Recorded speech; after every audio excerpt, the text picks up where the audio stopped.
High heels clicked across the tiled floor. Click, click, click. Every step felt as if it were crushing my bones. With great effort, I raised my only remaining eye and looked at the woman standing before me. A crimson dress, exquisite makeup. Lu Yun'er, the woman I had loved for half my life and hated for 10 years. Darling, why are you still looking at me like that? She crouched down, smiling tenderly. The next second, smack, her palm struck my face. I toppled sideways, but I couldn't even get back up. My limbs had long since been broken. My lower body was nearly paralyzed, my entire body covered in burns, and only one of my eyes could still see. I had endured this life for 10 whole years. When the apocalypse came, I was the one who let you live until now. Lu Yun'er grabbed my hair and forced me to raise my head. Instead of being grateful, you actually dare to hate me? I glared at her. Her smile only widened. I forgot to tell you. I've already reached the pinnacle of humanity. Your grand talent is useless to me now. No. She took out a dagger and aimed it at my chest. I should say that you're completely useless now. The blade plunged in. Agony exploded through me. She didn't stop. Right before my eyes, she carved out my heart. This last bit of value can still be used to feed the dogs. Before my consciousness faded, I saw her holding my heart aloft, smiling in triumph. 10 years. I had been chained in a dungeon like livestock. Every day, the only thing I could do was grant my attributes to her. I thought she would remember the love we once shared. I thought that as long as I still had value, she wouldn't kill me. But I was wrong. Completely wrong. Lu Yun'er, if I could do it all over again, I would never show you mercy. You broke my limbs, so I'll cripple your entire body. You tore out my heart, so I'll make sure you can't even remain human. Huli, a shriek suddenly exploded beside my ear. How can you be so useless? You can't even afford a presidential suite. Being with you is the worst luck of 8 lifetimes. A palm swung toward my face. I instinctively stepped back and caught her wrist. You dare dodge? My head snapped up. That face instantly stabbed into my vision. Lu Yun'er. She wore exquisite makeup, a red dress, and a glossy black mink coat over her shoulders. Young, beautiful, whole. My gaze swept across my surroundings. The lobby of the Magnolia Hotel. New Year decorations. The time displayed on my phone was February 16th, 2026. Lunar New Year's Eve. I was back. Back on the final night before the apocalypse. You're hurting me. Let go. Lu Yun'er struggled violently. Instead of releasing her, I stared at her and smiled. In my previous life, it had happened tonight. Because I hadn't booked a presidential suite, she slapped me in public and stormed off. I thought she was merely throwing a tantrum. It wasn't until after I was imprisoned that I learned she hadn't gone home that night. Instead, she attended a New Year's Eve banquet hosted by the wealthy heir of an elite family. His name was Li Feng. Later, he became Lu Yun'er's lover. He was also the one who personally broke my limbs and threw me into the dungeon. Hu Li, what are you smiling at? The way I stared at her made Lu Yun'er uneasy. I released her wrist, then suddenly pulled her into my arms. Baby, I was wrong. I held her tightly and buried my face against her shoulder.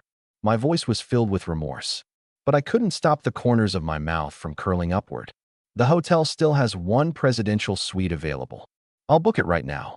Lu Yun'er froze, then immediately softened her tone. Really? Really? That's more like it. She pushed me away and straightened her clothes. But I want the top floor, and it must have floor-to-ceiling windows. If it's missing even one of those things, I'm not staying. No problem. I took out my phone, maxed out every credit card I owned, and exhausted all my credit limits before finally booking the top floor presidential suite. After seeing the reservation, Lu Yun'er linked her arm through mine in satisfaction. Now you're acting like my boyfriend. Smiling, I pressed the elevator button. At midnight tonight, the apocalypse would descend on time. Torrential rain, glaciers, heat waves, zombies. One natural disaster after another would sweep across the globe. Everyone would awaken a talent. And at the instant the calamity descended, those whose minds completely collapsed would become the first calamity aberrations. Whoever achieved the world's first kill of a calamity aberration would receive an SSS rank reward. In my previous life, Li Feng was the one who claimed it. This time, it was someone else's turn. Finding a calamity aberration on the verge of breaking down was difficult. Creating one myself, however, was not. Wasn't the perfect candidate standing right beside me? The elevator reached the top floor. As soon as the door to the suite opened, Lu Yuner rushed toward the floor-to-ceiling window. Wow. Huli, look. You can see the entire city from here. She pressed herself against the glass and excitedly began taking pictures. I closed the door and locked it. Then I walked up behind her. Bang! I grabbed the back of her head and slammed her face into the glass. The entire window shuddered violently. Lu Yuner was left dazed by the impact.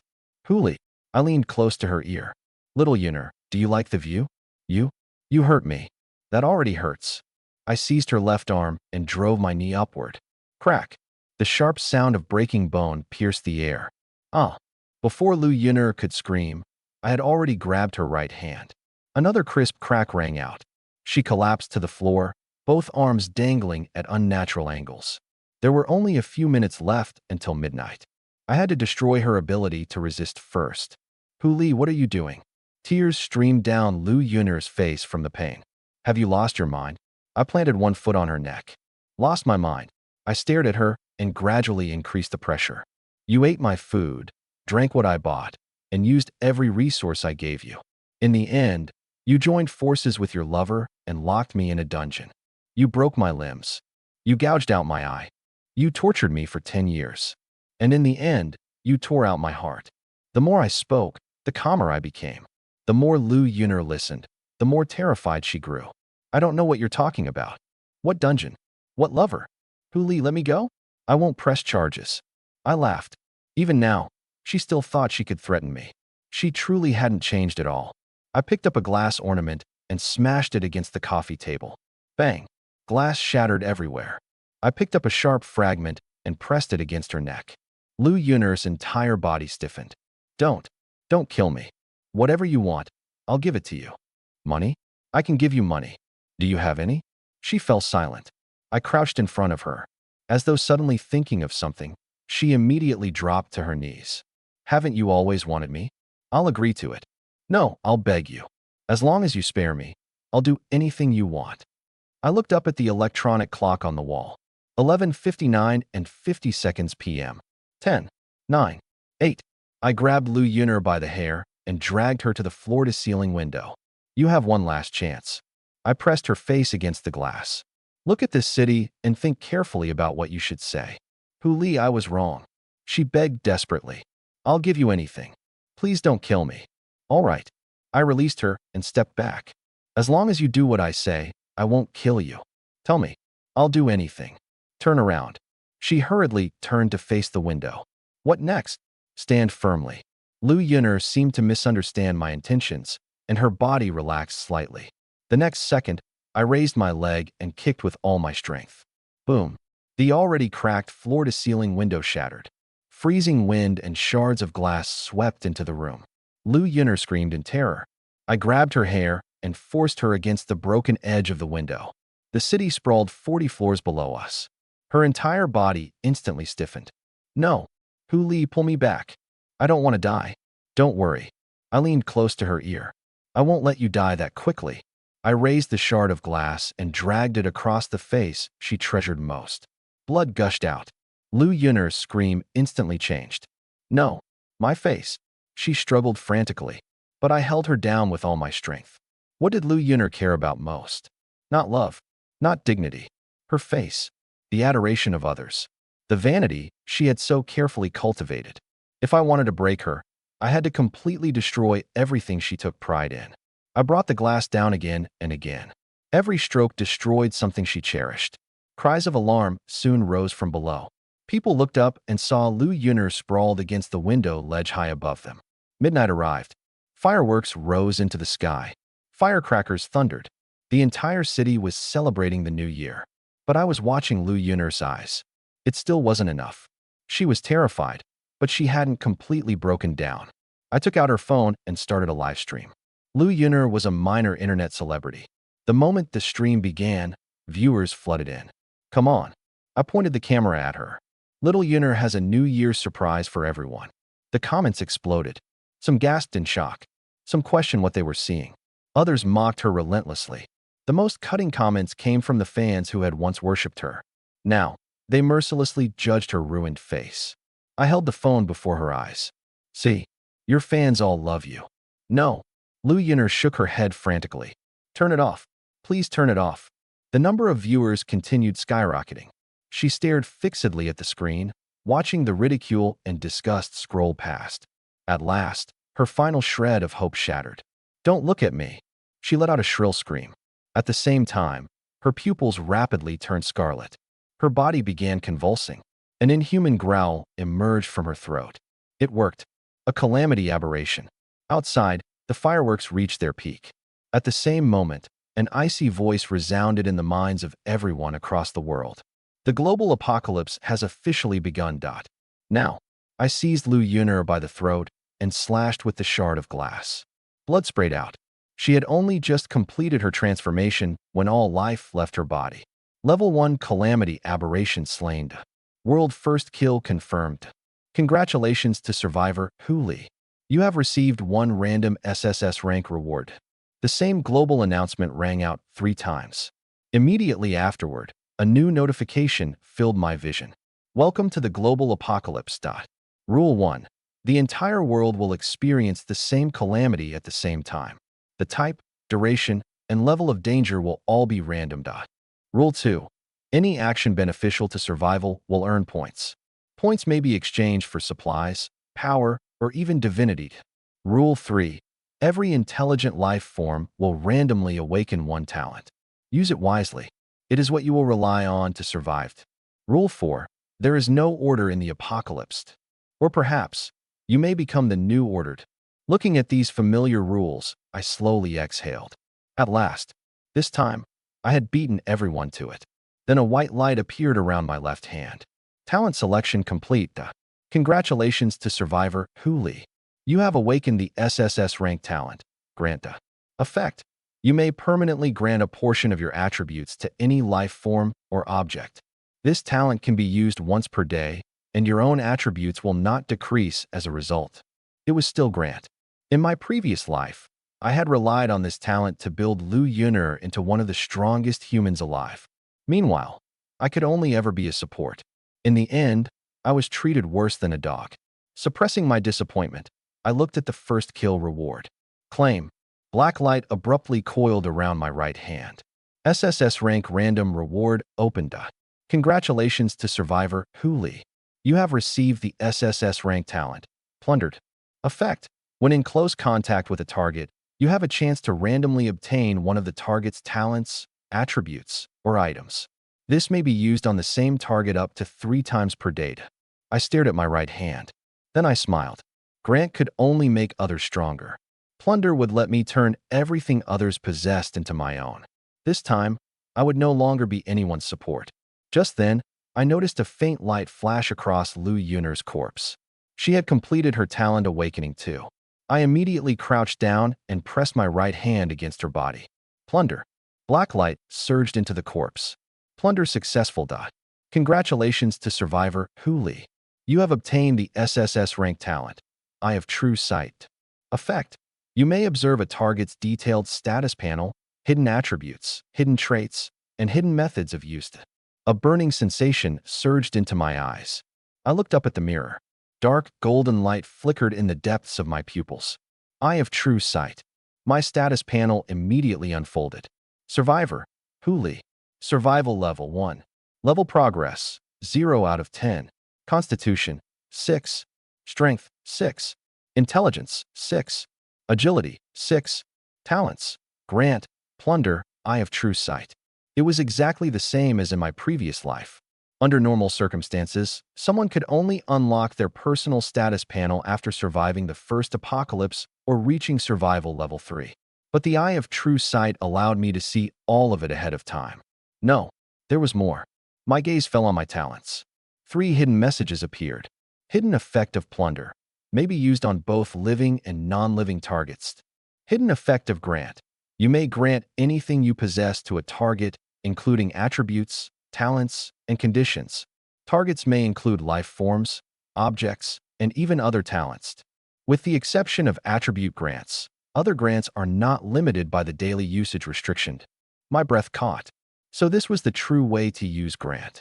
In my previous life, Lu Yun'er clearly possessed the eye of true sight, yet she never told me about these hidden effects. She had been guarding against me from the very beginning. Unfortunately for her, she would never get another chance. I immediately activated Grant. Grant Plunder to the eye of true sight. White and black light intertwined. Grant successful. The eye of true sight has obtained the SSS rank trait, Plundered. Trait effect. While observing a target with the eye of true sight, you may forcibly plunder one of its talents, attributes, or items. My heart pounded as I stared at the notification. Forced plunder. Without even needing physical contact. Then what if I looked at a god? Could I even steal their divine authority? The moment the thought occurred to me, I remembered a hidden reward from my previous life. The first person to perfectly recite all the apocalypse rules would receive one opportunity to pray to a god. They could make one request of a deity. As for whether the god would fulfill the request as the petitioner intended, no one could guarantee it. In my previous life, someone prayed to escape the apocalypse. A pillar of light descended. That person vanished forever. No one knew whether he had escaped or simply been erased. But I had no other path. I had barely survived 10 years in a dungeon. I knew better than anyone what happened to those without power. The first calamity was a worldwide deluge. 99% of all land would be submerged.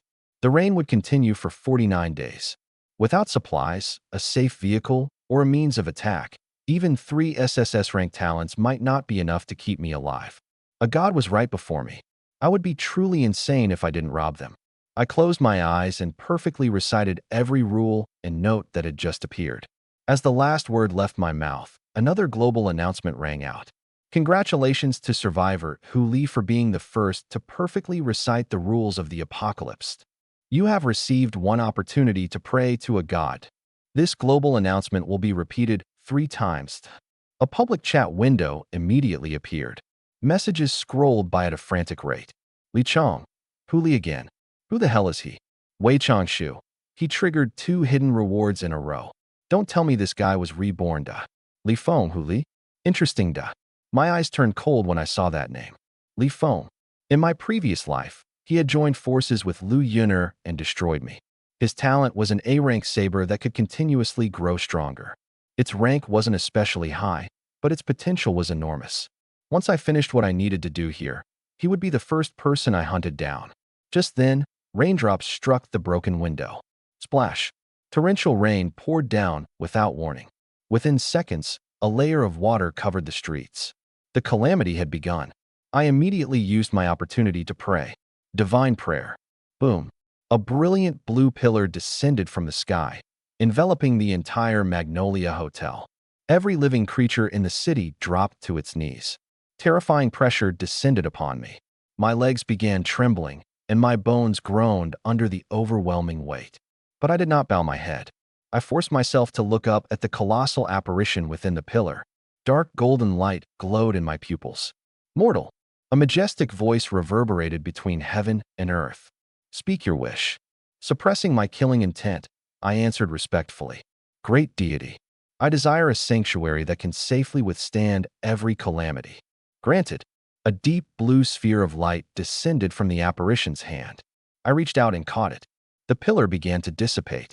The deity's incarnation gradually receded. Now, I snapped my head up.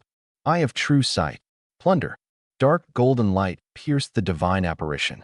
2 notifications appeared at once. Target. Incarnation of the sea god. Level unknown. Attributes unknown. Talents unknown. Forced plunder successful. Congratulations to Survivor Hu Li. You have obtained the divine trait. Sea god. I had succeeded. I had actually stolen something from a god. I immediately looked at the deep blue sphere of light in my hand. A palm-sized wooden boat rested inside. Item, Heart of the Ocean. Rank, SSS. Divine favor. While inside, you are immune to all external damage calculations. Divinely granted land. Cannot be destroyed, restricted, or affected by external forces. Hidden effect, embracing all rivers. Before the wooden boat form is activated, the heart of the ocean may be attached to any vehicle or territory, transforming it into a supreme sea kingdom. The supreme sea kingdom will inherit every ability of the heart of the ocean and possess unlimited growth potential. Standard form. maybe enlarged 100 times and can accommodate up to 2 people. I tightened my grip on the wooden boat. Without the eye of true sight, I would have regarded it as an absolutely safe vessel that could accommodate only 2 people. But with its hidden effect, it could become a secure territory with limitless growth potential. It wasn't over yet. Another deep blue light had already merged into my body. Divine fragment obtained. Sea God. Trait 1. Deity of the sea. Any marine creature you touch will unconditionally become your loyal servant. Trait 2. Locked. Current compatibility, 0.001%. Hidden hint. Acting as the sea god will increase compatibility with the divine fragment. A fragment of divinity. Although it was only a fragment, it was still genuine divinity. I looked outside. The brilliant blue pillar had completely vanished. The sea god did not return. Good. At least for the time being, the deity hadn't noticed that I had stolen something. A flood of messages suddenly appeared in the public channel. Li Feng, Hu Li's location has been confirmed. He's on the top floor of the Magnolia Hotel. Li Chong, he just claimed 2 global rewards. He must have something good on him. Ian Shan, we're all level 1. What's there to fear? Let's attack together. Lu Renjia, kill him and split the rewards. I smiled as I read the messages. In my previous life, they had treated me like a support they could slaughter at will. This time, they still saw me as easy prey. Good. That saved me the trouble of hunting them down one at a time. I raised my left hand and activated Grant once more. Grant the sea god trait to the Eye of True Sight. Grant successful. The Eye of True Sight has obtained the divine trait. Sea god. When observing a marine creature with the Eye of True Sight, you may force it to submit unconditionally. Now grant the sea god trait to Plunder. Grant successful. The Plunder has obtained the divine trait. Sea god. Any life form successfully plundered will be transformed into your loyal believer. I lowered my hand. It still wasn't enough. Grant could permanently add 10% of my attributes to a life form, item, or talent. But attribute grants could only be used once per day. My base attributes were currently too low. Using that ability now would only waste the opportunity. It didn't matter. More attributes were about to deliver themselves to my door. I dragged the sofa in front of the broken window and sat down comfortably. Rain poured wildly over the city. Floodwater had already begun swallowing the streets. A group of people was charging through the rain toward the hotel. They thought I possessed 2 global rewards. They thought their numbers would be enough to kill me. Most importantly, they thought they were coming to rob me. Unfortunately for them, they didn't know one thing. The Eye of True Sight had no cooldown. After receiving the Plunder trait, neither did its plundering ability. In other words, the moment they entered my field of vision, their talents, attributes, items, and even they themselves would become mine. Leaning back against the sofa, I watched the elevator indicator climb. 37th floor, 38th floor, 39th floor. Ding. The elevator reached the top floor. I looked toward the slowly opening doors and raised my eyes. Dark, golden light instantly flared within them. Welcome. Smiling, I waved at them. My first group of believers. Brothers, he's just up ahead. A low roar pierced the storm. I reclined on the sofa on the hotel's top floor, gently swirling a glass of red wine as I looked down through the window. Li Feng had brought more than 30 people. Hurry, he urged, looking up. That bastard might relocate at any moment. Someone in the crowd pointed toward the window. I don't think he's planning to leave. Boom. Thunder exploded. Violet lightning illuminated the entire sky, and my face along with it. I raised my glass and offered them a distant toast. Li Feng's expression instantly darkened. He cursed furiously, then raised his hand and issued an order. Ranged fighters stay downstairs. Everyone else, follow me up. Remember, once Hu Li is dead, we'll divide his belongings according to contribution. The 35 people immediately split up. 15 remained downstairs. 20 rushed into the hotel. I drained my wine and rose, stretching lazily.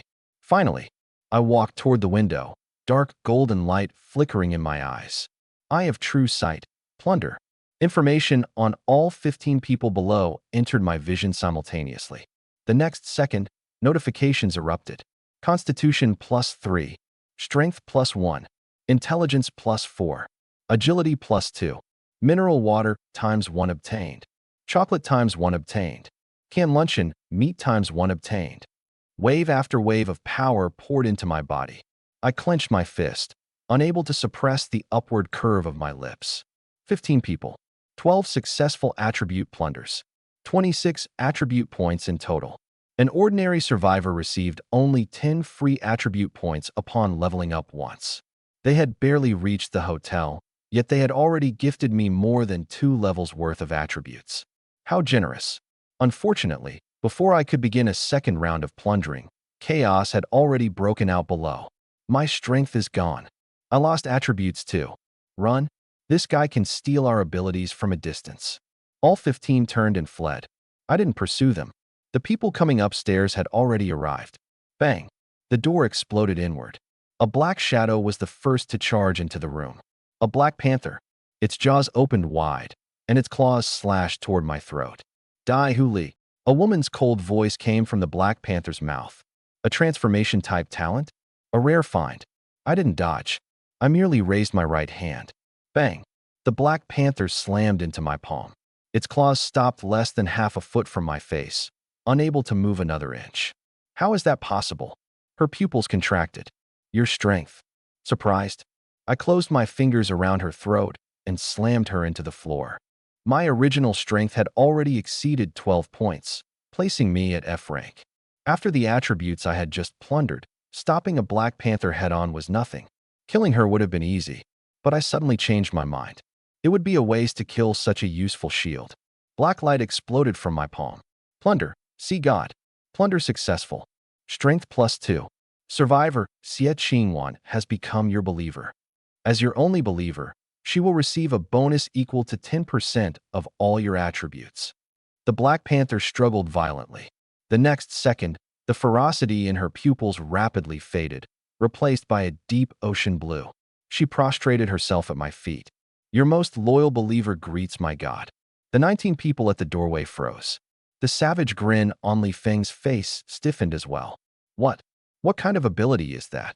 I rubbed the Black Panther's head. Good girl. Then I sat back down on the sofa and looked toward the doorway. Weren't you going to kill me? Come in. No one dared move. The next second, Li Feng abruptly turned around. Retreat. The 19 people scattered. I laughed. You think you can come and go whenever you please? What do you think this place is? I patted Xie Qingwan on the head. Go. Bring all of them back. Yes. The Black Panther transformed into a blur and shot out of the room. Screams soon rang out in the corridor. Get away. Stop her. Don't kill me. I surrender. 15 minutes later, 19 people were bound tightly and thrown in a neat row before me. Li Feng was among them. They no longer struggled. The difference in talents. The difference in attributes. Numbers had already become meaningless. Some kowtowed.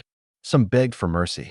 Others copied Xie Qingwan, lying prostrate on the floor and declaring their submission. Hu Li, I was wrong. I'm willing to follow you. Don't kill me. I'll do anything. Looking at them, I found the sight ridiculous. When you wanted to kill me, you weren't planning to give me a chance.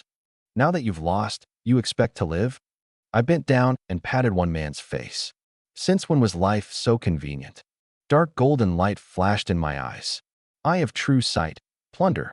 Black light erupted repeatedly. Plunder. Strength +2. Constitution +3. Agility +1. A rank talent obtained.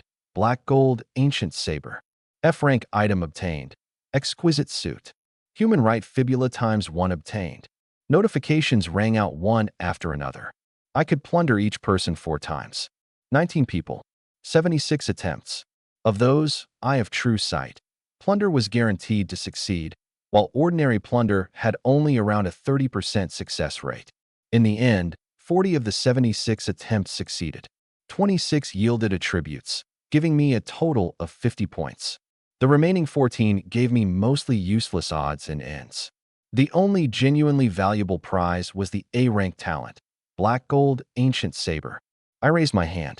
Black golden light rapidly condensed, taking the form of an ancient saber. Its blade trembled gently. A chilling gleam ran along its edge. I glanced at my status panel. Survivor, Hu Li. Survival level 1. Progress to next level, 0 tenths. Constitution, 27, E rank. Strength, 30, D rank. Intelligence, 20 A rank. Agility, 23 A rank. Talents, Grant, SSS, Plunder, SSS, Eye of True Sight, SSS, Black Gold, Ancient Saber, A. My strength had reached D rank. The other 3 attributes were all E rank. As long as I didn't voluntarily enter a dungeon, there was little in the first apocalypse that could threaten me now. I dismissed the panel and said casually, "Kill everyone except the one who wet his pants." The other 18 turned deathly pale. "No, Hu Li, you can't." "Yes, master." Xie Qingwan raised her claws. A black shadow flashed. 18 heads fell simultaneously. Thud, thud, thud. As Li Feng listened to the heads rolling across the floor, his entire body shook like a leaf. He didn't dare look up. His talent was gone. So were his attributes. He was now weaker than an ordinary person. I walked over and planted my foot against the back of his head. "Do you know why I kept you alive?" Li Feng's lips trembled, but he couldn't form a reply. I applied slightly more pressure. "Answer me." "I know." "No, you don't." I looked down at him. "I remember your family lives at Egret Lake. There's a private dock outside the villa. And there's a yacht dock there, correct?" Li Feng raised his head sharply, as though he had grasped his last lifeline. "Yes. My family has a yacht. I'll take you there. You can have the villa, the yacht, the money, everything. As long as you don't kill me, I'll give you anything." I chuckled. "I only wanted you to confirm it." Li Feng's expression froze. "As for your belongings, I prefer taking them myself." Power erupted beneath my foot. Bang! Li Feng's voice stopped abruptly. I collected the spoils, then climbed onto Xie Qingwan's back. "Let's go. To Egret Lake." "Yes, master." The Black Panther charged into the storm and raced down the street. Fewer than 72 hours remained until the apocalypse fully erupted. After 72 hours, natural disasters, mutant beasts, and calamity aberrations would descend simultaneously. What I intended to claim was the region's first mutant beast kill. Huaxia's regional mutant beast was a flood dragon serpent. The moment it hatched, it would already be D rank. Its body would stretch for hundreds of meters, and a single sweep of its tail could snap a building in half. In my previous life, no one could kill it. It seized control of Shudu and devoured survivors and other mutant beasts. In just 3 months, it grew from a D-rank creature into a B-rank pseudo-dragon. Later, it summoned a tidal surge and flooded Huaxia. After that, it evolved into an A-rank true dragon. For 10 whole years, Huaxia remained underwater. No one dared return. No one could kill it, either. But this life was different. I already possessed D-rank strength. As long as I struck soon after it hatched, I would have a chance to slaughter it. More importantly, the first regional mutant beast kill would reward a random hidden class advancement certificate. In my previous life, only 9 appeared among the entire human race over 10 years. I had to obtain one. There was an 80% chance the flood dragon serpent would hatch at Dujianjian, beneath Mount Qingqing. That meant I needed a boat, and it had to be a vessel capable of carrying the heart of the ocean. Xie Qingwan sprinted all the way. We reached Egret Lake before the streets were completely submerged. The residential community had already descended into chaos. Some people roared. Some begged for mercy. Others used the arrival of the apocalypse as an excuse to tear away their human masks completely. I couldn't be bothered with them. Li Feng's family lives in Villa 8, Zone A. I looked down at Xie Qingwan. "Can you find it?" "Yes." Xie Qingwan sniffed the air. I remember his scent. She leaped over the gate and carried me through the villa district. We soon reached the lakeside. Then she stopped. I patted her head. "Why did you stop?" Xie Qingwan was silent for 2 seconds, and her voice became noticeably quieter. "Master, I can't swim." I looked down at the imposing Black Panther beneath me. "You can't swim?" "No." "Then why are you crouching so low?" "It's a little embarrassing." I almost burst out laughing. "That's a minor problem." White light blossomed from my left hand. "Grant. See God Divine Fragment." Brilliant blue light instantly enveloped Xie Qingwan. "Grant successful. Xie Qingwan has obtained the S-rank passive talent. See God's Retainer. All water element talents, abilities, and item effects are increased by 50%. All water element damage and negative effects received are reduced by 50%. Xie Qingwan immediately prostrated herself. "Praise my God. May the sea god's glory forever." "Stop." I immediately interrupted her. Praise me silently from now on. And don't call me my god. Call me master. My identity as the sea god was fake, but the power bestowed upon her was real. If she prayed too devoutly and attracted the real sea god's attention, I couldn't be certain the deity wouldn't casually crush me. Xie Qingwan immediately corrected herself. As you command, master. A mature woman's voice. Calling me master. Not bad. I patted her. Get in the water. Yes. She carried me straight into the lake. Then I fell silent. Xie Qingwan could indeed swim now. It was just that her swimming style was very different from what I had imagined. Her entire body remained underwater. Her hind legs kicked wildly, and her tail swept back and forth, while only my upper body remained above the surface. From a distance, it looked like half a human body was gliding rapidly across the lake. Torrential rain. The dead of night. Mist covering the water. Even I found our reflection slightly terrifying. Faster. Master, I'm already going very fast. I'm not complaining about the speed. Then what is it? This posture makes me look like a water ghost. The moment I finished speaking, a searchlight suddenly struck my face. A scream came from ahead. There's a ghost. An engine roared. A yacht came charging directly at me. Master, just as Xie Qingwan prepared to leap out of the water, black golden light had already exploded in my hand. Black gold, ancient saber, manifest. I swung backward. Flash. The blade swept through the yacht. The entire vessel was split down the middle like butter cut by a hot knife. Boom. The two halves crashed into the water. 8 people wearing life jackets fell into the lake. 7 of them immediately swam toward a young woman and surrounded her protectively. Xie Qingwan raised her head from beneath the surface. Master is mighty. Nothing worth mentioning. I dismissed the black gold ancient saber and glanced over the people in the water. I didn't care who they were. I only wanted to find a boat. Qingwan, take us over. We'll ask for directions. Yes. Xie Qingwan submerged again. With only half my body above the water, I glided toward the group at high speed. The 7 bodyguards turned pale. It's coming. Protect the young lady. Prepare to fight. I stopped several meters away. I need directions. Do you know where Villa 8, Zone A is? The young woman being protected by the others looked timidly at me. You aren't a ghost? I raised my right hand. The black gold ancient saber appeared again. You only get one chance to answer. I'm in a hurry. The middle-aged man at the front immediately pointed behind him and to the left. My 8 o'clock. There's a private dock over there. A 2-story yacht is moored beside it. That's Villa 8, Zone A. I dismissed the saber. Smart. Then I patted Xie Qingwan's head. Let's go. Yes, master. Only after we disappeared into the curtain of rain did I hear their hushed conversation behind us. Uncle Wei, the young woman spoke. Could we ask him to escort us home? I can give him 2 spots in the shelter. The middle-aged man's voice was solemn. Miss, we know nothing about him. Approaching him recklessly would be too dangerous. He didn't kill us just now. The young woman's voice had already regained its composure. Once our people retrieve another boat, we'll follow him from a distance. Let's see what he intends to do first. I ignored them. Xie Qingwan soon carried me onto the dock. 2 words were clearly written on the ground. Villa 8. This is the place. I looked at the 2-story yacht moored beside the dock. It wasn't top of the line, but it was good enough. I took out the heart of the ocean and casually tossed it toward the yacht. The palm-sized wooden boat instantly merged with the hull. Boom. Brilliant blue light shot into the sky. Congratulations to survivor Hu Li. You have triggered the hidden effect of the heart of the ocean. Target is currently merging with the heart of the ocean. Estimated fusion time, 10 minutes. Looking at the pillar of blue light, my eye twitched. That's quite the display. 10 minutes wasn't long.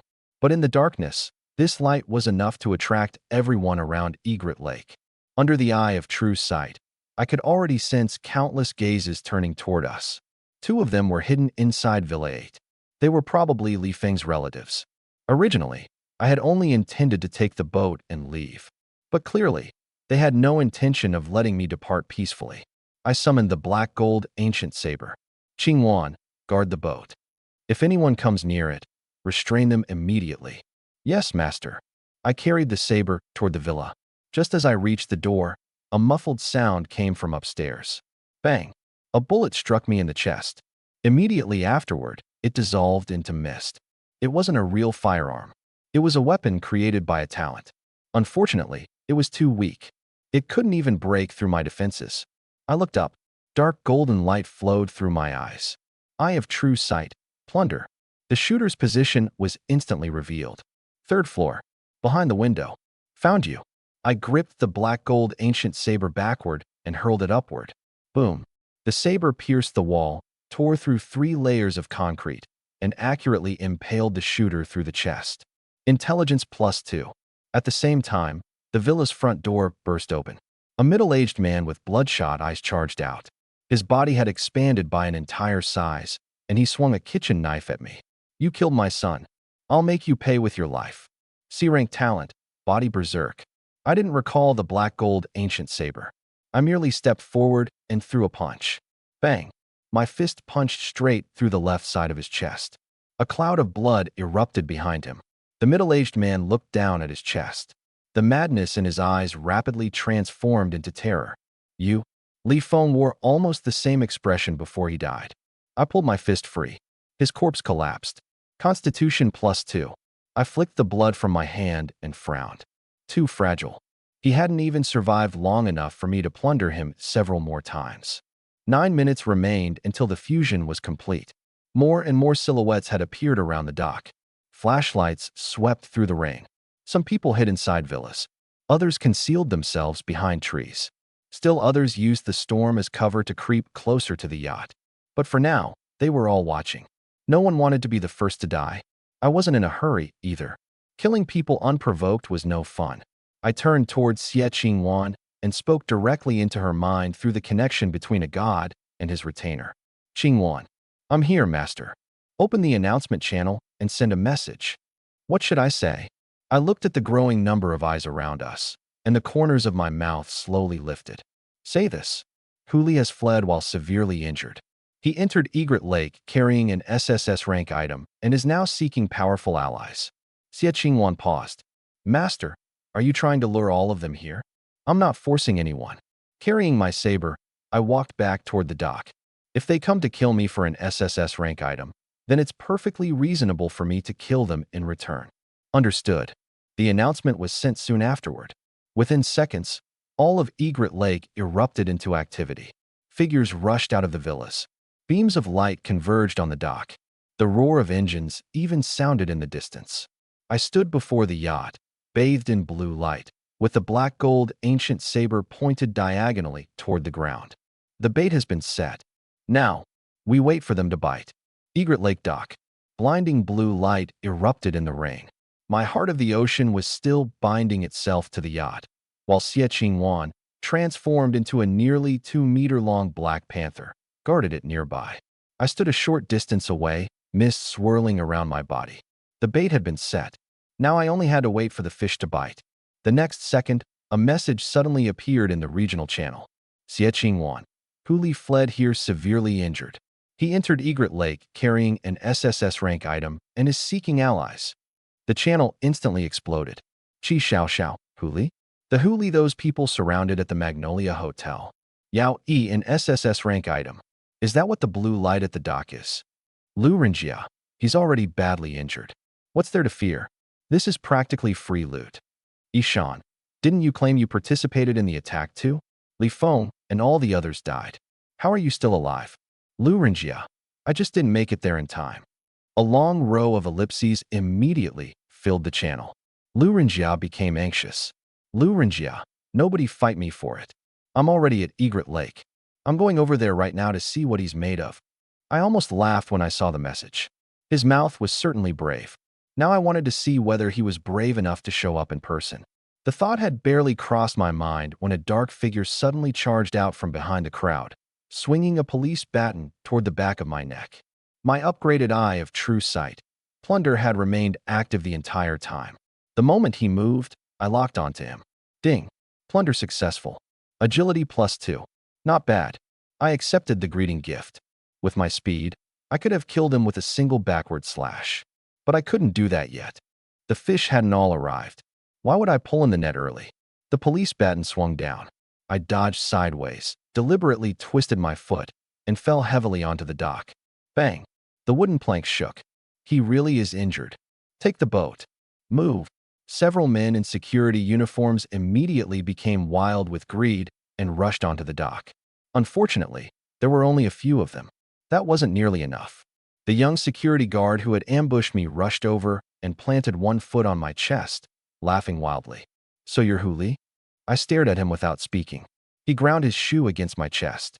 "I thought you were supposed to be good at killing. Why are you lying down now?" He pointed at the sphere of blue light, making no effort to conceal the greed in his eyes. "Hand over the SSS rank item and everything else you have. If I'm in a good mood, I might even let you live. In your dreams." I bit the inside of my mouth and allowed blood to trickle from the corner of my lips. If I was going to put on a show, I had to make it convincing. The young security guard's expression darkened. He began cursing viciously, but his objective was simple. He intended to break my bones first, then squeeze every last item out of me. He activated an enhancement talent and stomped toward my abdomen. Bang! I took the kick head on. The force was mediocre. It was so weak that even I found my own acting embarrassing. "Brat, I gave you a chance." He grabbed my collar and lifted me, then shouted at Xieching Wan. "Brothers, attack together. Once we take down that Black Panther, we'll be set for life. Attack." Several guards surrounded Xieching Wan. Xieching Wan lowered her body. Her claws slid out, and a low growl rumbled in her throat. A single look from her frightened the group into stopping. No one dared move first. Still holding me by the collar, the young security guard cursed at them, trying to force them forward. The angle was perfect for me to look at every one of them. Eye of True Sight. Plunder, upgraded version, activate. After several notifications rang out, I could barely keep the smile off my face. Their attributes were pitiful. Their items were all garbage. That was it. And they dared imitate others by killing people for their belongings? Just as I was feeling disappointed, the sound of an engine came from the lake. The group I had sent into the water earlier had found another boat. 7 bodyguards surrounded the young woman as they sped toward the dock. They were here. Another fish had arrived. Once they all came ashore, I could finally pull in the net. The moment the boat stopped, 5 bodyguards jumped onto the dock. Only 2 remained to protect the young woman. Xieching Wan still didn't move. However, the 5 bodyguards didn't charge toward her. Instead, they positioned themselves between me and the security guards. "Move." At the command, all 5 bodyguards activated their talents. The 2 sides crashed into each other. Fists struck faces. Police batons swept sideways. One man had barely charged forward when a bodyguard grabbed him around the waist and threw him to the ground. Another attempted to launch a sneak attack from the side, only to be kicked into the lake. These bodyguards were trained fighters. Their talents might not have been stronger, but their combat experience completely overwhelmed their opponents. The young security guard's expression darkened. He immediately tightened his grip on my collar. "Brothers, stop fighting. Let's squeeze everything out of Huli first, then discuss how to divide it." "How does that sound?" The leading bodyguard forced an opponent back with a punch, then asked coldly, "Who told you we came here to divide the loot?" The young guard froze. The bodyguard turned toward me. "Mr. Hu, we were at fault earlier. My young lady sent us here to apologize." He paused. "She also said there probably aren't any more fish nearby. You can pull in the net now." I raised an eyebrow. She had seen through it? I followed his gaze toward the yacht. The young woman stood at the bow, watching me. With the light from the boat, I could finally see her face clearly. She looked somewhat familiar. I immediately used the Eye of True Sight. Survivor, Chu Hongyu. Survival level 1. Constitution, 6. Strength, 4. Intelligence, 10. Agility, 7. Talent, 1 Thought True Word, SSS. The moment I saw her name and talent, my pupils contracted. Chu Hongyu, the 11th Empress. In my previous life, no matter how often the top 10 on the heavenly ranking changed, she was always ranked 11th. It wasn't because she was weak. On the contrary, it was because she was too dangerous. Her ability was absurdly simple. Whatever she said became reality. But the price required to fulfill her wish was completely random. In my previous life, her shelter was attacked by a B-rank beast tide. She spoke only one sentence. "I want the sea beasts to die." The next second, the entire beast tide dropped dead. But the price was the simultaneous death of more than half the people in her shelter. Nearly everyone else was gravely injured. From then on, humanity classified 1 Thought True Word as a forbidden art. She clearly possessed enough power to enter the top 10 or even challenge the top 3, yet she was permanently placed at number 11 because no one dared let her speak carelessly. It was also the only SSS-ranked talent I had no desire to plunder. Who knew who would be forced to pay the price? Forget it. Since the newcomer wasn't a fish, it was time to pull in the net. But the young security guard hadn't understood what was happening. He was still laughing loudly. Fishing? Pulling in the net. He slapped my face, his tone growing increasingly arrogant. Don't tell me the fish you're talking about is this dead fish lying in my hands. You don't actually think he's pretending to be. SHLK. The black gold ancient saber pierced his back and emerged from his chest. His laughter stopped abruptly. He looked down at the blade. His lips trembled, but he could no longer form a complete sentence. I gripped the hilt and gently pulled the saber free. Blood sprayed everywhere. His corpse collapsed at my feet. I didn't even look at him. I simply flicked the blood from my blade. Qingwan. Do it. Yes, master. Xie Qingwan transformed into a black blur and charged directly into the crowd. Screams rang out one after another. I advanced with my saber. One security guard had barely turned around when the blade swept across his throat. Another dropped to his knees and begged for mercy. I kicked him towards Xie Qingwan. Her claws flashed. The battle was over. The entire process took less than 10 seconds. I glanced over the list of corpses. Lu Rinjiao wasn't among them. Just as expected, that man intended to keep boasting from a safe distance until the very end. I opened the regional channel. Juliet Lu Rinjiao, where are you? The other party remained silent for several seconds before quickly replying. Lu Rinjiao. Boss, you're still alive? I was just talking nonsense. Please don't take it seriously, da. Lu Rinjiao. Of course, it doesn't matter even if you do take it seriously. Lu Rinjiao. Come and hit me if you can. You don't know where I am anyway. Laughter rang out from the yacht. Chu Hongyu couldn't hold it in. The two bodyguards beside her went pale and hurriedly lowered their heads, afraid I might take my anger out on them. I rolled my eyes and couldn't be bothered to respond. Just then, the blue light on the dock abruptly contracted. The countdown reached 0. Ding. Congratulations to survivor Huli for successfully unlocking the SSS rank vehicle, Ocean's Heart. The vehicle has been bound. Please board to inspect it. Success. But before boarding, there was still one thing I had to deal with. I turned to Chu Hongyu. She bowed slightly before I could speak. Mr. Hu, I offended you earlier. I mistook you for a ghost and said some inappropriate things. I apologize. She was lowering herself this much? Yet she didn't mention a single word about how I had split their yacht apart and sent all of them into the lake. As expected of one of the 11 empresses from my previous life. Every word she spoke was calculated for profit. She definitely wanted something from me. In that case, there was no need for me to be polite. I held out my hand. I heard the apology. Where's the gift? It's called making amends. You can't apologize without offering compensation, can you? Chu Hongyu's bodyguards widened their eyes, nearly cursing aloud on the spot. In the end, they gritted their teeth and held back. Chu Hongyu didn't get angry. Instead, her smile grew even gentler. Of course there will be compensation.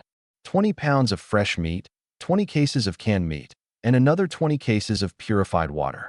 How does that sound? Where are the supplies? At the Longqi shelter. She looked directly at me and stated her objective. Before the apocalypse, my father built a shelter there. It's about 100 kilometers from here. As long as you escort me there, Mr. Hu, everything will be yours. Longqi.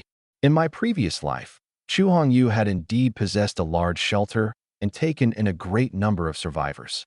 It wasn't until the flood dragon began wreaking havoc across Shudu that she left by boat with a handful of trusted subordinates.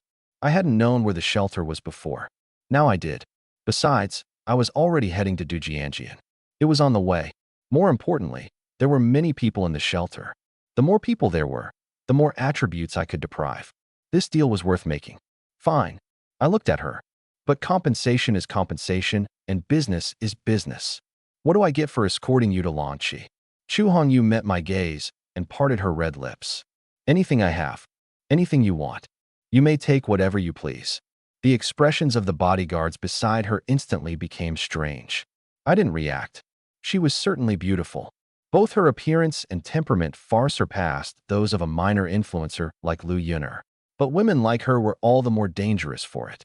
Especially Chu Hongyu. One wrong sentence, and everyone might end up dying together. Compared to her body, I was far more interested in the attributes inside her shelter. Deal. I sheathed my saber and turned around. But we won't travel on the same boat, nor will we be part of the same team. You'll follow 100 meters behind me.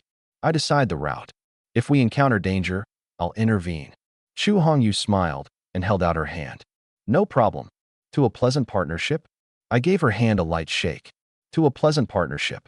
Afterward, I took Xie Qingwan aboard Ocean's Heart. A panel immediately appeared. Item, Supreme Sea Kingdom.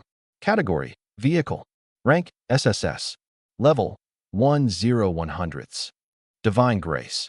While passengers are aboard, they are immune to all damage originating from external sources. God-gifted land. Cannot be destroyed, restricted, or affected by any external force. Bound to Survivor, Huli. Boundless. Gains 1 EXP for every nautical mile traveled. More effects will be unlocked as the vehicle levels up. Note, Ocean's Heart is beating. I stared at the panel, my breathing briefly catching. Infinite growth. Absolute defense. Indestructibility. With this ship, even if I couldn't kill the Flood Dragon, I finally had a truly safe place to live. Wait, if Boundless was a trait, could I deprive it? I immediately pressed my hand against the hull. Deprive. Ding. Deprivation failed. I didn't hesitate. Again. Ding. Deprivation successful. Congratulations to Survivor Huli for obtaining the trait. Boundless. It worked. I drew the black gold ancient saber and bestowed Boundless upon it. The saber vibrated violently. Its black and gold patterns lit up at the same time, and the faint phantom of a Qilin spiraled upward along the blade. Black gold ancient saber plus Boundless equals Boundless black gold ancient saber. The saber's rank leaped directly from A to S. A new panel unfolded. Boundless. Gains 1 EXP for every mutated beast killed. After accumulating 1 million EXP, the Qilin can be awakened and the weapon's rank can continue to increase. 1 million mutated beasts. It sounded like a lot, but the beast tides of my previous life had been vast enough to blot out the sky whenever they arrived. As long as I didn't die, this saber would reach SSS ranks sooner or later. I tried bestowing Boundless upon my other talents. Every attempt failed. It appeared SSS rank was the upper limit for talents. That was enough. Too much greed would only get me killed. Night descended completely. I lay down on the deck of the Supreme Sea Kingdom and closed my eyes. Chaos reigned outside. People were crying everywhere. Some were robbing others, while some were fighting desperately over a single bite of food. But none of that had anything to do with me for now. All I needed to do was escort Chu Hongyu to Longqi, and I would receive a large batch of supplies. 3 days from now, once the system shop opened, ordinary resources would no longer be scarce. Mutated beast flesh and blood would become the real hard currency. Only the weak needed to desperately hoard ordinary food. What I wanted was strength and the right to survive. Before falling asleep, however, I still felt my arm with one hand. I could only hope that when I woke up, I would still be lying on this ship and not back inside that lightless dungeon. Meanwhile, on the other yacht, Chu Hongyu sat by the window, playing with a tortoiseshell carving made of mutton fat white jade. Uncle Wei walked up behind her. "Miss, you should get some rest." "Uncle Wei." Chu Hongyu gazed at the Supreme Sea Kingdom 100 meters away and suddenly smiled. "Tell me, if I used my talent to make that man fall in love with me, wouldn't that be interesting?" Uncle Wei's expression changed instantly. At 7 the next morning. 7 hours had passed since the catastrophe began. I opened my eyes and immediately moved my limbs. My hands and feet were all still there. Good. Xie Qingwan had been standing guard beside me the entire time. The moment she saw me wake up, she rose to her feet. "Master, tell them to prepare for departure." "Yes." Xie Qingwan transformed into a black panther and leaped onto the other yacht. I entered the wheelhouse and was about to set sail when my hands suddenly froze over the controls. There was one very practical problem. I didn't know the way. "Qingwan." I called her back. Asked them if they have a map. Before long, she returned with a paper map held between her teeth. I spread it out and confirmed our direction. "Let's go." The two vessels left Egret Lake one after the other and headed straight for Dujianjian. In just 7 hours, the average water level across Shudu had already risen to around 10 meters. The power was out. The internet was down. The drainage system had completely collapsed. Only the upper floors of many buildings remained above the water. The overwhelming majority of people were trapped inside residential buildings and shopping malls. The moment they heard the yacht's engines, they rushed to the windows. "Help! Take us with you. I have an S-rank talent. Save me, and I'll serve you for the rest of my life. Please, I have a child here." Cries for help came in wave after wave. I lay on a deck chair without even opening my eyes. It wasn't that I couldn't hear them. I simply couldn't save them. Even if I took them all aboard, how would we divide the food? Who would cover the retreat when danger came? What would I do if someone tried to seize the ship? In my previous life, I had already paid the price for my kindness once. This time, I had no intention of paying it again. The Supreme Sea Kingdom continued onward. Once we entered the outskirts of the city, things would become quieter. However, a boat with flashing red and blue lights suddenly blocked our path. A broadcast immediately followed. "Attention, vessels ahead. We are the Sichuan Province Water Patrol. Due to the current emergency, your vessels will be temporarily requisitioned for rescue operations. Stop immediately and do not resist." I opened my eyes and looked toward the patrol boat. During the apocalypse, some took advantage of the chaos to destroy order, while others desperately tried to maintain it. In my previous life, the latter had formed the Salvation Society. Relying on the heavy firepower left over from before the catastrophe, they rose rapidly and even built 3 aircraft carrier-class shelters.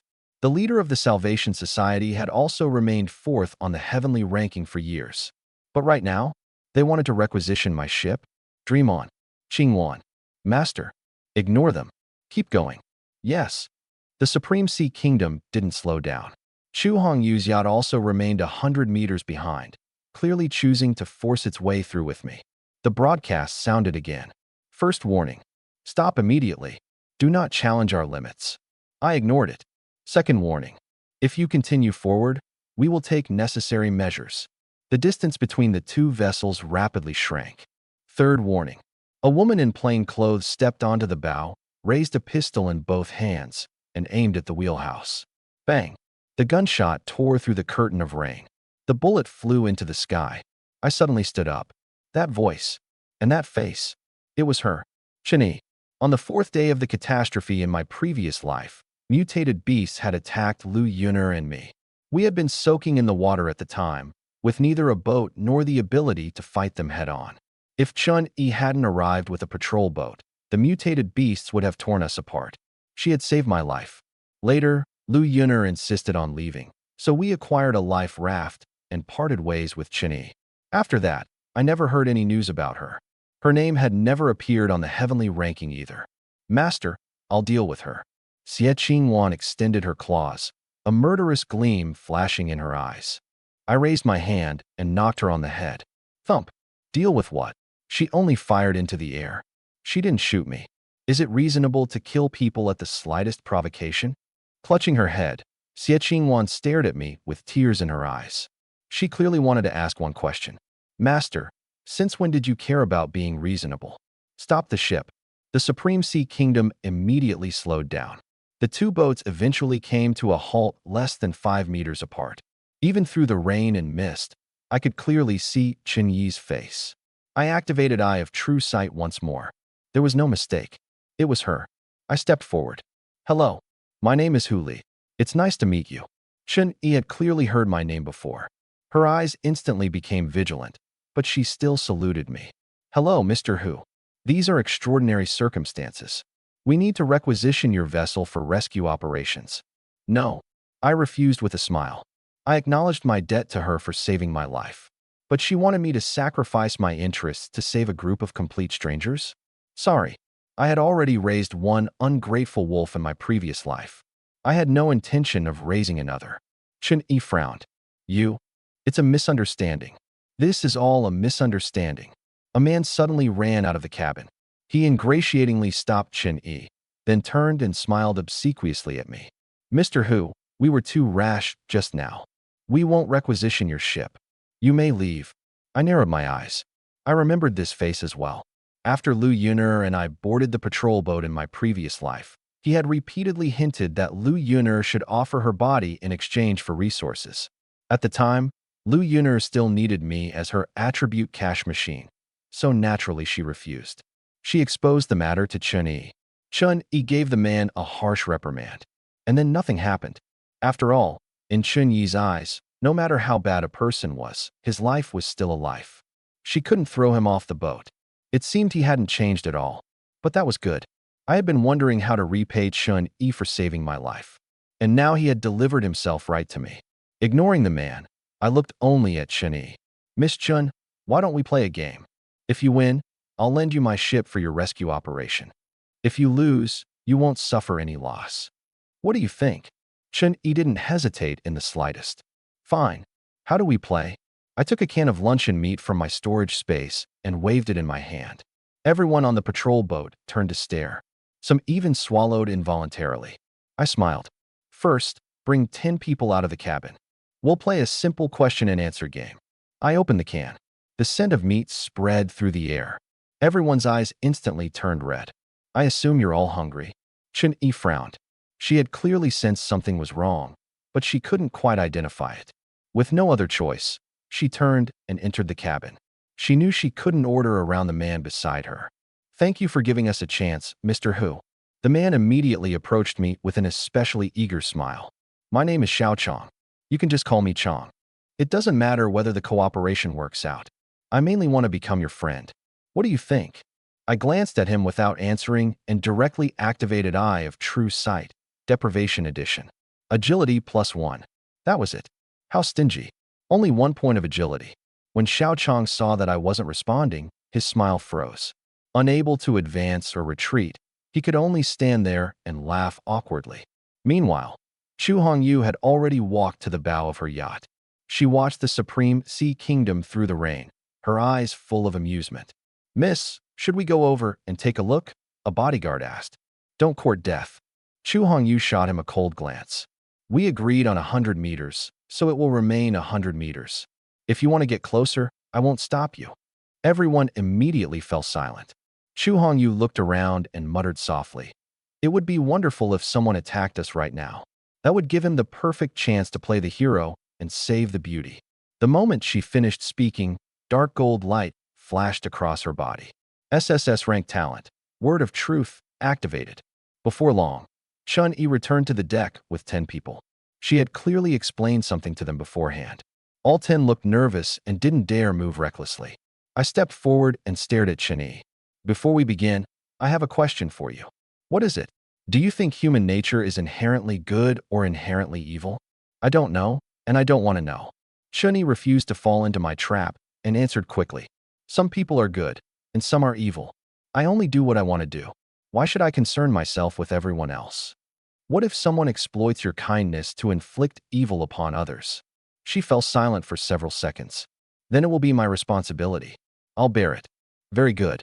I smiled, tossed the can of meat into the air, and caught it steadily. Then let's play a game. The 10 people's eyes instantly locked onto the can. I could see it clearly. They were hungry. Extremely hungry. I will give this can and my protection to one of you. The condition is simple. I pointed at them. Push one person beside you off the boat, and you'll receive the food. If you give up, the right to choose passes to the next person. Chun Yi's expression changed. She had clearly already told these people who I was. Hu Li, the man who had triggered 2 global announcements. At this stage, obtaining my protection meant survival. Very few people could withstand such temptation. Hu Li Yu. Splash. Before Chun Yi could finish, water suddenly erupted beside the boat. An old man had moved first, violently shoving a young girl overboard. His face was filled with excitement as he reached toward me with a trembling hand. I did it. Let me come over. You promised. I looked at him and uttered 2 words. You idiot. Then I turned towards Xie Wan. She understood instantly. A black shadow flashed as she landed on the patrol boat. Her panther tail swept across the deck, knocking the old man into the water as well. Help! The old man struggled frantically. I saved neither him nor the young girl. I only looked at the remaining 8 people. The game hadn't begun yet. Those who jumped the gun must be punished. Xie Wan sat on the bow, slightly baring her fangs. The others immediately stopped moving. I looked at Chun Yi again. You're right. Some people are good, and some are evil. You can't decide what kind of people they are. But you can guess. I pointed at the remaining 8. Guess how many will choose the canned meat, and how many will choose to remain where they are. If you guess correctly, I'll lend you my ship. If you guess wrong, you still lose nothing. Chun-Yi fell silent. According to what she had arranged beforehand, everyone should have refused. But someone had acted before the game even began. The old man had torn away their final layer of pretense. Now everyone was wary of everyone else. No matter what she guessed, she might lose. I'm not playing. Leaving those 3 words behind, Chun-Yi turned to leave. Get down there and save them. I remained where I was and smiled. Not playing? It wasn't that simple. No one moves. Xiao Chong suddenly pulled out a pistol. He had completely lost control of his emotions. Cursing loudly, he gripped the gun in both hands and aimed it at Chun-Yi. We have to play. No one is leaving today. He turned to me again, madness filling his eyes. Mr. Hu, I can participate too, right? Let me choose. I spread my hands. Of course. Since Miss Chin refuses to guess, forget about that game. Including you. There are exactly 10 people again. I looked at Chun-Yi. Why don't we start over? She said nothing, merely clenching her fists. Xiao Chong roared again. His emotions were on the verge of complete collapse, and he thrust the gun barrel right in front of Chun-Yi. If you don't say anything, I'll take that as agreement. I glanced at Xie Qingwan. A black shadow flashed. Smack. The gun flew from Xiao Chong's hand. I spoke calmly. Now it's fair. Ladies first. Miss Chun, you begin. I pointed at Xiao Chong. Push someone overboard in exchange for canned meat and my protection. Or remain where you are. Choose. Chun-Yi said nothing. She merely stared at Xiao Chong. His face turned deathly pale, and his legs gave way. He dropped to his knees on the spot. Chun-Yi, I was wrong. I have a wife and children. They're still waiting for me. Don't choose me. I'm begging you. I began counting down. 3. Chun-Yi's breath caught. 2. I choose. She abruptly raised her head. I'll push him overboard. I smiled. As expected, human nature never withstood temptation. She had saved my life in my previous life. Today's lesson could be considered repayment of that debt. I was about to order Xie Qingwan to act when Chun-Yi added another sentence. Pushing him overboard doesn't mean I can't save him afterward. She stared at me intently. I'll take the food first and pull him back up afterward. She still hadn't learned. Forget it. I shook my head with a smile and tossed the kin into her arms. Then I wish you luck. Respect the fates of others. Enjoy a happy life. If the person standing here had been some other bleeding heart rather than Chun-Yi, I would have drawn my saber long ago and taught them how to survive in the apocalypse. As for what happened after I left the canned meat behind, that was none of my concern. Qingwan, let's go. Yes, master. Xie Qingwan spoke in a human voice. Everyone aboard the patrol boat went pale with fear. She leaped back onto the Supreme Sea Kingdom, and the yacht continued toward Dujianjian. However, the 2 vessels had only just separated when, boom, an explosion came from behind. I whipped around. Chu Hongyu's yacht had exploded. An enemy attack. Only 2 things could cause an explosion of that scale: heavy weaponry, or an offensive talent of a rank or higher. At this stage, the points shop hadn't opened yet. Ordinary people couldn't possibly obtain weapons of that level. That left only one answer: a high-ranking talent holder. The attacker might not have been targeting Chu Hongyu. They might have tried to hit my Supreme Sea Kingdom and simply missed. I immediately activated Eye of True Sight and swept my gaze over the buildings protruding from the water. A ball of crimson fire soon entered my field of vision. It wasn't a person. It was a fireball. Boom. A second fireball flew straight toward the Supreme Sea Kingdom. I stood still. The instant the fireball entered the ship's defensive range, it exploded in midair. Flames surged outward. The shock wave tore apart the curtain of rain, yet failed to harm me in the slightest. I sneered.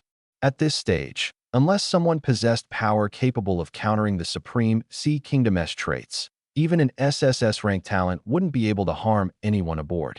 But that fireball had arrived at the perfect time. It exposed the attacker's position. The intense heat ripped open the curtain of mist.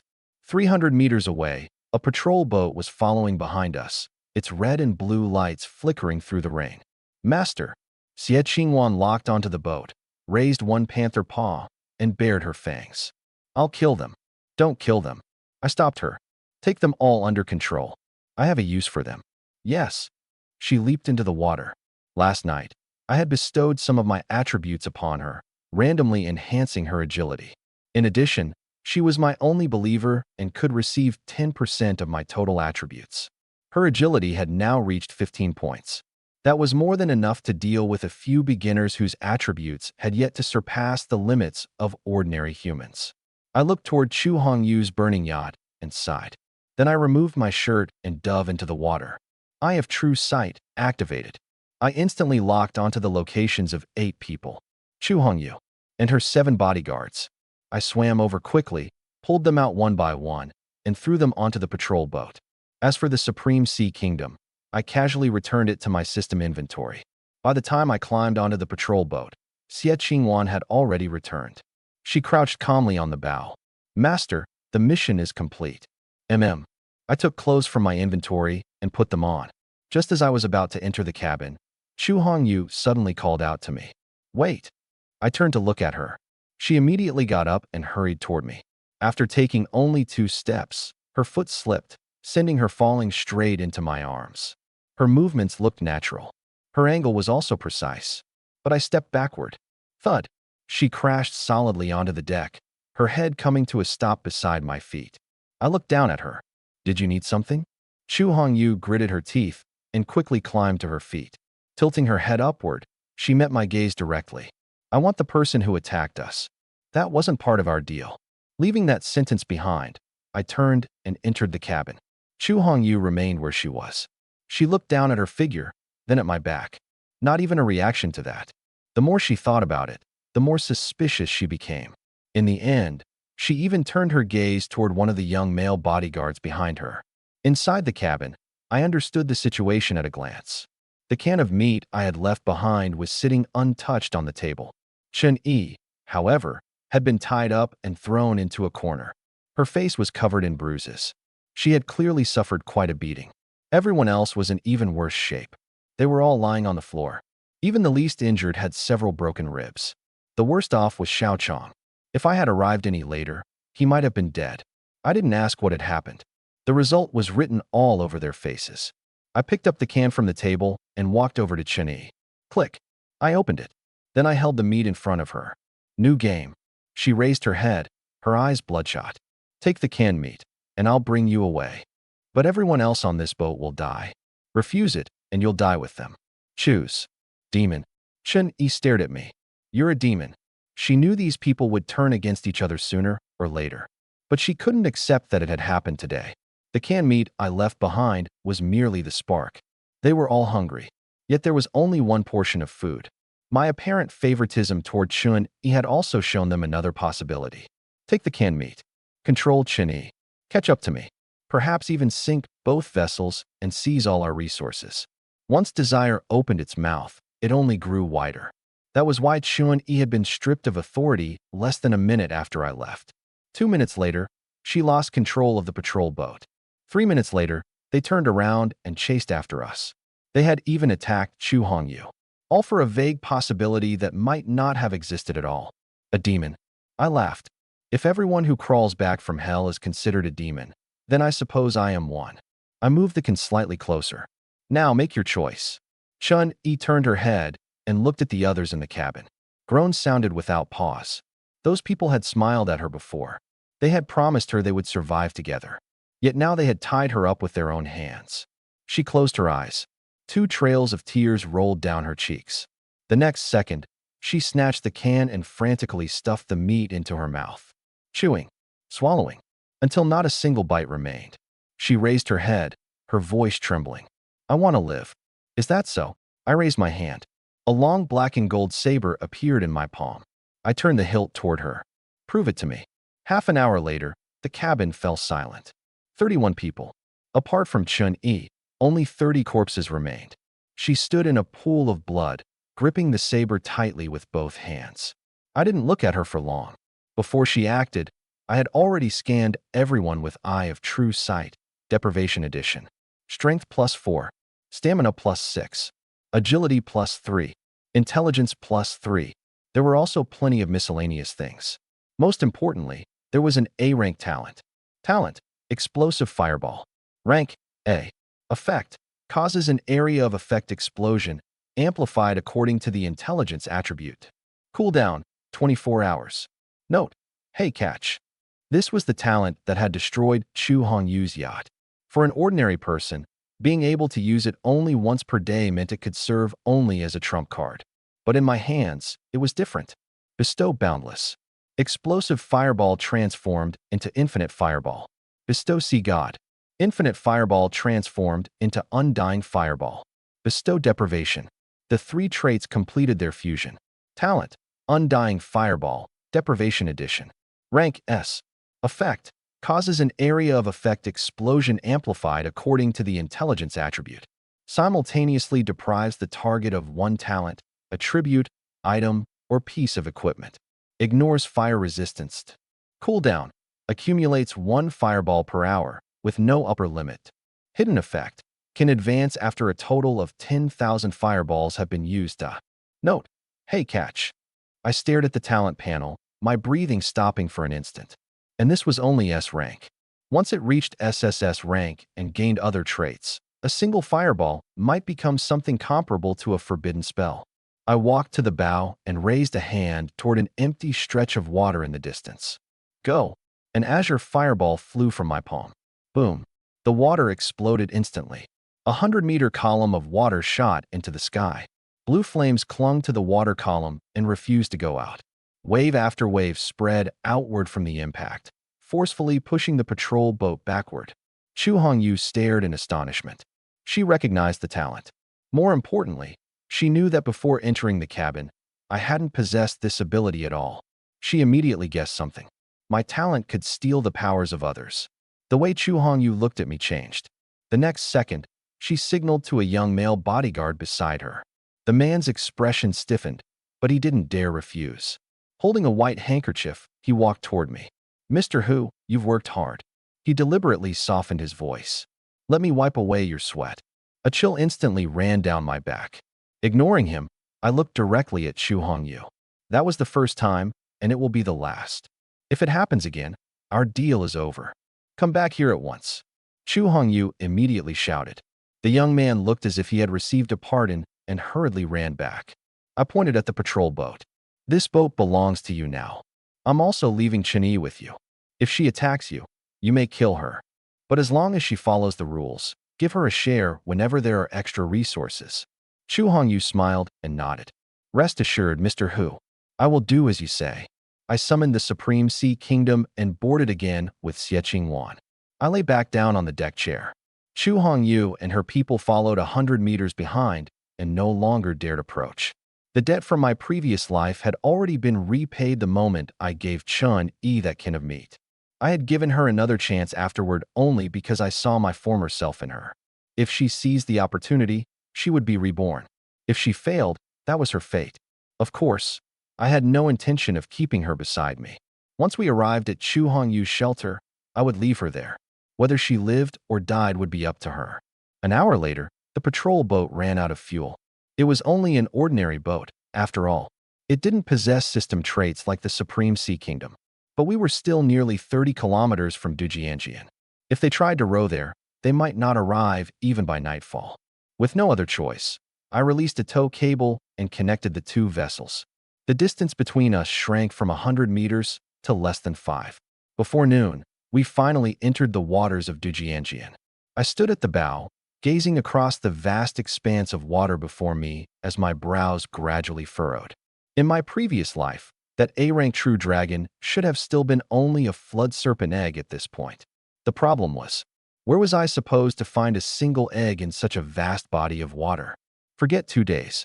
Even if I had 20 days, I might not find it. Why did we stop? Chu Hongyu asked from behind. I turned toward her, and an idea suddenly came to me. Word of truth. As long as she said I would definitely find the flood serpent or its egg, the matter would become simple. As for the price, we could negotiate. I smiled at her. "Miss Chu, we need to revise our deal." Her 7 bodyguards immediately stepped forward and shielded her. "Relax." I looked at them. I may deal with dead people often, but I always keep my word when dealing with the living. I merely want to exchange the original reward for something else. Chu Hongyu pushed past her bodyguards. "What do you want?" "1 sentence from you." Her pupils contracted. She understood. At the beginning of the catastrophe, one's talent was their greatest secret. Unless absolutely necessary, no one would expose it lightly. Yet my words had already revealed her trump card. Chu Hongyu took a deep breath and forced herself to remain calm. What do you want me to say? There's a flood serpent underwater, or perhaps a flood serpent egg. I want to find it. I didn't beat around the bush. Your talent can help me. Chu Hongyu's eyes widened. She clearly wanted to ask many questions. What was a flood serpent? What were mutated beasts? How did I know about them? But she ultimately restrained herself. I can help you. In exchange, you must answer 3 questions. I frowned. According to our original deal, I would escort them to Longqi, and she would pay me. Raising the price midway violated the agreement.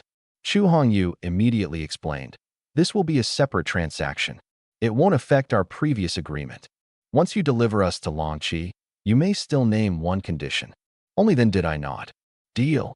3 questions in exchange for 1 use of her word-based power. It was worth it. Dark purple light flashed through Chu Hongyu's pupils. 2 tongues of purple flame rose from the corners of her eyes. She clasped her hands before her expression instantly turning solemn. I wish that Mr. Hu will enter the water once and find the flood serpent or flood serpent egg he seeks. A gentle breeze swept across the water. The purple flames at the corners of her eyes went out. Word of truth had been activated. I rubbed my suddenly cold forehead and looked towards Xie Qingwan. Qingwan, come underwater with me. Yes, master. We leaped into the water at the same time. The water around Dujianjian was now more than 20 meters deep.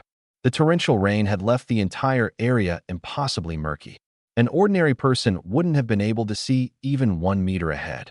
But I was the sea god. The moment I entered the water, everything changed. All that my eyes could reach was my royal domain. All that my thoughts could touch were my royal subjects. Suspended in the water, I slowly uttered one word. Come. The currents shook violently. The next second, every aquatic creature within 10 kilometers converged upon me. They were densely packed, endless, like an underwater beast tide. Several unusually large sturgeons and giant salamanders led the charge. They stopped in front of me and constantly moved their bodies, their gestures almost ingratiating. One glance was enough for me to recognize their condition. Proto-mutated beasts. Mutated beasts fell into 2 categories. Some had never existed in this world and appeared suddenly through unknown means. Others had originally been creatures native to Blue Planet, gradually evolving under the influence of the catastrophe. Before formally becoming mutated beasts, they would first enter the proto-mutated stage. They possessed intelligence similar to a human child's, but had yet to reach even the lowest G rank. Perfect. They were ideal for finding things. Find the flood serpent, or a flood serpent egg. I issued my command. The proto-mutated beasts immediately dispersed, each leading a school of fish in a different direction. I didn't remain idle either. Together with Xie Qingwan, I rapidly searched the surrounding area. Time passed. An hour later, Xie Qingwan noticeably slowed down. She could move underwater, but her body was still that of a terrestrial creature. After remaining submerged for so long, her body temperature was rapidly dropping. I immediately ordered her, go back up, rest, then come down and find me again. Yes. She never questioned my orders. Turning around, she swam toward the surface. However, just as she was about to leave my field of vision, a black shadow suddenly shot up from below. Moss. Xie Qingwan's voice abruptly cut off. A chill surged through my heart. Something had arrived. I looked up. Xie Qingwan had vanished. Had the flood serpent already hatched? Perhaps it hadn't been born after the newbie period ended. Maybe that was simply when it first revealed itself to humans. That was possible. After all, no one in my previous life had ever truly seen the flood serpent egg. Its supposed hatching time had merely been speculation from those who came later. I immediately closed my eyes and used my authority as the sea god to sense Xie Qingwan's location. Found her. She was straight ahead, but she was moving at extreme speed. Something really had taken her. I pursued at full speed. Yet even with my current agility, I could only barely match its speed. I couldn't close the distance at all. E rank. The creature was at least an E rank mutated beast. After I pursued it for some distance, the black shadow ahead finally stopped. We had already entered deep water. The surroundings should have been completely dark, Yet a mass of eerie green light glowed in the distance. Xie Qingwan was there. I didn't charge over recklessly. Instead, I approached slowly along the current. The closer I got, the more I sensed that something was wrong. My authority as the sea god told me there weren't merely two living creatures there. It wasn't just Xie Qingwan and the unknown mutated beast. There were 11. That meant 9 other creatures were present. I tightened my grip on the black gold ancient saber and continued forward. The eerie green light gradually illuminated the scene ahead. 9 enormous shadows floated in neat formation beneath the water. Chains stretched through the depths, and at the end of those chains was a massive ancient coffin. I stared at the scene before me, stopping dead in my tracks. 9 dragons. 1 coffin. What the hell? Was this 9 dragons pulling a coffin? The instant I approached, a pair of eerie green eyes snapped upward. The water exploded. A dark purple shadow lashed its long tail and charged directly at my face. Eye of True Sight activate. Species, Dragon Blood Flood Serpent. Rank, E. Stamina, 27. Strength, 28. Intelligence, 11. Agility, 29. Talent, transform into a dragon through blood, S. Skills, Heavy Strike, E. Venomous Fangs, E. Constriction, F. Note: after consuming a trace of dragon blood, it grew a horn and evolved from a serpent into a flood serpent. Ding. Strength +2. As the information appeared, the flood serpent had already reached me. A single horn grew from its head. Its dark purple scales glided along the current as its enormous jaws opened wide. I stared at its horn and drew the black gold ancient saber. A little E-rank snake dares attack me. The blade flashed. Flash. Crack. The flood serpent's horn fell away. The dragon blood flood serpent abruptly froze, its entire head forced downward by the saber. I now had 36 points of strength. Combined with the black gold ancient saber, severing one horn was nothing. If I truly wanted to kill it, I could split it in half with a single strike. But I didn't kill it. It was more useful alive than dead. I raised my saber, and the aura of the sea god erupted. The surrounding currents trembled simultaneously. Insolence. The dragon blood flood serpent shuddered. I stepped forward and stared into its eerie green vertical pupils. You stand before a god. Why do you not bow? As the words fell, the sea god trait pressed down upon it with its full force. The savagery in the dragon blood flood serpent's eyes rapidly faded. With only 11 points of intelligence, it wasn't particularly clever, but it understood one thing.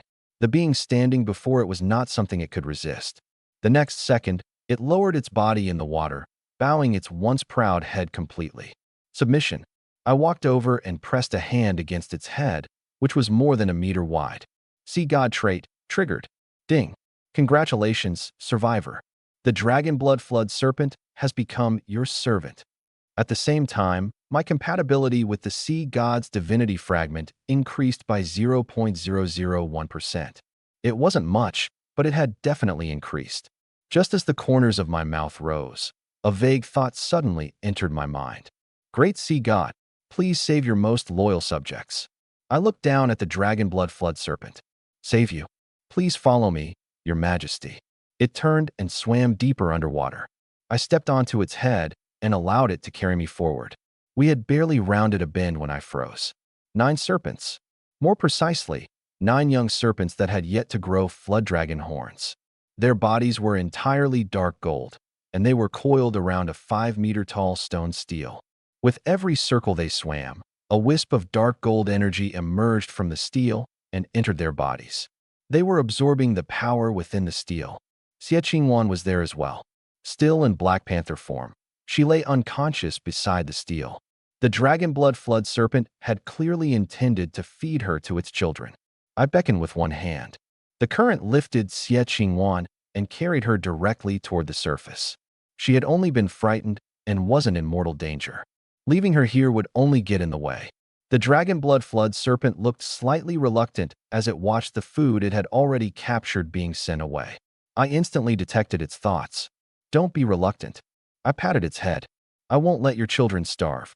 As the words fell, azure light appeared in my eyes. Sea God's authority activated. Come. An invisible command spread rapidly through the water with me at its center. 10 kilometers. 15 kilometers, 20 kilometers. Every aquatic creature within 20 kilometers turned around at once and rushed madly toward my location. The dragon blood flood serpent sensed my command and immediately lowered its head. Thank you, great sea god. My heart stirred. The range had increased.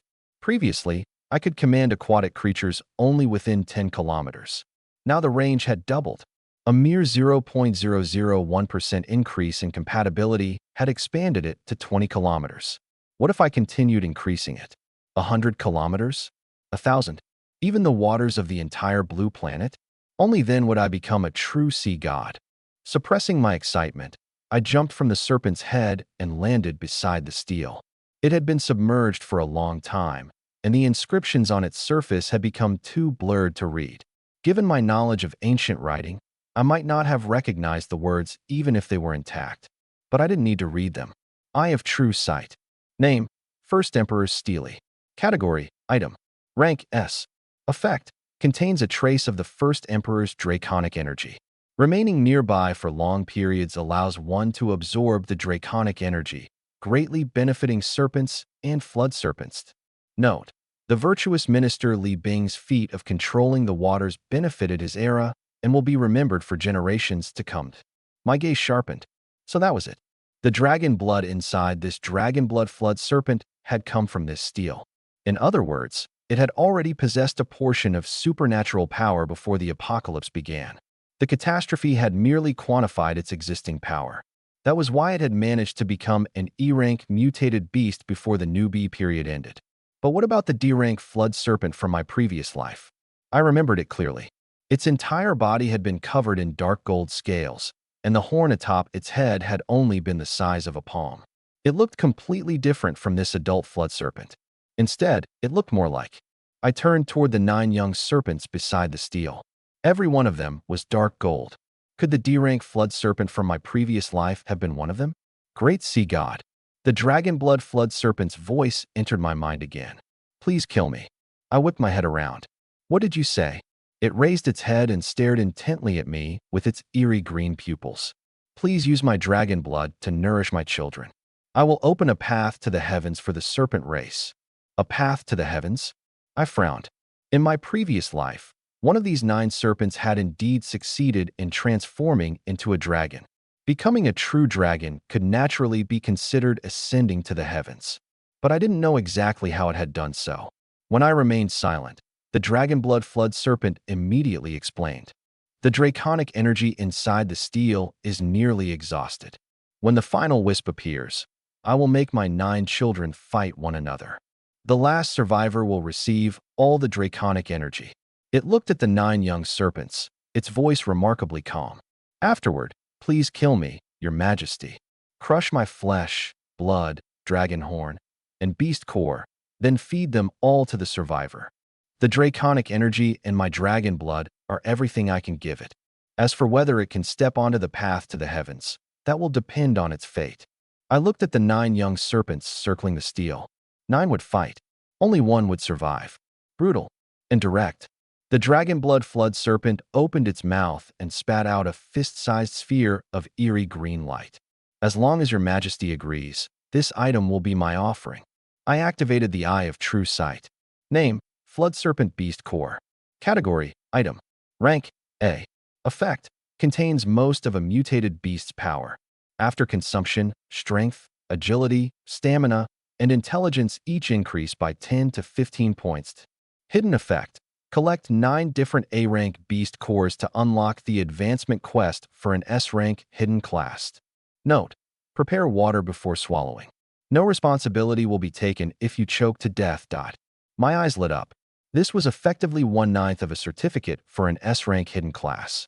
I had no use for it myself, but I could save it for Xie Wan. Her beast transformation talent wasn't exceptional, but at least she was loyal. If I gathered 9 A-rank beast cores in the future, giving her a hidden class wouldn't be a waste. Very well. I put away the beast core. I agree. The dragon blood flood serpent was about to bow, but I raised a hand to stop it. However, all 9 of these young serpents will belong to me. All of them. It froze. Yes. I pointed at the 9 young serpents. Who says 8 of them have to die? All they needed to transform into dragons were draconic energy and dragon blood. The draconic energy would be difficult to solve for the moment. But wasn't dragon blood right in front of me? The dragon blood flood serpent possessed the S-rank talent, transform into a dragon through blood.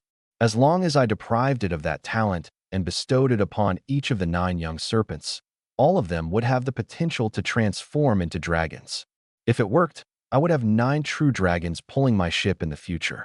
Just imagining it felt incredible. The dragon blood flood serpent clearly understood my intention. Its entire body trembled with excitement. "Your Majesty, do you mean?" "Don't get excited yet." I raised my right hand and pressed it against its head. "Whether this works depends on luck. If I can extract the dragon blood from your body, I can divide it among your 9 children. If I can't, your original plan will remain unchanged." The dragon blood flood serpent immediately lowered its head. "Please begin, Your Majesty." Deprive. Ding. Strength +2. Second attempt. Serpent scales +3. Third attempt. Deprivation failed. My expression darkened. All 3 opportunities were exhausted. 2 had succeeded, but neither had given me what I wanted. The final attempt had failed outright. The dragon blood flood serpent looked up at me, its eyes full of expectation. How did it go? It failed. The light in its eyes immediately dimmed. But I didn't remove my hand. "There's still another way." It abruptly raised its head. "What way?" I turned my palm upward, and an azure fireball rapidly condensed above it. The temperature of the surrounding water soared. "Don't agree too quickly." I raised the fireball in front of it. "You should be able to sense how powerful this is. If you withstand 1 attack, I'll gain another chance to deprive you. If you withstand 2, I'll gain 2 more chances. But I don't know how many attacks you can endure, nor do I know how many attempts it will take to succeed." The dragon blood flood serpent stared at the flames and hesitated for only an instant. "I'll gamble." The eerie green light in its eyes flickered wildly. There was no fear, only determination. Fine. This was its choice. There was no reason for me to hypocritically stop it.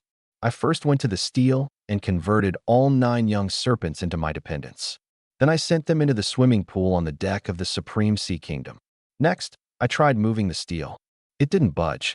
Even with my current strength, I couldn't pull it from the bottom. The black gold ancient saber might have been able to cut through it. But once the steel shattered, the draconic energy inside would disperse. That would defeat the purpose. I returned to the dragon blood flood serpent, white light appearing around my left hand. Bestow.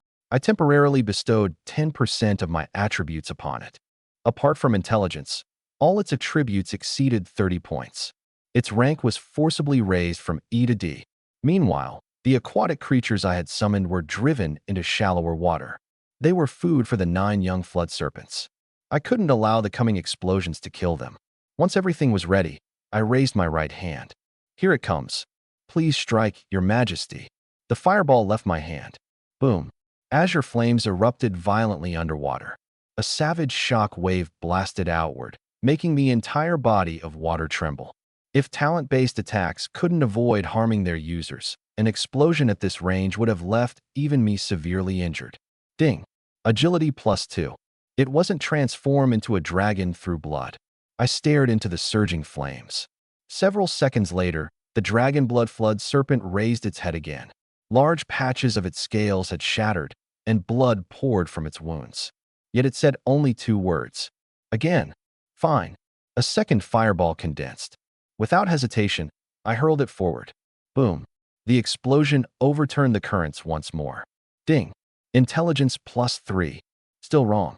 As the remaining flames dispersed, the dragon blood flood serpent was already swaying unsteadily. Azure flames clung to its scales and flesh like venomous insects it couldn't shake off, constantly devouring its life. Undying fireball.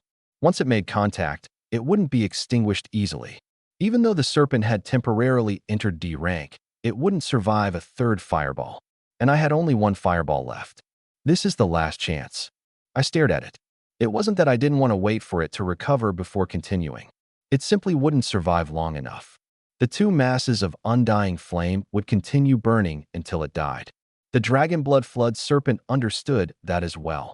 It slowly raised its head and faced the final fireball in my palm. "Do it." I didn't attack immediately. "Is it worth it? You're willing to give up your life for them?" The dragon blood flood serpent laughed. It wrapped its tail around the horn I had severed and looked toward the water's surface. Don't humans often leave everything they possess to their bloodline as well? There is no question of whether it is worth it. Our methods of passing things down are simply different. It looked at me again.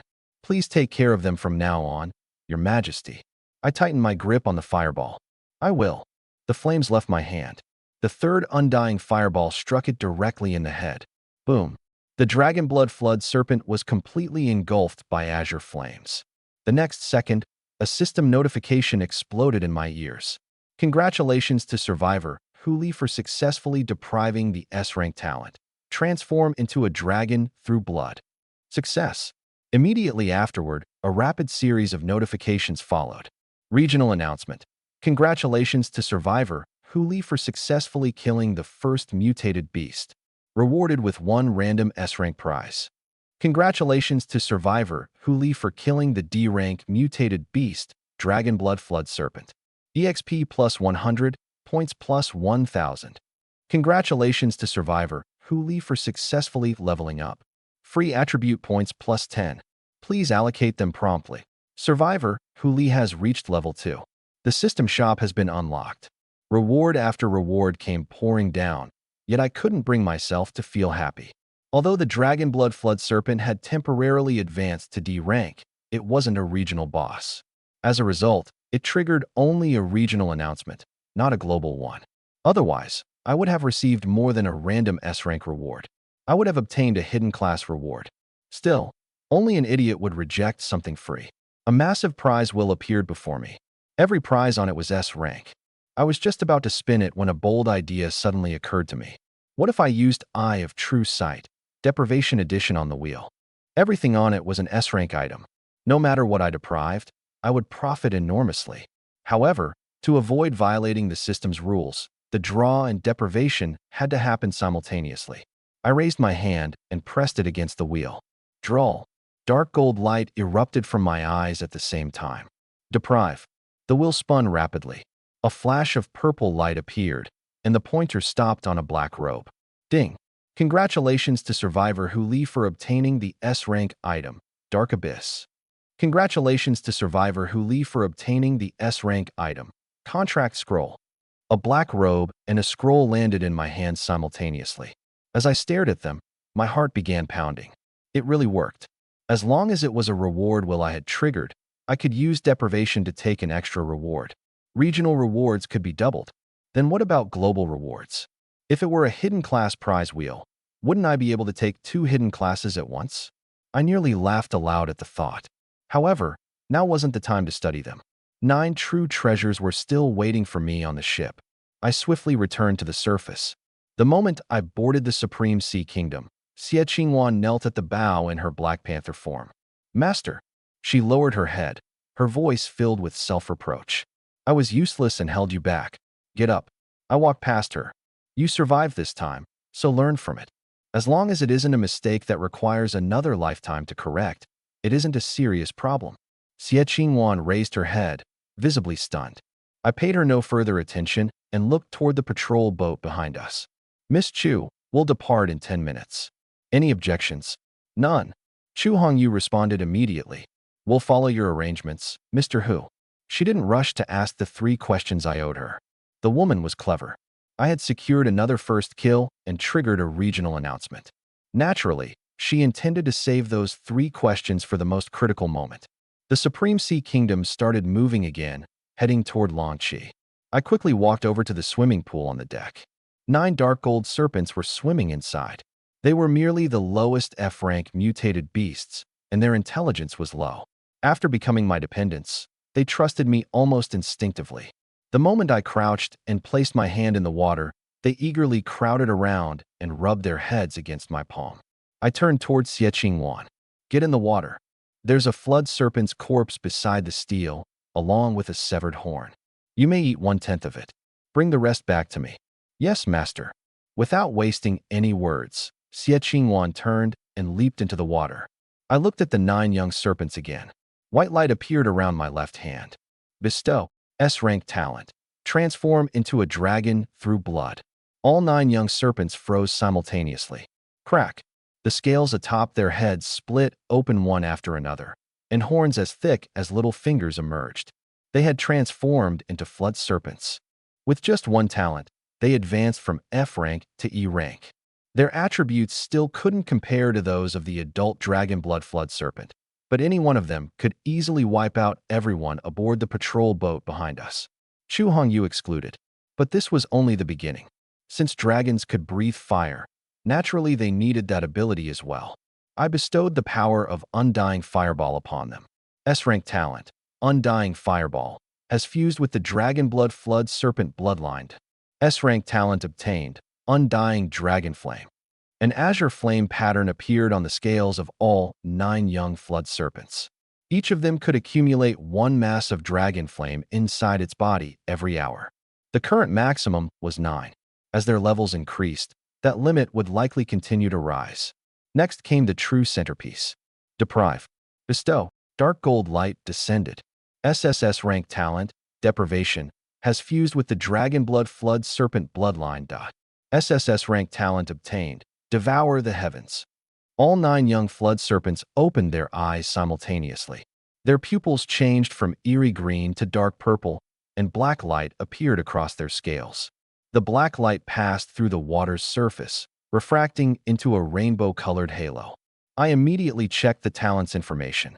Talent: Devour the Heavens. Rank: SSS. Effect: can devour energy, matter, and damage that enters the body. After a successful judgment, the devoured substance can be converted and fed back into the body to increase attributes or enhance talents. Note: just 1 bite. I promise I'll only take 1 bite. I stared at the panel, my eyes growing brighter. Devour the Heavens. With this talent, even if they couldn't become true dragons, they were guaranteed to become existences comparable to heaven-devouring pythons. If 9 dragons couldn't pull my ship, 9 heaven-devouring pythons would still be imposing enough. I tried bestowing the Eye of True Sight upon them as well. Bestowal failed.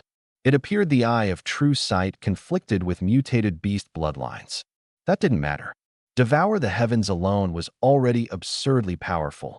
The 9 young flood serpents opened their mouths and stared at me in unison. Hungry. Their meaning was unmistakable. Just then, the water's surface exploded. Xie Qingwan climbed onto the deck, dragging the dragon blood flood serpent's corpse and severed horn behind her. Master, the mission is complete. Good work. I rubbed her head, then drew the black gold ancient saber. The blade flashed repeatedly. I chopped the flood serpent's flesh and severed horn into pieces. The 9 little ones in the pool are your responsibility. Feed them this first. If it isn't enough, catch fish from the water. Your task will be complete once the pool can no longer contain them. Xie Qingwan glanced at the 9 young flood serpents waiting with open mouths and immediately nodded. Yes. I turned and returned to the cabin, taking out the 2 S-rank items I had just obtained.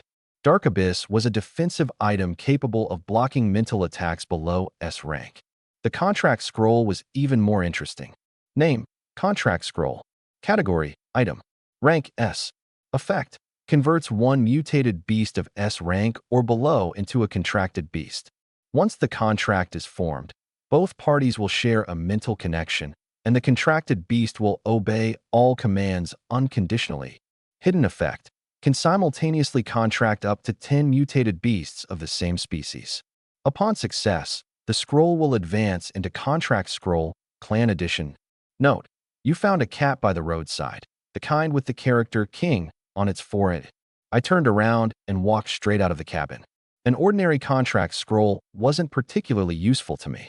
With the sea god's authority, I could convert aquatic mutated beasts into dependents. But dependents weren't slaves. They could think for themselves, and they could also betray me. What they worshipped was the sea god, not me. Huli. Right now, the sea god might not care about the 9 young flood serpents. But what about in the future? If they truly became dragons, and the real sea god appeared and beckoned to them, what would I do if they simply followed him? A contract was far more reliable. I went to the pool and unfurled the scroll. Contract. Light instantly enveloped all 9 young flood serpents. Ding. Congratulations to Survivor Huli for successfully contracting 9 dragon blood flood serpents. Contract Scroll has advanced into Contract Scroll, Clan Edition. Clan Management Interface unlocked. A token-shaped icon appeared beside the System Shop icon. With a thought, I opened the interface. There were 9 numbered slots, from 1 to 9. Beneath each number was a 3-dimensional projection of a young flood serpent.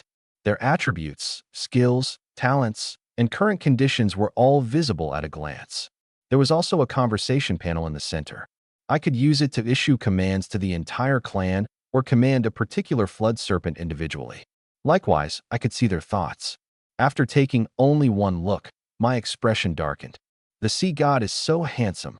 I touched the sea god's hand. I'm one of the sea god's pets too. I want more pats. The 9 young flood serpents' thoughts flooded the channel, making my head ache. I raised a hand to my forehead. Sure enough, contracting them had been the right choice. If I let them continue worshipping the sea god, who knew what kind of fanatics they would become? I immediately issued an order in the clan channel.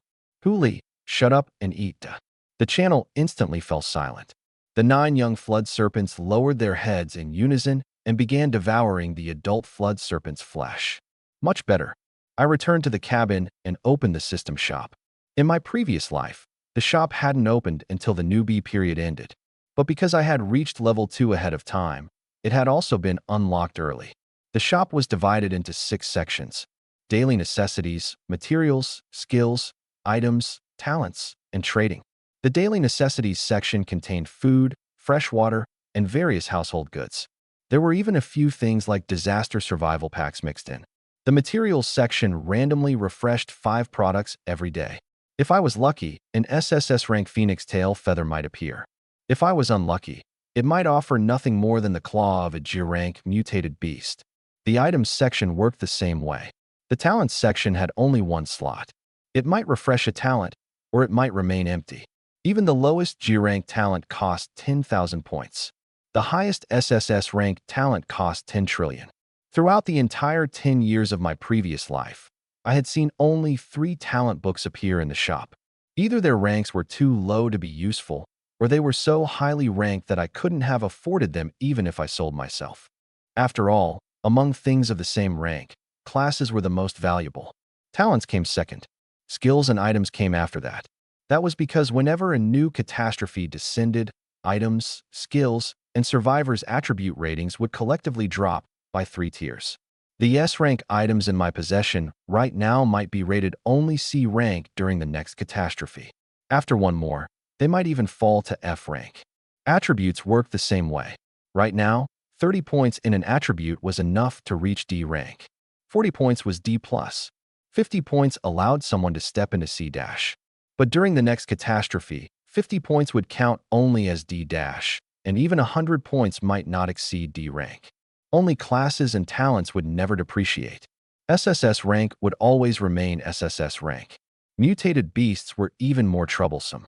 Whenever a new catastrophe arrived, their attributes would skyrocket according to their current rank. Take the Dragonblood Flood Serpent as an example. It had 28 points of strength and was rated E rank. If it survived until the next catastrophe, it would remain E rank, but its strength might directly increase to 280. That was why I was in such a hurry to claim first kills.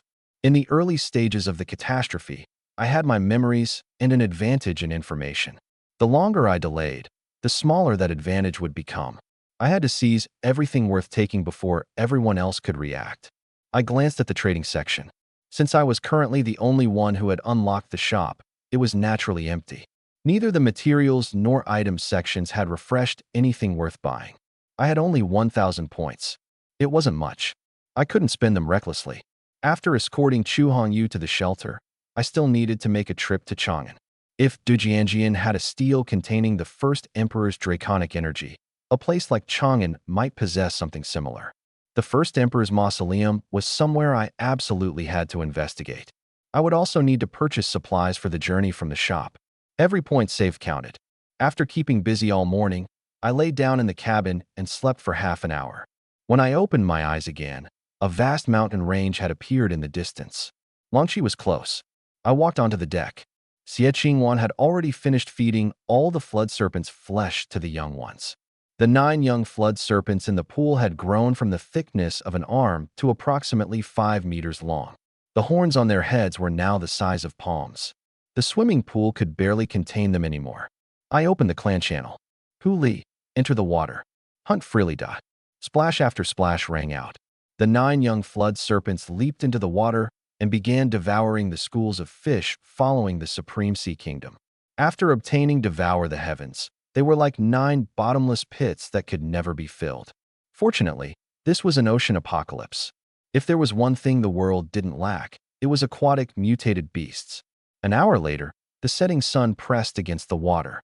We arrived at the outskirts of Longqi. Standing at the bow, I looked toward the patrol boat behind us. We've arrived. Where's the shelter? The Longqi mountain range stretched endlessly, with an average elevation of more than 4,500 meters. Without someone to guide us, finding a single shelter within it would be almost impossible. Chu Hongyu had been waiting at the bow for some time. Please wait a moment, Mr. Hu. She opened the briefcase she carried with her, removed a flare gun, aimed it at the sky, and pulled the trigger. Bang! A crimson streak tore through the mist before exploding high in the sky. Almost simultaneously, another mass of red light rose from deep within the Longqi mountain range. Someone will come for us shortly. Fine. I nodded. Rather than having us search the mountains, it was better to let the people from the shelter come to us. The 2 ships outside the mountains were clearly easier to find than a hidden shelter inside them. I leaned against the bow and waited. An hour later, the sound of numerous engines came from across the water. 10 speedboats broke through the mist and surrounded us from different directions. I swept my gaze across them, my expression gradually turning cold. Did they need 10 speedboats to pick someone up? Xie Qingwan also sensed something was wrong and immediately moved in front of me. Chu Hongyu stared intently at the speedboats, her expression ugly. The next second, bang! A gunshot cut across the water. A man stood on the leading speedboat and shouted harshly at Chu Hongyu. Chu Hongyu, surrender now and you may still live. Otherwise, you'll end up just like this ship. He waved a hand. The phantom of a several-meter-long battle saber rapidly condensed in midair and slashed toward the Supreme Sea Kingdom with a howling gale. Chu Hongyu's expression changed drastically. Mr. Hu, watch out. Boom. The phantom saber struck the hull directly. Then, crack. A crisp sound rang out. The phantom saber shattered on the spot. Forget being damaged. The Supreme Sea Kingdom didn't even shake. The man opposite me was still holding his arm aloft. The vicious expression on his face instantly froze. All 10 speedboats simultaneously fell into dead silence. I looked down at the undamaged deck, then raised my head toward the man. Wait, what did you just say? I raised a hand and pointed at the ship beneath my feet. I'd end up like it. The man's lips moved, but he couldn't force out a single word. I couldn't help spreading my hands. See, awkward, isn't it? Attack.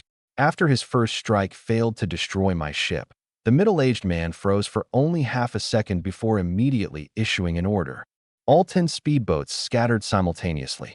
Water-type talents, ranged attacks, and auxiliary enhancements all rained down upon the Supreme Sea Kingdom. Boom. Water exploded and flames flashed wildly. Yet the hull didn't shake in the slightest. Leaning back in my deck chair, I yawned. Was that it? 10 speedboats. 10 combatants. 2 of them even possessed A-rank talents. In the early stages of the catastrophe, this team was certainly not weak. Unfortunately for them, they had encountered the Supreme Sea Kingdom. Forget 2 A-rank talent holders. Even 10 SSS-rank talent holders wouldn't be able to scratch its paint. Besides, the 9 flood serpents had already positioned themselves beneath the speedboats. With a single thought from me, 9 of those boats would immediately capsize. But there was no need to rush. I turned toward Chu Hongyu aboard the patrol boat. Miss Chu, care to introduce them? Chu Hongyu stared at the middle-aged man, her expression dark. Chu Xiao, my biological uncle and the person responsible for constructing this shelter. My father and I possess the final access authority to the warehouses. If he's attacking me now, he probably wants to force me to surrender that authority. She paused.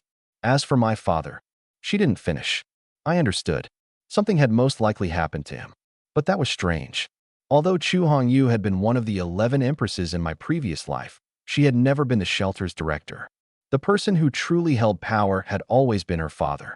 I had merely lost some time in Dujianjian. Surely that couldn't have caused her father to disappear? Besides, with the Supreme Sea Kingdom leading the way, We had arrived much faster than would normally have been possible. Forget it.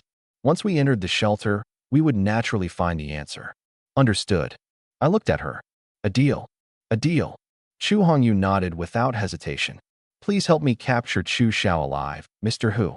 You don't even want to ask my price? There's no need. She stared directly at me, her tone decisive. Even if you want the entire shelter, I can hand it over with both hands. As I am now, I have the authority to say that. What would I want that thing for? I waved dismissively. More people means more problems and even more trouble. Bang! A gunshot suddenly rang out. The bullet struck the deck, sending out a shower of sparks. Standing aboard his speedboat, Chu Xiao aimed his gun at Chu Hongyu. Rage twisted his entire face. Are either of you even taking me seriously? I smiled. You don't belong in my eyes. You'd fit better in the water. The instant the thought appeared, the 9 flood serpents moved. Their 5-meter bodies erupted from beneath the water and wrapped around the speedboats. Crack! The hulls tilted, and 9 speedboats capsized almost simultaneously. Help! There's something underwater. Swim! The cries had barely begun before they abruptly stopped. The flood serpents opened their jaws and swallowed 1 person apiece. Blood spread across the surface, only to be quickly diluted by the churning waves. Since they had dared attack me, they should have been prepared to die. As for their difficulties, whether they had been coerced, whether someone had manipulated them, what did that have to do with me? An enemy was an enemy. 9 boats had overturned. Only the speedboat beneath Chu Xiao remained. The 9 flood serpents didn't continue attacking. They surrounded his boat and slowly rested their heads on the gunnels. 9 pairs of enormous eyes stared directly at Chu Xiao. The speedboat was small to begin with 9 serpent heads forming a ring around it. The entire vessel was almost completely blocked. Chu Xiao's legs trembled, and the gun in his hand fell to the deck with a clang. Qingwan. I'm here, master. Bring Mr. Chu over. I got up and began walking toward the cabin. Have him show us the way while you're at it. I'm hungry. Yes, master. Xie Qingwan transformed into a black panther and leaped away. She landed on the speedboat, seized Chu Xiao by the back of his neck with her jaws, then jumped back onto the patrol boat. I didn't look back. You guide us from behind with your lights. Let's keep moving. Wait. Chu Hongyu hurried to the side of the boat. Mr. Hu, to prevent any further accidents, I want to bring Chu Xiao aboard your ship. Also, I still have 3 questions to ask you. She was afraid Chu Xiao had a contingency plan. That was understandable. When people were driven into a corner, there was no telling what they might do. With a thought, I ordered 1 flood serpent to swim beside the patrol boat. It lifted its head above the surface, exposing its neck. Ride it over. Chu Hongyu stared at the serpent's head, which was thicker than her waist, and visibly drew a sharp breath. But she didn't retreat. Gritting her teeth, she climbed directly onto it. The Black Panther also carried Chu Xiao back to the Supreme Sea Kingdom with several leaps. The moment Chu Xiao was thrown onto the deck, he struggled to raise his head. Mr. Hu, we can make a deal too. I stopped walking. Oh. As though he had grasped his final lifeline, Chu Xiao spoke rapidly. No matter what you want, I can give it to you. Supplies, weapons, women. There are many beautiful women in the shelter. Plenty of them are prettier than Chu Hongyu. My eyes turned cold. He failed to notice and continued speaking frantically. This is the apocalypse. As long as you're willing, you can have as many women as you want. Chu Hongyu is different. She'll definitely try to control you. No matter how strong she is, she's still only a woman. We men should. A saber cry erupted. The black gold ancient saber was unsheathed in an instant. Cold light swept across Chu Xiao's lower body. A small object fell into the water and was immediately swallowed by a flood serpent. Chu Xiao's face turned deathly pale. His mouth opened, but before he could scream, I had already returned the saber to its sheath. A man. I looked down at him. You think you qualify? Chu Xiao curled up on the deck, his entire body convulsing. Chu Hongyu had just boarded when she witnessed the scene. She froze for a moment, then stared at me for several seconds. Afterward, she actually turned to examine the male bodyguards aboard the patrol boat.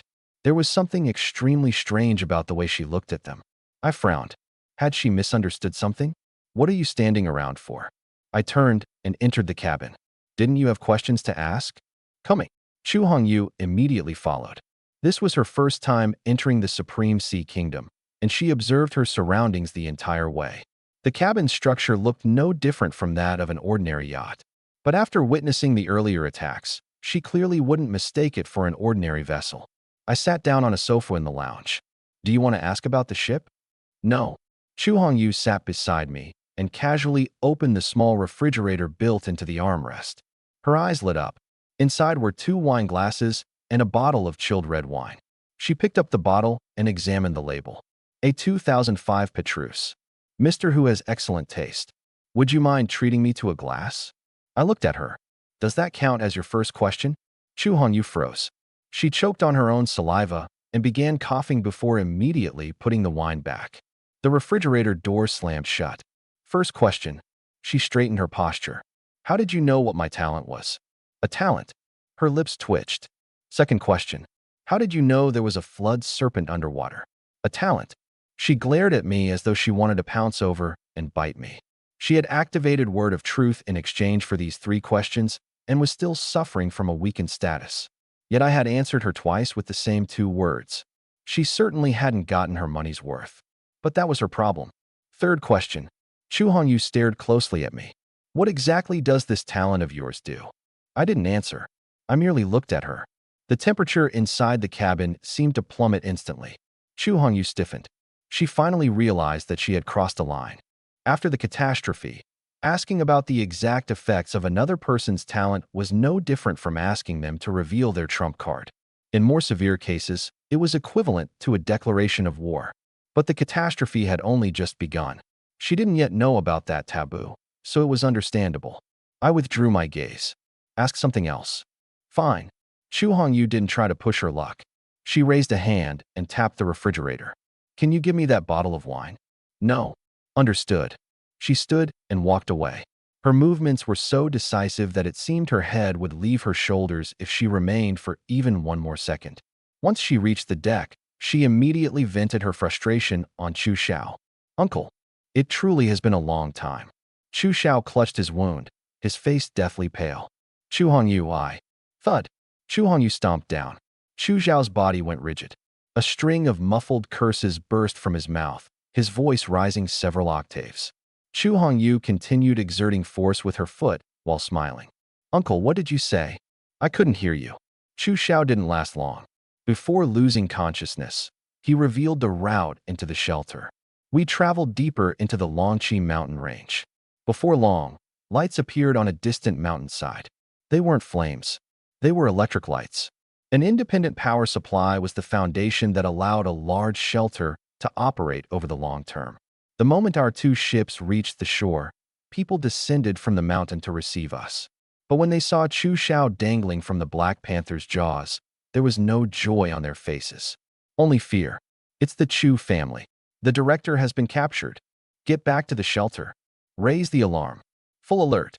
Alarms instantly echoed throughout the forest. The crowd fled frantically toward the mountain. Some fell.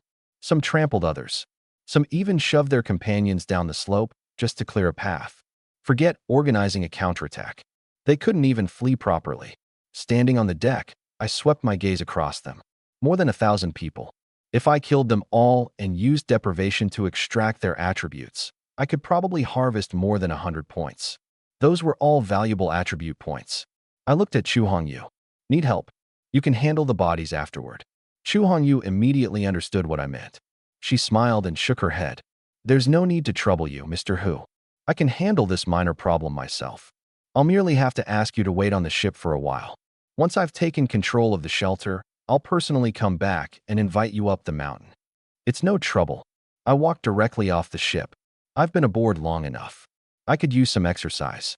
Xie Qingwan immediately leaped down after me. The 9 flood serpents remained in the water, continuing to hunt aquatic mutated beasts. Seeing this, Chu Hongyu also disembarked. Since Mr. Hu is in the mood, let's take a walk together. She glanced at the 7 bodyguards behind her. They immediately escorted Chu Xiao and brought Chun Yi with them as they started up the mountain. I didn't know what terms Chun Yi had reached with Chu Hongyu, but Chun Yi had now completely integrated into her bodyguard team and remained close beside her. Chu Hongyu raised a hand. After you, Mr. Hu. She walked at the front like a host. I casually stored the Supreme Sea Kingdom and followed. If there had been a line of greeters standing nearby, we truly would have looked like officials arriving for an inspection. The people on the mountain were still fleeing. After watching for a while, I asked directly, "What's their situation?" "The construction crew," Chu Hongyu explained as she walked. This shelter was originally scheduled for completion in March, so the workers hadn't left yet. The moment she finished speaking, a rock came flying at us from the side. Before the bodyguards could move, Xie Qingwan had already pounced. Smack! Her panther paw struck, shattering the rock instantly. She looked back at me, awaiting my command. I shook my head. Since I had agreed not to interfere, I would let Chu Hongyu resolve this herself. I continued walking. They don't even get Lunar New Year off? To be precise, they haven't had a single holiday in the 10 years since construction began. I glanced at her. Capitalist dog. Capitalist. Chu Hongyu chuckled. Perhaps. But once wealth accumulates past a certain point, money itself is no longer the most important thing. Resources and security are. The Chu family owns 3 large oil fields, 5 gold mines, 7 metal mines, and vast tracts of farmland overseas. As for security, apart from this shelter, we have 2 others in Africa and the Grey Eagle Federation. The construction cost of this facility alone might not be covered even if we drained an entire oil field dry. She pointed toward the people on the mountain. These workers and their descendants enjoy benefits far beyond society's average standards. Housing is assigned to them. Resources are shared. The Chu family covers all medical and educational expenses. They can marry, have children, and grow old here. The shelter has everything. Rather than a construction site, it would be more accurate to call this place a city. Mr. Hu, answer honestly. How many people outside would beg for a life like this? All they need to do in return is finish building the city. Is that not enough? I laughed. Changing the subject? Chu Hongyu paused. I looked at her and tore apart the beautiful packaging around her words. If the apocalypse never came, this place would be a prison they could never escape for their entire lives. Now that the apocalypse has arrived, they and the shelter will become the Chu family's property. Benefits? Happiness. In the end, you are merely building a city belonging exclusively to the Chu family. The people here aren't citizens. They're servants you raised in advance. I looked toward the mountain. You aren't stopping me from killing them because you care about them. You simply don't want me to slaughter all your assets. Am I right? The grief on Chu Hongyu's face instantly vanished. She spread her hands. The act was over. Clearly, she had known from the beginning that those words wouldn't fool me. Immediately afterward, vigilance appeared in her eyes. She was probably afraid that I would suddenly have a fit of compassion and try to free these so-called slaves. Relax. I continued up the mountain. Your family's affairs have nothing to do with me. Whether Chu Hongyu treated these people as citizens or assets, she had at least kept most of them alive in my previous life. That was enough. As for asking me to accept this group, forget it. They would all be burdens. Thank you, Mr. Hu. Chu Hongyu visibly relaxed. While we spoke, the Black Panther and the bodyguards had already stopped 4 separate ambushes. The attacks weren't particularly powerful, but their attitude was obvious. The people on the mountain didn't welcome us. I glanced at the figures hiding behind the trees. At this rate, taking control of the shelter won't be easy. Chu Hongyu suddenly stopped. Why don't we make a bet? I looked at her. On what? On how many days I'll need to make them recognize me as their new director. She raised one finger. If I win, Mr. Hu must do one thing within his ability for me. If I lose, you may choose anything among the shelter's assets. That includes the lives of everyone here. I narrowed my eyes. Another test. She had probably noticed that I obtained some kind of benefit from killing people. When I left the ship, I had indeed appeared somewhat eager. Combined with the undying fireball I had previously demonstrated, it was only natural that she would become suspicious. This woman was a genuine nuisance. Still, there was no harm in playing along. How long do you think you'll need? 1 day. Chu Hongyu held up her finger.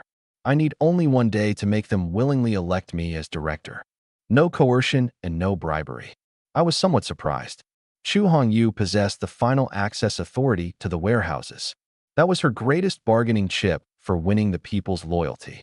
If she used neither coercion nor bribery, how would she subdue them? You won't use your talent to control them on a large scale either? I can't afford that price. Fine. I nodded. I accept your bet. Chu Hongyu immediately turned toward her bodyguards. Save them. Yes, miss. The 7 bodyguards scattered and began helping those injured during the stampede. One of them possessed a healing talent capable of directly repairing minor injuries. Chun-Yi continued guarding Chu Hongyu. I watched in silence. Did she think saving a few people would win over the entire shelter? That was far too crude. If this was the full extent of her methods, she had already lost the wager. We eventually reached the mountaintop. At the end of a platform stood an artificial cave. Its entrance was 3 meters tall and 10 meters wide, sealed by a massive steel door. Judging by the Chu family's construction standards, it could probably withstand the shock wave of a distant nuclear explosion.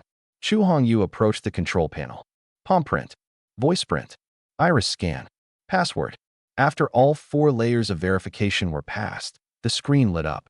A surveillance feed from inside the door appeared before us. 5 men and 2 women stood guard on the other side. Every one of them was prepared to attack. The instant the door opened, they would strike. Unfortunately, they didn't know there was a camera inside. Chu Hongyu turned toward me with a bitter smile. Mr. Hu, enough. I knew what she wanted to say. She simply wanted me to protect her.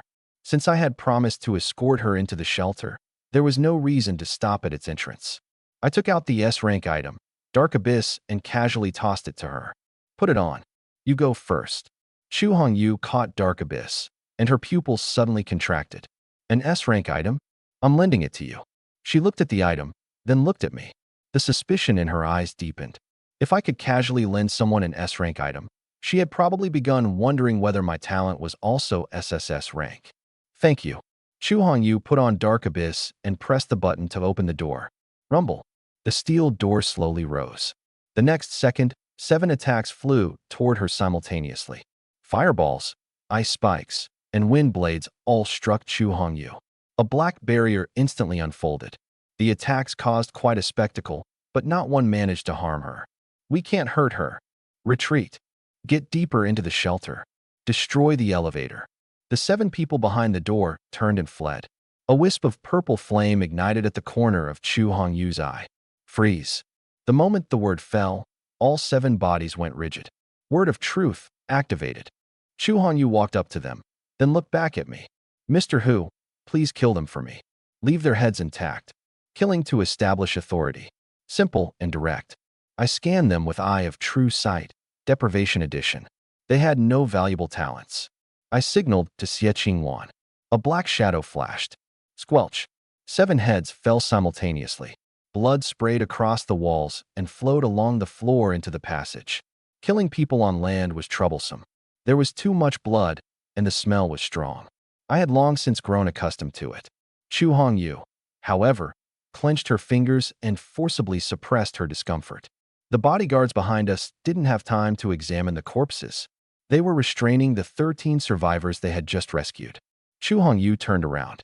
Do any of you know these people? The 13 survivors turned pale. Several struggled frantically after seeing the heads on the floor. Their answer was obvious. It seems you do. The Black Panther raised a paw and kicked several heads toward Chu Hongyu like balls. Chu Hongyu stepped on one. Of course you do. You've lived together for so many years. I'm sure you normally addressed each other affectionately as uncles, aunties, brothers, and sisters. But what happened just now? When you were fleeing for your lives, did they stop to help you? When they were guarding this door, did they consider opening it for you? She grabbed the head by its hair and lifted it in front of the survivors. Look carefully. Are these the people you call family? The moment danger arrived, you were the first ones they abandoned. It was all because of you. A boy around 10 years old suddenly roared. Even as the bodyguards restrained him, he continued struggling desperately.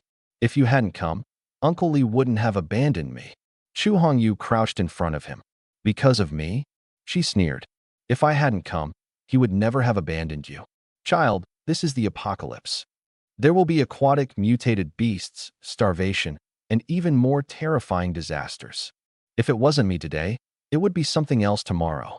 When his life is on the line, do you truly believe your life will be more important to him than his own?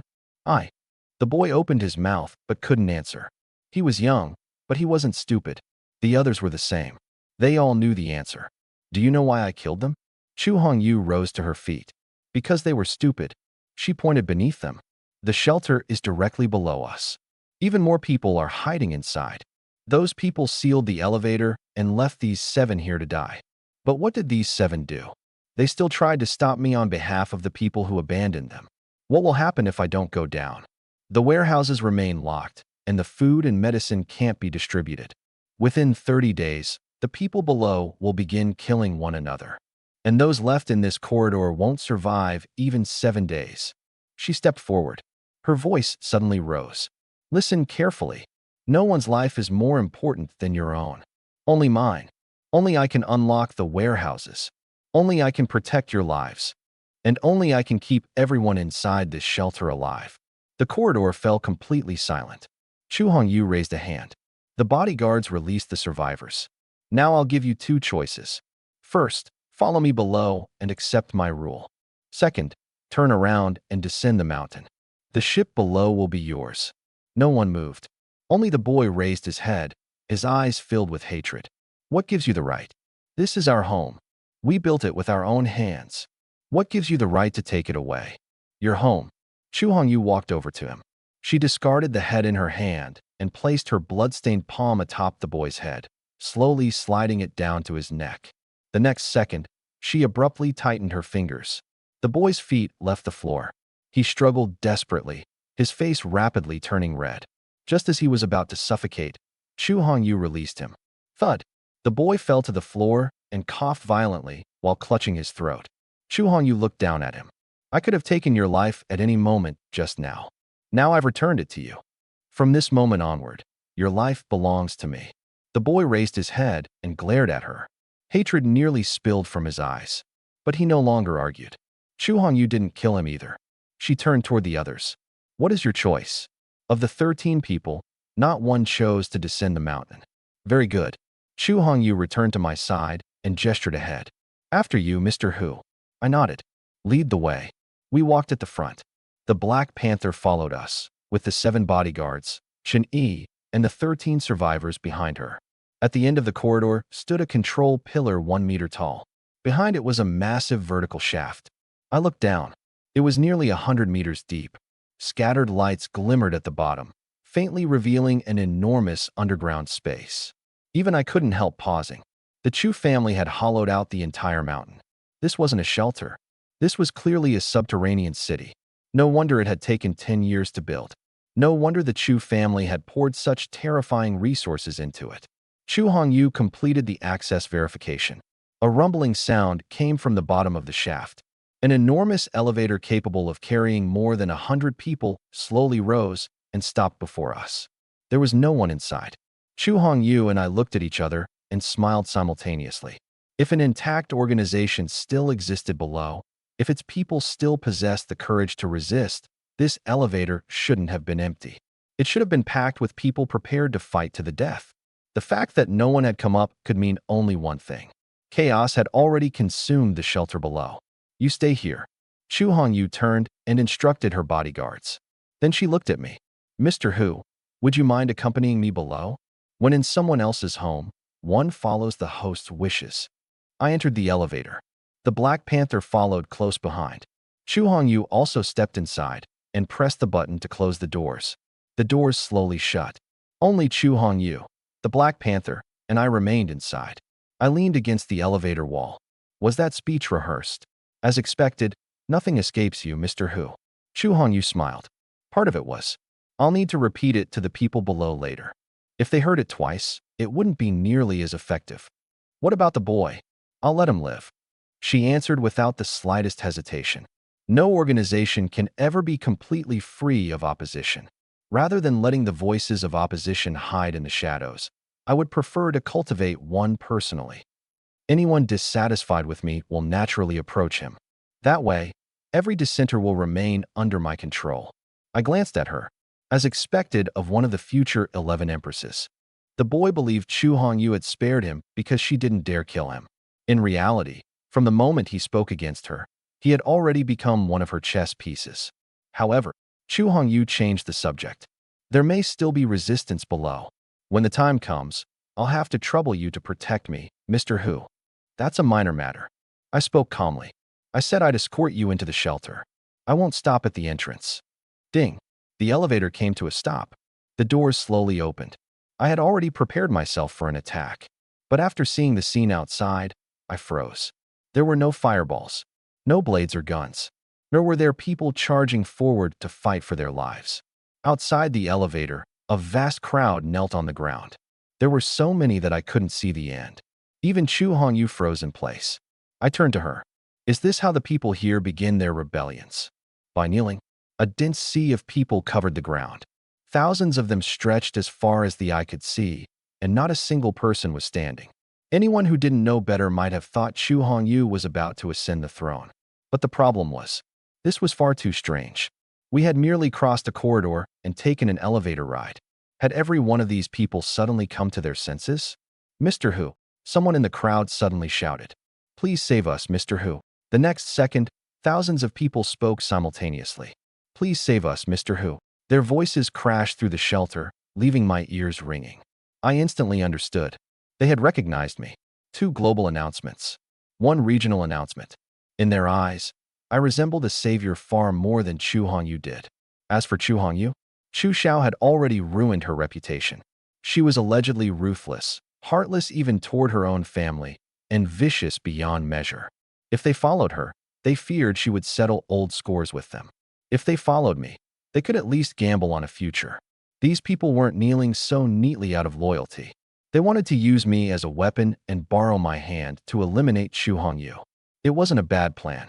Unfortunately, they had chosen the wrong person. Master, what are they? Xie Qingwan looked confused. I smiled and stepped backward. They want a new master. I had no intention of getting involved. But at that moment, dark purple flames suddenly ignited at the corners of Chu Hongyu's eyes. She stared directly at me and uttered 2 words. Freeze. My body instantly stiffened. The Black Panther was also frozen in place. Before I could break free, Chu Hongyu seized my wrist and pulled me to her side. Facing the gazes of thousands, she announced loudly, I, Chu Hongyu of the Chu family, have returned today with my husband, Hu Li, to formally take control of Shelter 001. If anyone objects, step forward and say so. I objected. I objected to this entire damn thing. But I couldn't even move my mouth. Fortunately, my intelligence had already reached E rank. The moment Chu Hongyu finished speaking, I regained control of my body. The Black Panther recovered 1 second later. She extended her claws and looked at me. Her meaning was clear. Should she attack? I shook my head. Forget it. Chu Hongyu had merely borrowed my reputation. From the perspective of our transaction, the only thing I had lost was a little dignity. Killing a future ally who might become extraordinarily powerful over something so trivial wasn't worth it. Besides, even without borrowing my influence, she would have found a way to suppress the people here. It merely would have been more troublesome. I didn't react, but everyone below was dumbfounded. The powerful backer they had finally found had somehow become the Chu family's son-in-law. Did they doubt it? No one dared. Chu Hongyu had status, strength, and a face beautiful enough to make most men abandon their principles. From their perspective, the 2 of us ending up together was perfectly reasonable. A man in a suit squeezed out from the second row. He didn't even dare stand. He lay flat on the ground and slowly crawled to the front. Chu Hongyu glanced at him. Little cousin uncle? The man frantically shook his head in terror. I wouldn't dare. Miss, please don't call me that. I don't even know how many branches separate us. I merely work for the Chu family. Chu Hongyu smiled. Then why did you crawl out here? Do you want to fight me for control? No, no, no. Sweat poured down the suited man's face. I came to deliver a message. Before the sir left, he gave me certain instructions. The smile instantly vanished from Chu Hongyu's face. The sir. Before he left, those 2 phrases explained everything. There was only one person whom this man would address as the sir, the true head of the Chu group, Chu Hongyu's father. Lead the way. Chu Hongyu spoke only 2 words.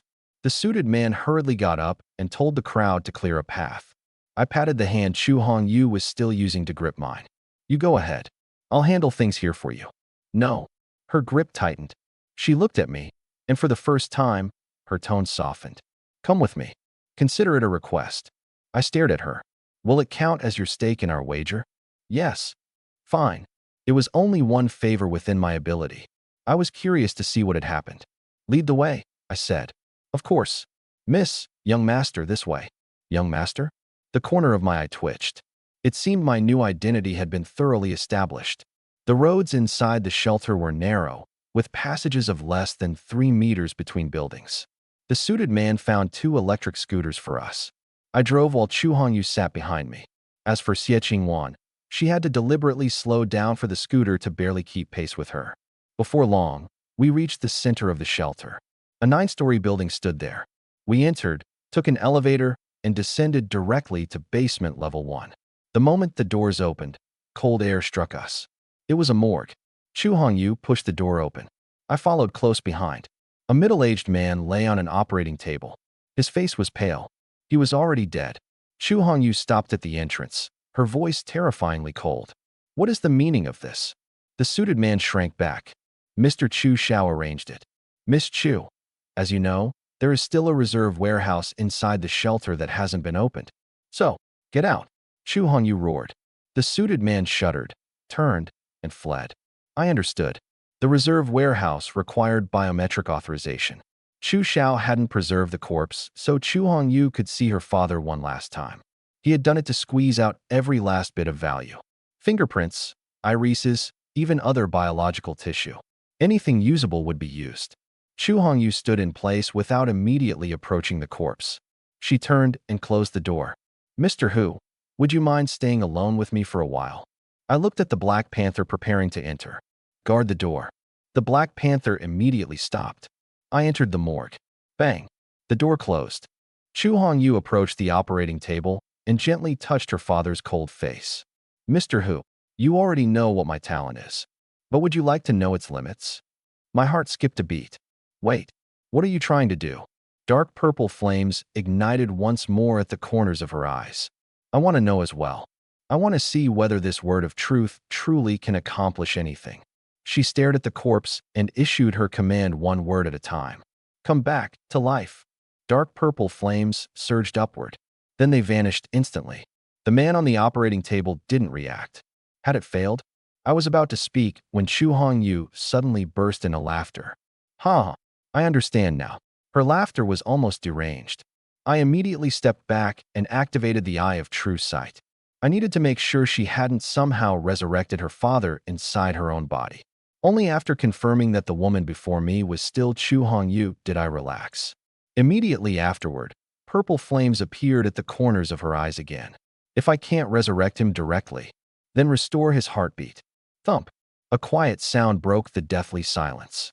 I whipped my gaze toward the operating table. Thump! Another heartbeat followed. Color returned to the man's pale face at a speed visible to the naked eye. I quickly stepped forward. It worked. Although she had restored only his heartbeat, that was already outrageous. As long as his organs hadn't completely necrotized and his brain cells could still recover their activity, she might truly be able to drag him back from death one step at a time. As expected of an SSS-ranked talent, this was no longer a question of whether it was powerful. This was heaven-defying. Thud! Chu Hongyu's body went limp, and she collapsed heavily. Chu Hongyu. I caught her and immediately activated the Eye of True Sight. 3 negative effects had appeared in her status panel. Weakened. All attributes reduced by 10%. Decline. Intelligence permanently reduced by 1 point. Near death. Stamina forcibly locked at 1 point, and the target falls unconscious. Any damage received within 24 hours will result in death. My eyelids twitched. The first 2 weren't particularly serious. The final one was the truly fatal problem. It was already 7 in the evening. Only 53 hours remained before the newbie period ended. She wanted me to guard her for 24 hours? Impossible. No matter how powerful an ally she might become, she wasn't worth wasting that much time. But the statuses affecting her, could they be deprived?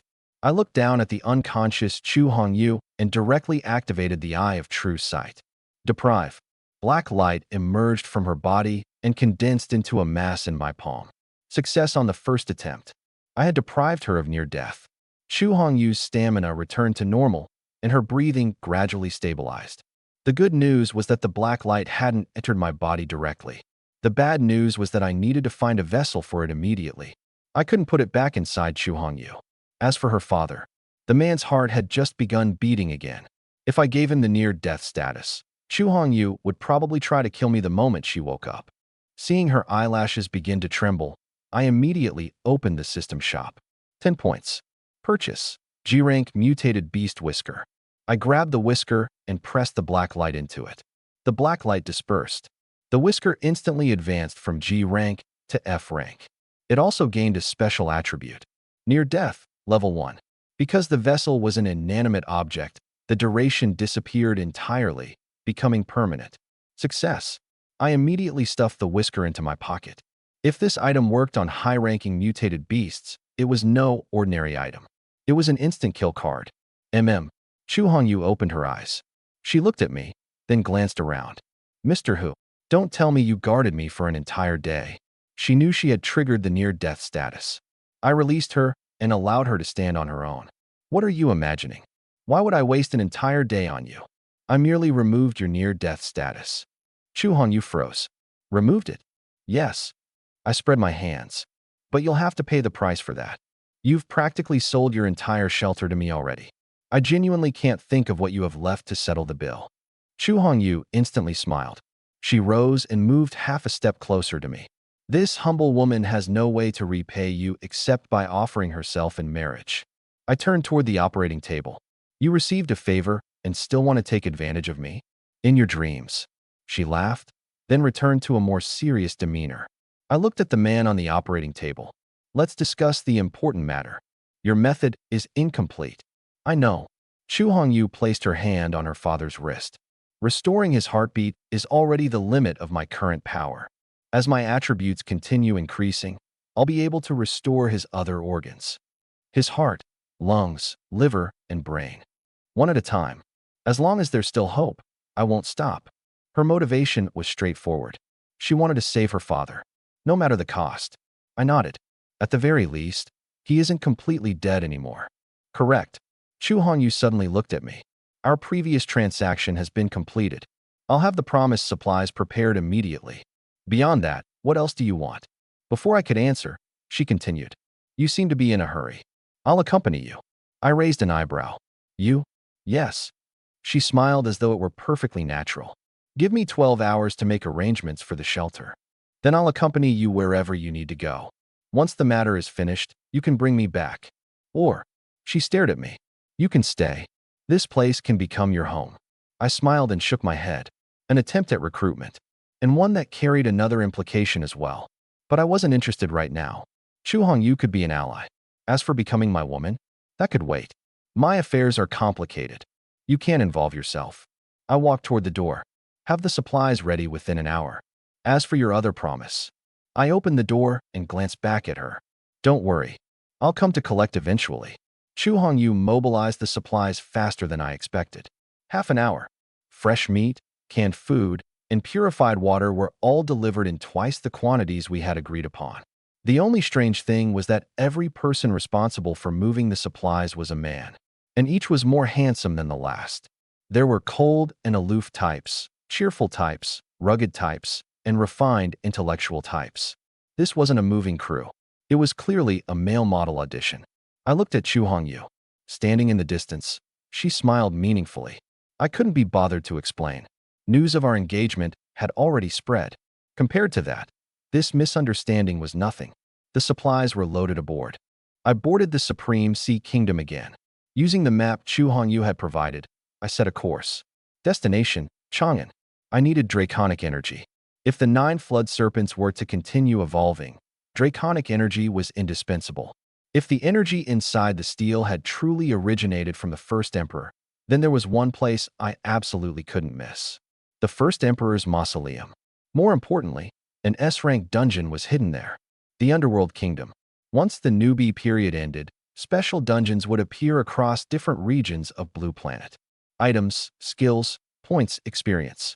As long as someone survived and cleared the dungeon, they could obtain anything.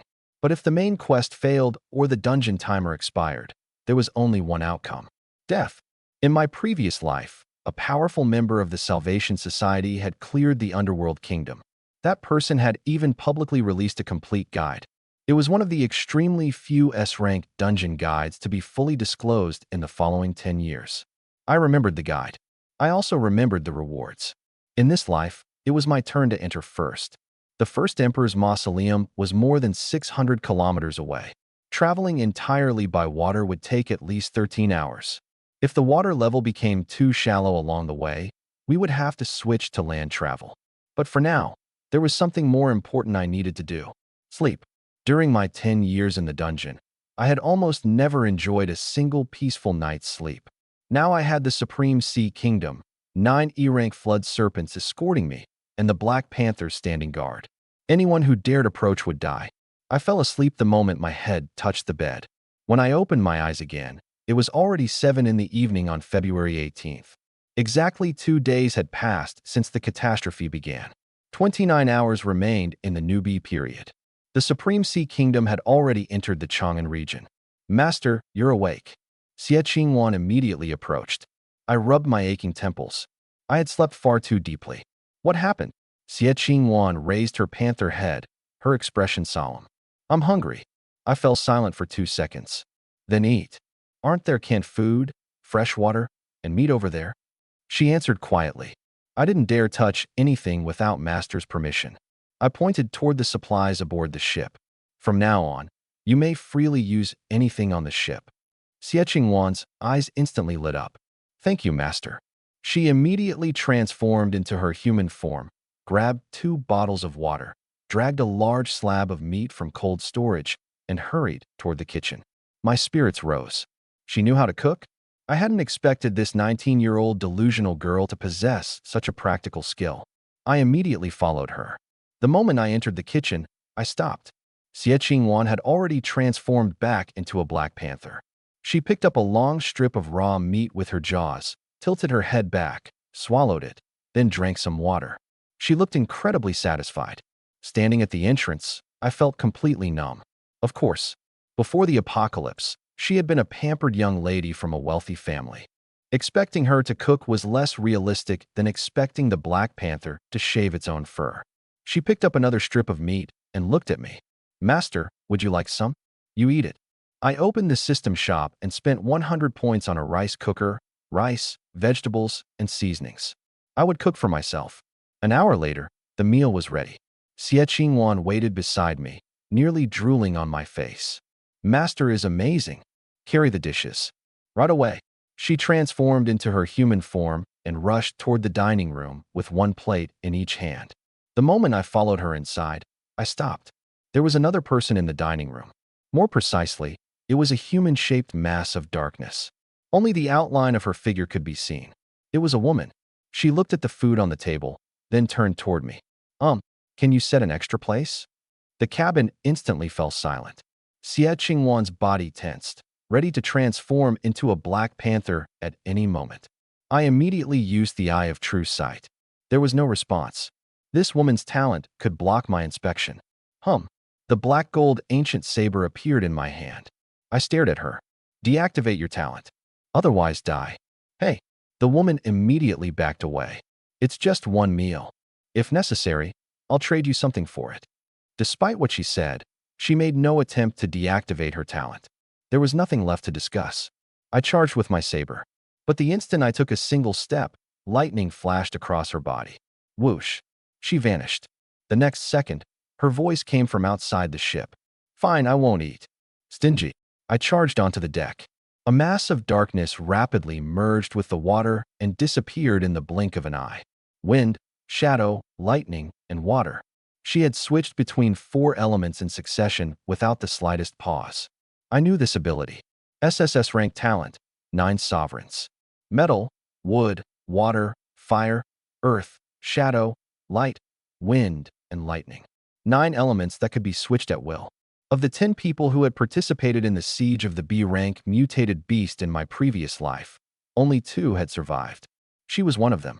The shadow element could block the Eye of True Sight. The fire element could resist undying fireball. Wind and lightning both provided extreme speed.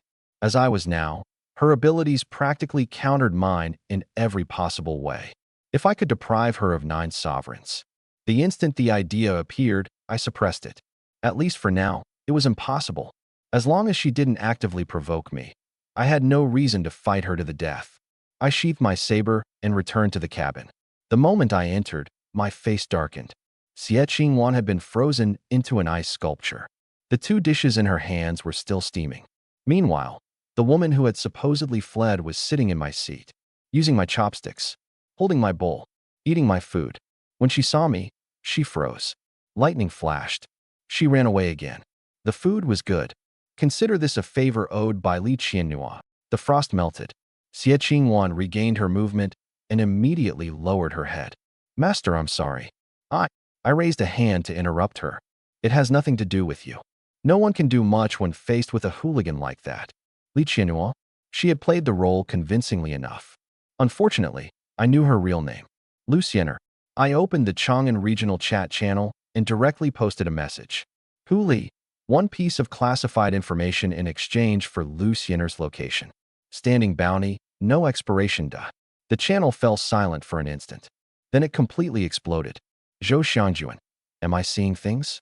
Is that really Hu Li? Zhao Hongda. Who would dare impersonate him? I heard from people who came from Shu that he's already gone on a killing spree. Suwen Lu Xiener? I think I've heard that name before. Lu Xiener. The woman herself had appeared. I smiled. Zhou Xiangjuan.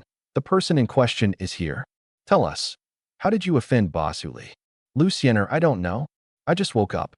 I haven't done anything. Hu Li. So it was a misunderstanding. Send me your location. I'll personally come over and apologize. Lu Xiener, there's no need. You can get back to your business. Since it's a misunderstanding, just withdraw the bounty. Hu Li, no? 1 word. The channel instantly filled with laughter. A short distance away, ripples spread across the water. A woman's irritated voice faintly drifted over. Petty bastard. Don't you want to find me? Then I'll follow you. The next time you cook, I'll come steal your food again. I didn't give chase. She could follow if she wanted. As long as she dared board the ship again, I would make sure she understood exactly how expensive that meal had been. The Supreme Sea Kingdom set off once more. The 9 dragon-blood flood serpents hunting in the distance rapidly returned and surrounded the ship protectively. Beneath the hull, a figure merged with the water instantly stiffened. Lu Xiener had intended to follow the ship in secret. Clearly, she hadn't expected me to have 9 E-rank flood serpents. She didn't dare move. All she could do was cling tightly to the bottom of the ship.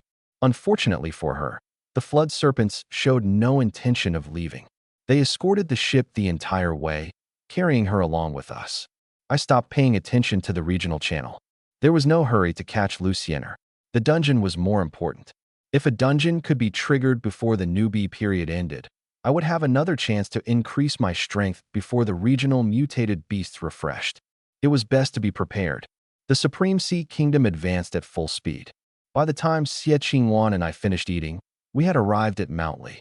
The water around Chang'an was nearly 20 meters deep. Almost all the buildings at the foot of the mountain had been submerged. There were still quite a few survivors on the mountain. They hid in the darkness and stared fixedly at my ship. Resources here were limited. Every extra person meant another mouth to feed. They didn't welcome me. I didn't need their welcome. I walked onto the deck and faced the torrential rain, gazing across Mount Li. My D-rank physique erupted at full strength. My voice drowned out the thunder and spread throughout the mountains. My name is Hu Li. This is our first meeting. It's Lunar New Year, but I didn't prepare any gifts for you. So I'll give you a piece of advice instead. The figures hidden in the darkness tensed. I raised a hand. An undying fireball ignited in my palm. I'm going up the mountain shortly. Stay as far away from me as you can. Anyone who blocks my path. I hurled the fireball toward the summit. Boom. Flames exploded. The night instantly became as bright as day. The entirety of Mount Li fell deathly silent. Standing beneath the firelight, I finished my sentence. Dies. The torrential rain battered Mount Li. Rocks split apart, and mudslides surged down the slopes. Standing on the deck of the Supreme Sea Kingdom, I didn't move so much as a foot. The 9 E-rank dragon-blood flood serpents coiled around the ship, allowing boulders to tumble toward them. Anything that approached was shattered by a sweep of their tails. A short while later, the landslide stopped. I put on the S-rank item Dark Abyss and stepped onto Mount Li. Master, aren't you going to store the ship? Xie Qingwan asked. No. I left the Supreme Sea Kingdom at the foot of the mountain and turned to head upward. I just finished killing people. I should give everyone else a chance. Xie Qingwan immediately understood. You want to use it as bait? Correct. I glanced back. Who wouldn't feel greedy after seeing a ship like this? I wanted to know whether anyone would still dare touch my belongings after the demonstration I had just given. If ordinary survivors boarded the ship, the 9 flood serpents would tear them apart.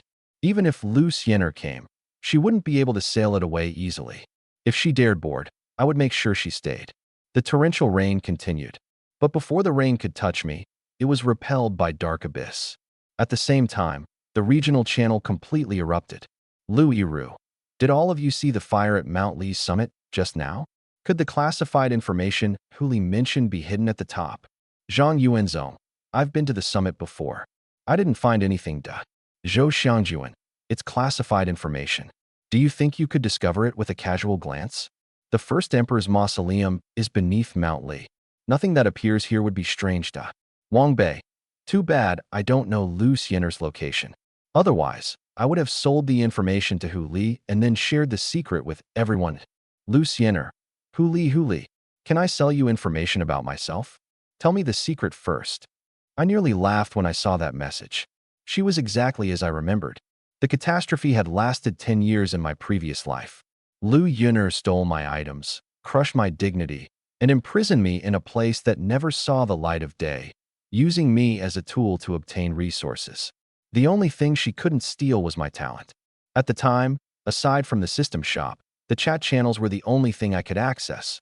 Once the first catastrophe ended, the global channel opened. The heavenly rankings also appeared.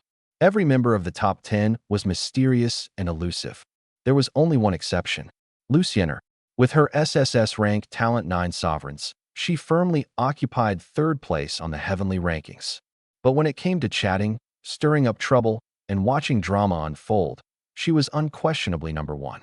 At least until I appeared. The two of us argued in the channels every day. Sometimes, we traded sarcastic remarks.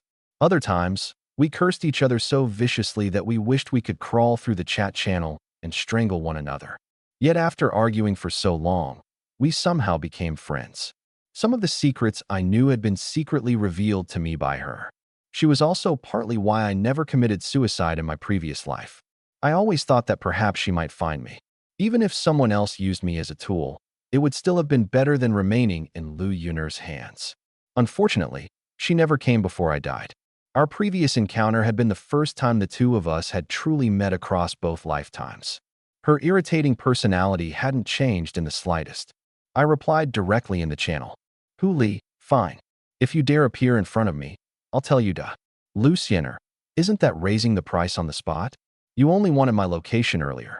Why do I have to deliver myself now? Hu Li. If someone else reports your location, you can't escape. If you report it yourself, you can disappear the moment you finish. Where am I supposed to find you then? Lu Xiener.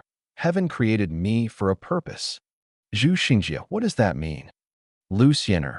She immediately put on the air of someone mocking a newbie. I stopped wasting time and threw out the bait. Hu Li. The secret is related to a dungeon. The channel fell silent for an instant. Then Lu Xiener immediately surrendered without the slightest hesitation. Lu Xiener. Daddy, I was wrong. Let's discuss the transaction. I smiled. I had her. Hu Li. The human ancestor temple at Mount Lee's summit. If you dare come, I'll tell you. Lu Xiener. Deal. But can you move those snakes away from your ship first? I stopped walking. Snakes? How did she know the 9 flood serpents were still beside the ship? Unless she was nearby. I spun around and charged down the mountain. Master. Lu Xiener is near the ship. Xie Qingwan followed closely behind. By the time I reached the halfway point, a mass of darkness had already burst from the water. She was holding the Supreme Sea Kingdom above her head with both hands, actually trying to carry the entire ship away. Roar! The 9 dragon blood flood serpents attacked her simultaneously. The black silhouette shuddered in fright, immediately dropped the ship, and flew toward the mountain without looking back. I'll see you at the summit. By the time her voice faded, she had already disappeared. I stared at the ship as it landed back on the water, the corner of my mouth twitching. She really had been hiding beneath it. If not for the 9 flood serpents, she probably could have remained there indefinitely and waited for Xie Qingwan and me to eat before sneaking aboard for another meal. Master, should I circle around from behind? Xie Qingwan whispered. No. I turned back toward the mountain. If she truly wants to escape, we can't stop her. 9 Sovereigns was one of the strongest SSS-ranked talents. Luciener could control 9 elements and transform herself into any of them at will. To kill her, one needed a force outside those elements and had to finish her in a single strike. Otherwise, she was an unshakable piece of sticky candy. Let's head to the Human Ancestor Temple first. Yes. By the time we reached the summit, Luciener was already waiting outside the temple. Her entire body was enveloped in darkness, making her face impossible to see. You're finally here. She folded her arms and raised her chin at me. Tell me, what's the secret? Don't rush.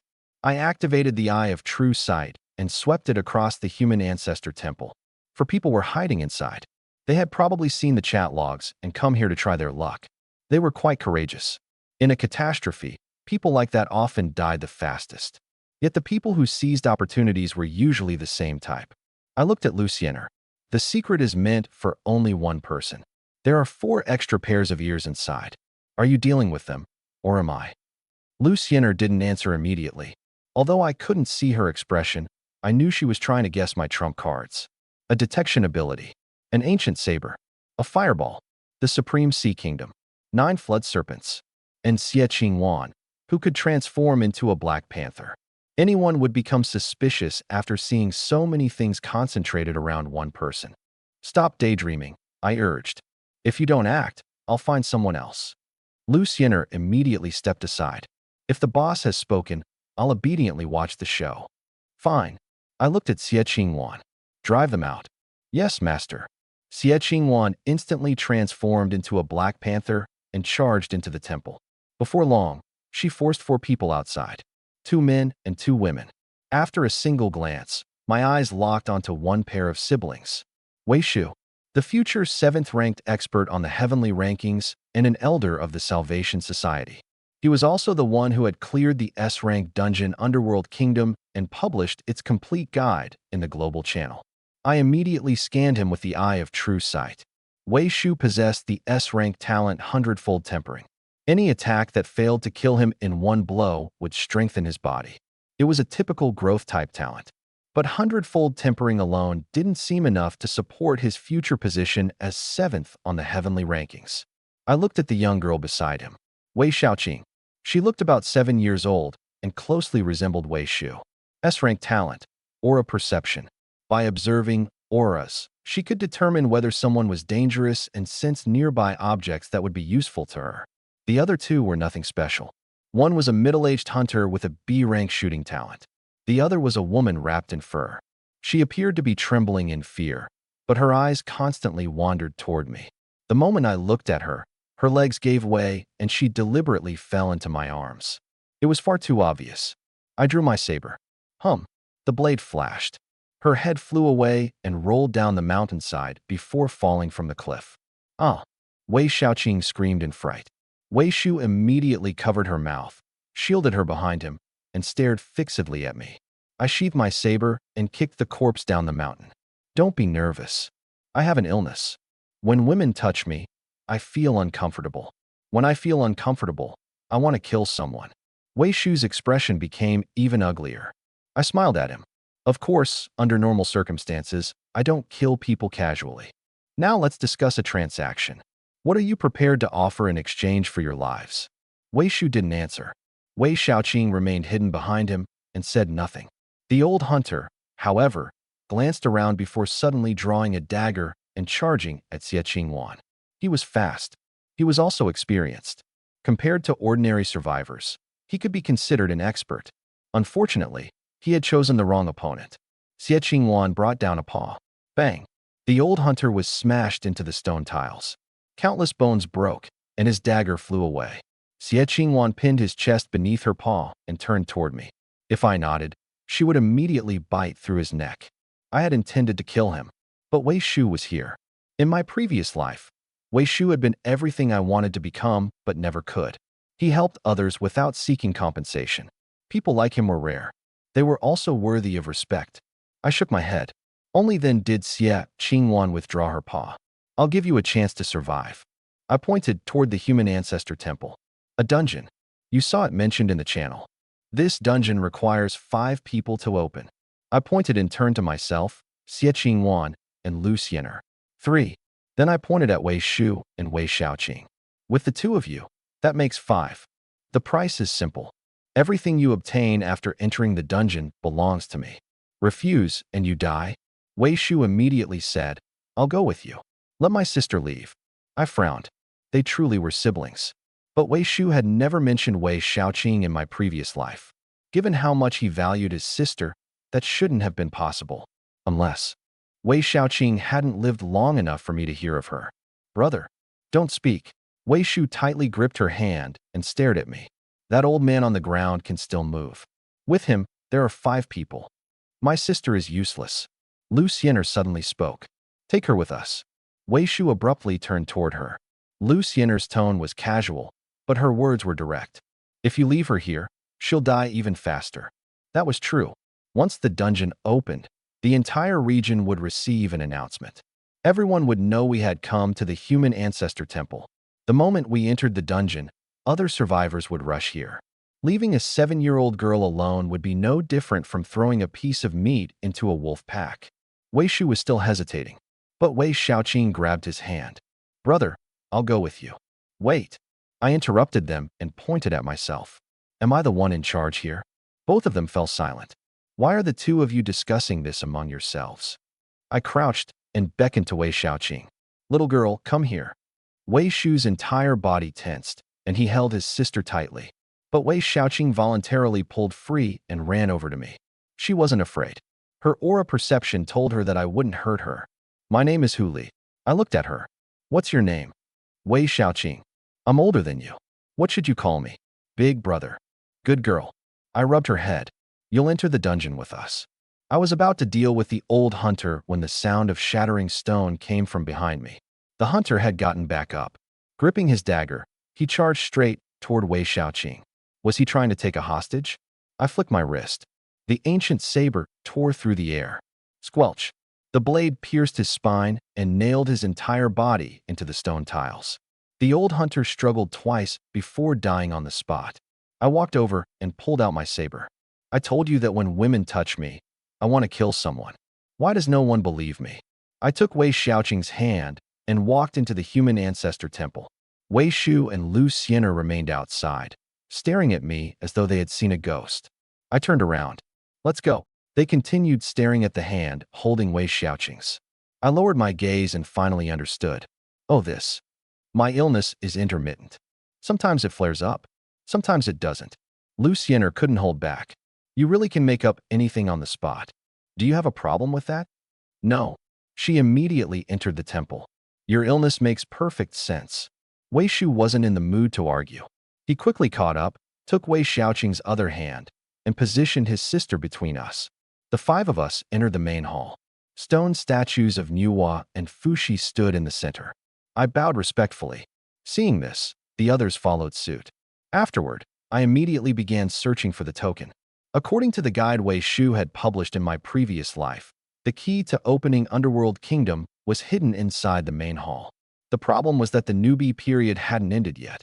I wasn't certain whether the token had appeared, but since I had come, I would search even if it meant dismantling the entire temple. Qingwan. I drew the ancient saber and pointed toward the left side of the hall. Start from the left and pry up every floor tile. Yes, master. The moment Lu Xiener heard how Xie Qingwan addressed me, she looked over. Clearly, she had begun speculating again. Why would one survivor willingly call another survivor master? Stop staring. I pointed to the right. Help us dig. Lu Xiener immediately ran outside, picked up the old hunter's dagger, and crouched down to pry at the tiles. I felt my temper rising. She possessed the SSS rank 9 sovereigns and could control the earth element. Yet she was using a dagger to pry up tiles? She was deliberately hiding her abilities. What are you pretending? Big brother. Wei Xiaoqing suddenly spoke. Wei Shu and I turned simultaneously. She first hugged Wei Shu's arm, then smiled sweetly at me. Big brother Hu Li, the thing you're searching for might be beneath those 2 statues. How deep? About 10 meters. Thanks, Xiaoqing. I immediately stepped forward and carefully moved the 2 statues with the ancient saber. Once they were moved, I didn't act. I simply stared at Lu Xiener. She placed her hands on her hips. Why are you looking at me? I'm a girl. Surely you don't expect me to do construction work. Fine. I turned and walked away. I'll go down the mountain and find someone else to join the team. Lucienner's expression instantly changed. Please rest, boss. Of course I should handle such rough work. She waved a hand. A torrent of yellowish soil surged into the air. In less than 3 seconds, a golden token rose from underground. The moment the token came into contact with the air, the golden light on its surface rapidly faded until it became the color of ancient bronze. It really existed. I grabbed the token. Opening an S-rank dungeon during the newbie period was unquestionably an opportunity to increase my strength dramatically. With my information and our current team composition, 20 hours would be more than enough to clear it. We would still have time to catch the regional mutated beast refresh after the newbie period ended. However, Lucienner moved one step faster. The token instantly landed in her hand. She turned it over repeatedly. So this is the key to opening the dungeon? That depends on whose hands it's in. I stared at her. In certain people's hands, it's nothing more than scrap metal. It might even expose the fact that she possesses 9 sovereigns. Lucienner didn't look surprised. She stuffed the token into her clothes. Even scrap metal can be useful. Worst case scenario, I'll research it myself. I heard there's someone with the ability to deprive others of their talents. I spoke slowly. If that person learned who possessed an SSS rank talent. Daddy. Lucienner immediately bent at the waist and offered the token to me with both hands. I was wrong. I took it. Good girl. I felt no guilt whatsoever about taking advantage of her. I cut my fingertip with the ancient saber and dripped blood onto the token. Ding! A clear sound rang out. The entire human ancestor temple began shaking. Regional announcement. Congratulations to Survivor Hu Li for opening the S-rank dungeon, Underworld Kingdom. Notice, 5 people must enter this dungeon simultaneously. Please choose your teammates carefully. Lucienner and Wei Shu looked at me simultaneously. I knew the dungeon's location. I knew how to open it. I even knew the exact number of people required. Coincidence? Only a ghost would believe that. Stop guessing. I directly sent team invitations to all 4 of them. If you want answers, survive and leave the dungeon first. A notification appeared before each of them. Would you like to join Survivor Hu Li's team and enter the S-rank dungeon, Underworld Kingdom? Yes. The 4 of them confirmed in succession. Golden light instantly swallowed the entire human ancestor temple. The Supreme Sea Kingdom and the 9 dragon blood flood serpents at the foot of the mountain disappeared as well. The next second, splash. All 5 of us fell into an icy liquid. Lucienner immediately tried to transform into water, but I had already drawn my saber and stabbed her. Squelch. The ancient saber pierced the darkness. What are you doing? The moment Lucienner shouted, her body suddenly transformed into metal. She also realized something was wrong. Wait. This isn't water. It's mercury. Correct. I withdrew my saber, immediately summoned the Supreme Sea Kingdom, and flipped onto its deck. Stop standing around. Pull them out. My slash hadn't been intended to kill her. It had triggered 9 Sovereign's passive effect, forcibly changing her from her water element form into her metal element form. This sea of mercury would corrode anyone with a physique below 20 within 3 seconds. If Lucienner remained in her water element form, she would be affected as well. Captain, could you warn me before saving me next time? She sounded ready to curse me, but her movements didn't slow. 3 streams of mercury rose, lifting Xie Qingwan, Wei Shu, and Wei Shaoqing onto the deck. All 3 had already lost consciousness. Extract the mercury from their bodies, I said. With only the 2 of us, we won't pass the later stages. That was naturally a lie. Xie Qingwan and I would have been enough. It merely would have taken much longer. My original plan had been to find 3 people who no longer wanted to live, let them die in the Mercury Sea, and preserve 1 person so we could continue. Since we had encountered Lucienner, it was only natural to use the faster method. Fine. Lucienner raised her hand. 3 thin streams of silver liquid were extracted from their bodies. After finishing, she moved closer to me. Captain, you sound awfully familiar with this place. Somewhat. I examined the darkness surrounding her. Just as I still don't know what a certain teammate looks like. Lucienner never showed her true face. In my previous life, There had always been two rumors about her appearance. One claimed she possessed earth-shaking beauty. The other claimed she was catastrophically ugly. Interestingly, the people supporting the second rumor usually changed their minds abruptly within 3 days. Afterward, they would praise her beauty in the global channel every day. Had they been threatened? They all denied it, and every last one of them sounded extraordinarily sincere. "Wanna see?" Luciana stepped closer. "Too bad. I didn't bring any medicine for blindness. If I go blind after looking at you, who will take responsibility? You." The darkness around her churned with rage. She was just about to start cursing when the 3 people on the deck woke up in succession. Xie Qingwan immediately came to my side. "Master." Wei Shu seized Wei Xiaoqing and pulled her protectively into his arms. "What is this place?" "The Underworld Kingdom." The moment I finished speaking, a mechanical voice sounded. "Welcome to the S-rank dungeon, Underworld Kingdom. Please, please." The voice suddenly froze.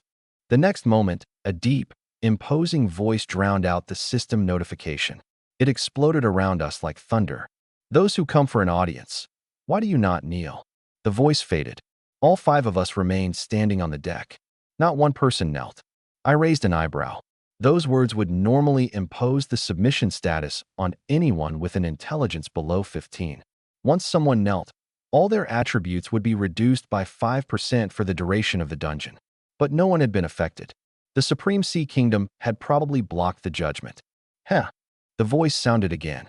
"You possess strong backbones. I shall await your arrival and your deaths. Do not make me wait too long." Ding. Survivor Team has triggered the A-rank main quest. Audience. Objective: enter the Underworld Kingdom within the designated time. Time remaining: 59 minutes, 59 seconds.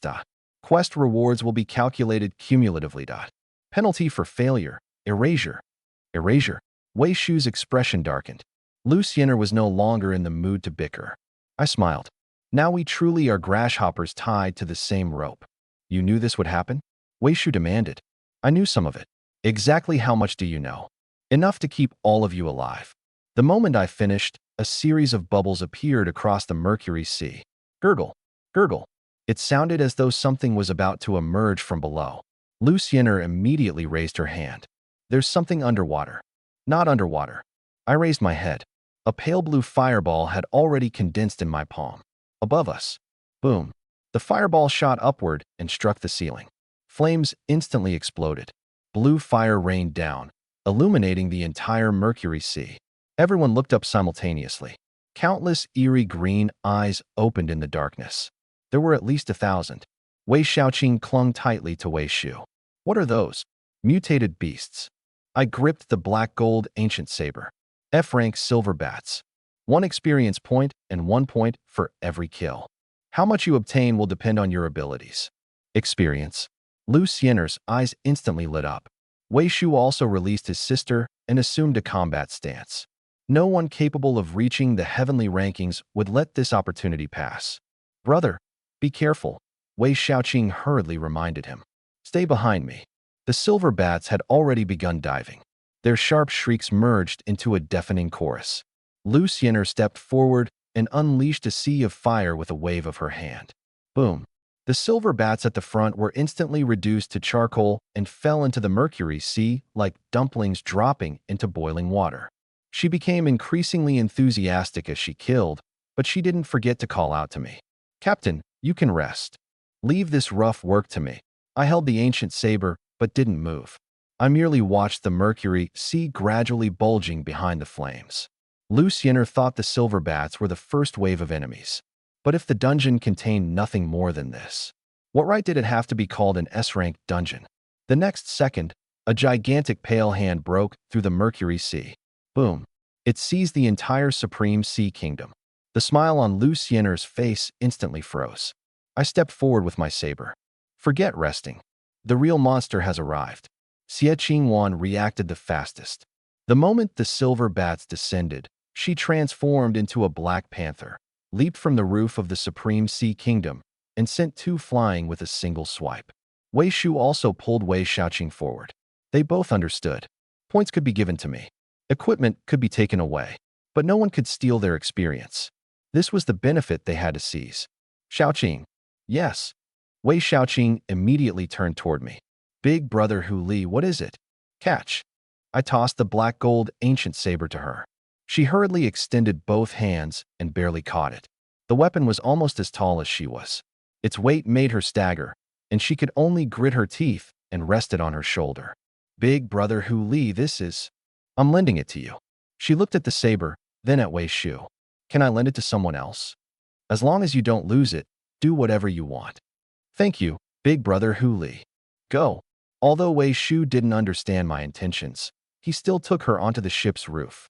Wei Xiaoqing immediately handed the saber to him. Wei Shu didn't stand on ceremony. He swung the blade at the silver bats. After killing 10 and reaching level 2, he lifted Wei Xiaoqing and allowed her to hold the saber to deliver finishing blows. The two took turns attacking. Their efficiency was low, but their method was stable. Lu Xiener glanced at them, then swept a gust of wind across the battlefield, pushing a large group of silver bats toward the bow. Catch these. Xie Qingwan shattered a silver bat with a paw and called back. Thanks. We're teammates. There's no need to be polite. Lu Xiener sounded relaxed, but the wind in her hands never stopped. As for me, I couldn't be bothered to continue killing. The previous Undying Fireball, Deprivation Edition, hadn't triggered any effects. I therefore handed over the black gold ancient saber and let Wei Shu increase my kill count for me. I had a more important target.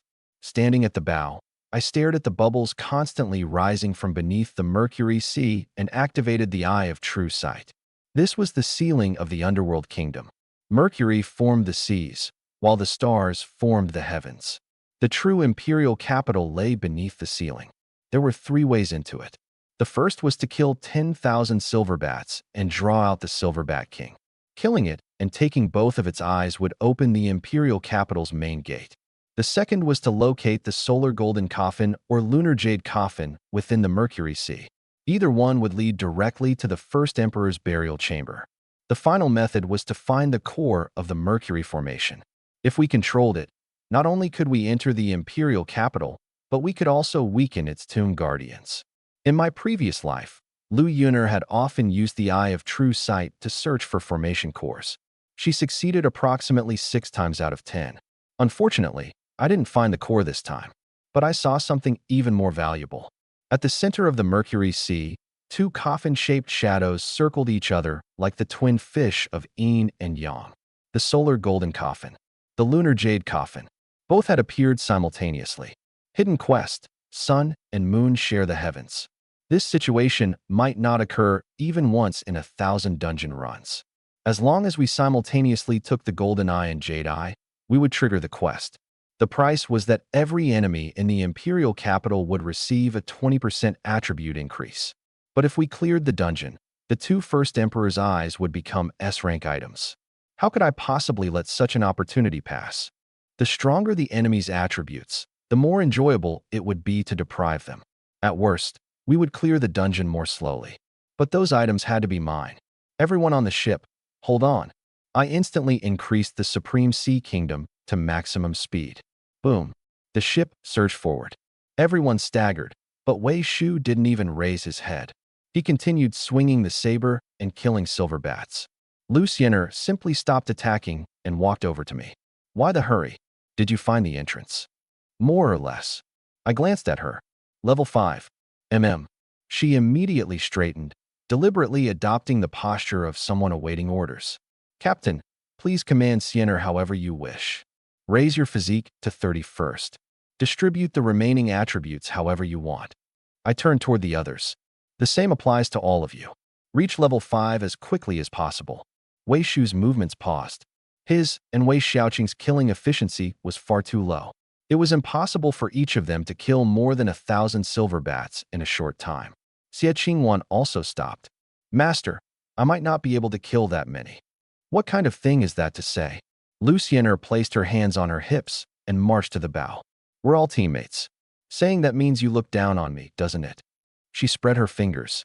A violent gale instantly swept across the Mercury Sea. A tornado rose around the Supreme Sea Kingdom. The ship remained perfectly steady, but the surrounding silver bats were forcibly pulled into the wind. Hundreds of them were compressed into a single mass. Lu Xiener closed her fingers, and the sphere of wind instantly shrank. Come on. She patted the wind sphere. Just stab the saber inside. Who's first? Don't fight over it. There are more coming. Before she had finished speaking, a second tornado had already formed. I looked at her and suddenly felt my right hand itching. 9 sovereigns plus deprivation. If I truly took that talent from her, how many attributes could I farm in a single day? But I quickly dismissed the thought. Turning against Luciener now wasn't worth it. There were plenty of elemental talents in the world. Perhaps I could create a composite version of 9 sovereigns in the future that would be even stronger. The others began leveling. I didn't remain idle either. One undying fireball after another slammed into the bat swarm. In less than 5 minutes, 10 fireballs eliminated over 1,000 silver bats. Notifications sounded continuously. I reached level 5 and immediately distributed my 40 free attribute points. Physique, 50. Strength, 50. Intelligence, 40. Agility, 30. Xiechingwan's attributes also rose dramatically. With Lu Xiener's help, Wei Shu and Wei Xiaoqing soon reached level 5 as well. At the same time, the Supreme Sea Kingdom finally approached the center of the Mercury Sea. Wei Xiaoqing suddenly frowned and pointed ahead. Big brother Hu Li, there's something over there. That's our target. I looked at the others. Report your kill counts. 1,800, 1,700, 1,800, 3,000. Lu Xiener gave the final number. I turned toward her. She immediately placed her hands on her hips. What are you looking at? I was responsible for gathering the monsters. What's wrong with killing a few more? It hasn't interfered with your plan. It's nothing. I smiled. I only hope you can hold aggro properly later. Aggro? She looked suspicious. I didn't explain. Including the more than 1,600 I had killed, the team was approaching a total of 10,000 kills. One more fireball, and the Silverback King should appear. The Silverback King had one distinctive trait. It would chase whoever had killed the most enemies during the first phase. If it had been anyone else, I might have worried. But Luciana? Her life was extraordinarily tenacious. The ship came to a stop. The Solar Golden Coffin was on the left. The Lunar Jade Coffin was on the right. I immediately divided the team. Wei Shu comes with me to the left. Luciana, take Xiechingwan and Xiaoqing to the right. No. Wei Shu immediately seized Wei Xiaoqing's hand. I can't separate from Xiaoqing. I drew the black gold ancient saber and beckoned him over. That works too. I can perform a minor operation on you. Afterward, she can call you big sister. The determination on Wei Shu's face instantly froze. I pointed the saber toward his lower body. Don't worry. My blade is fast. You won't suffer for long. Wei Xiaoqing hurriedly pulled her hand free. Brother, you should go with big brother Hu Li. Sister Lu and Sister Xia will take care of me. Wei Shu looked at Lu Xiener, then at me. Finally, he nodded in resignation. Fine. Once you're on the coffins, watch the team channel. No one moves without my command. I stepped onto the gunnel and leaped onto the golden coffin. Wei Shu followed. On the other side, Lu Xiener and the others landed atop the jade coffin. I immediately sent a message in the team channel. Hu Li, open the coffins. There's no danger inside. Only a box and a pearl.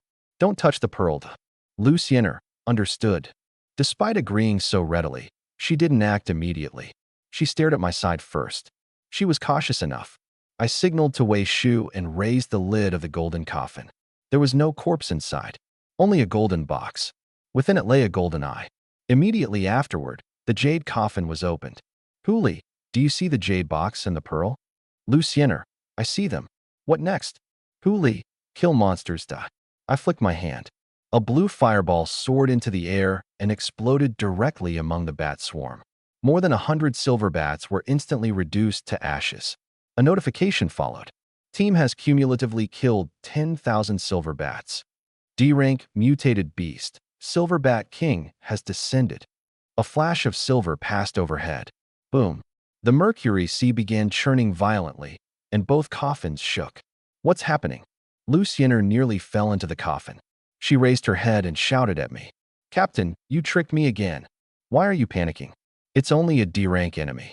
I stared at the Silverbat King diving toward her, then looked at Wei Shu. Guard the golden coffin. Assist me if necessary. Understood. Lu Xiener. I stepped into the air. Summon the wind. The Silverbat King had already reached the space above the jade coffin. Lu Xiener had intended to push it away with wind, but after hearing my order, she paused for only an instant.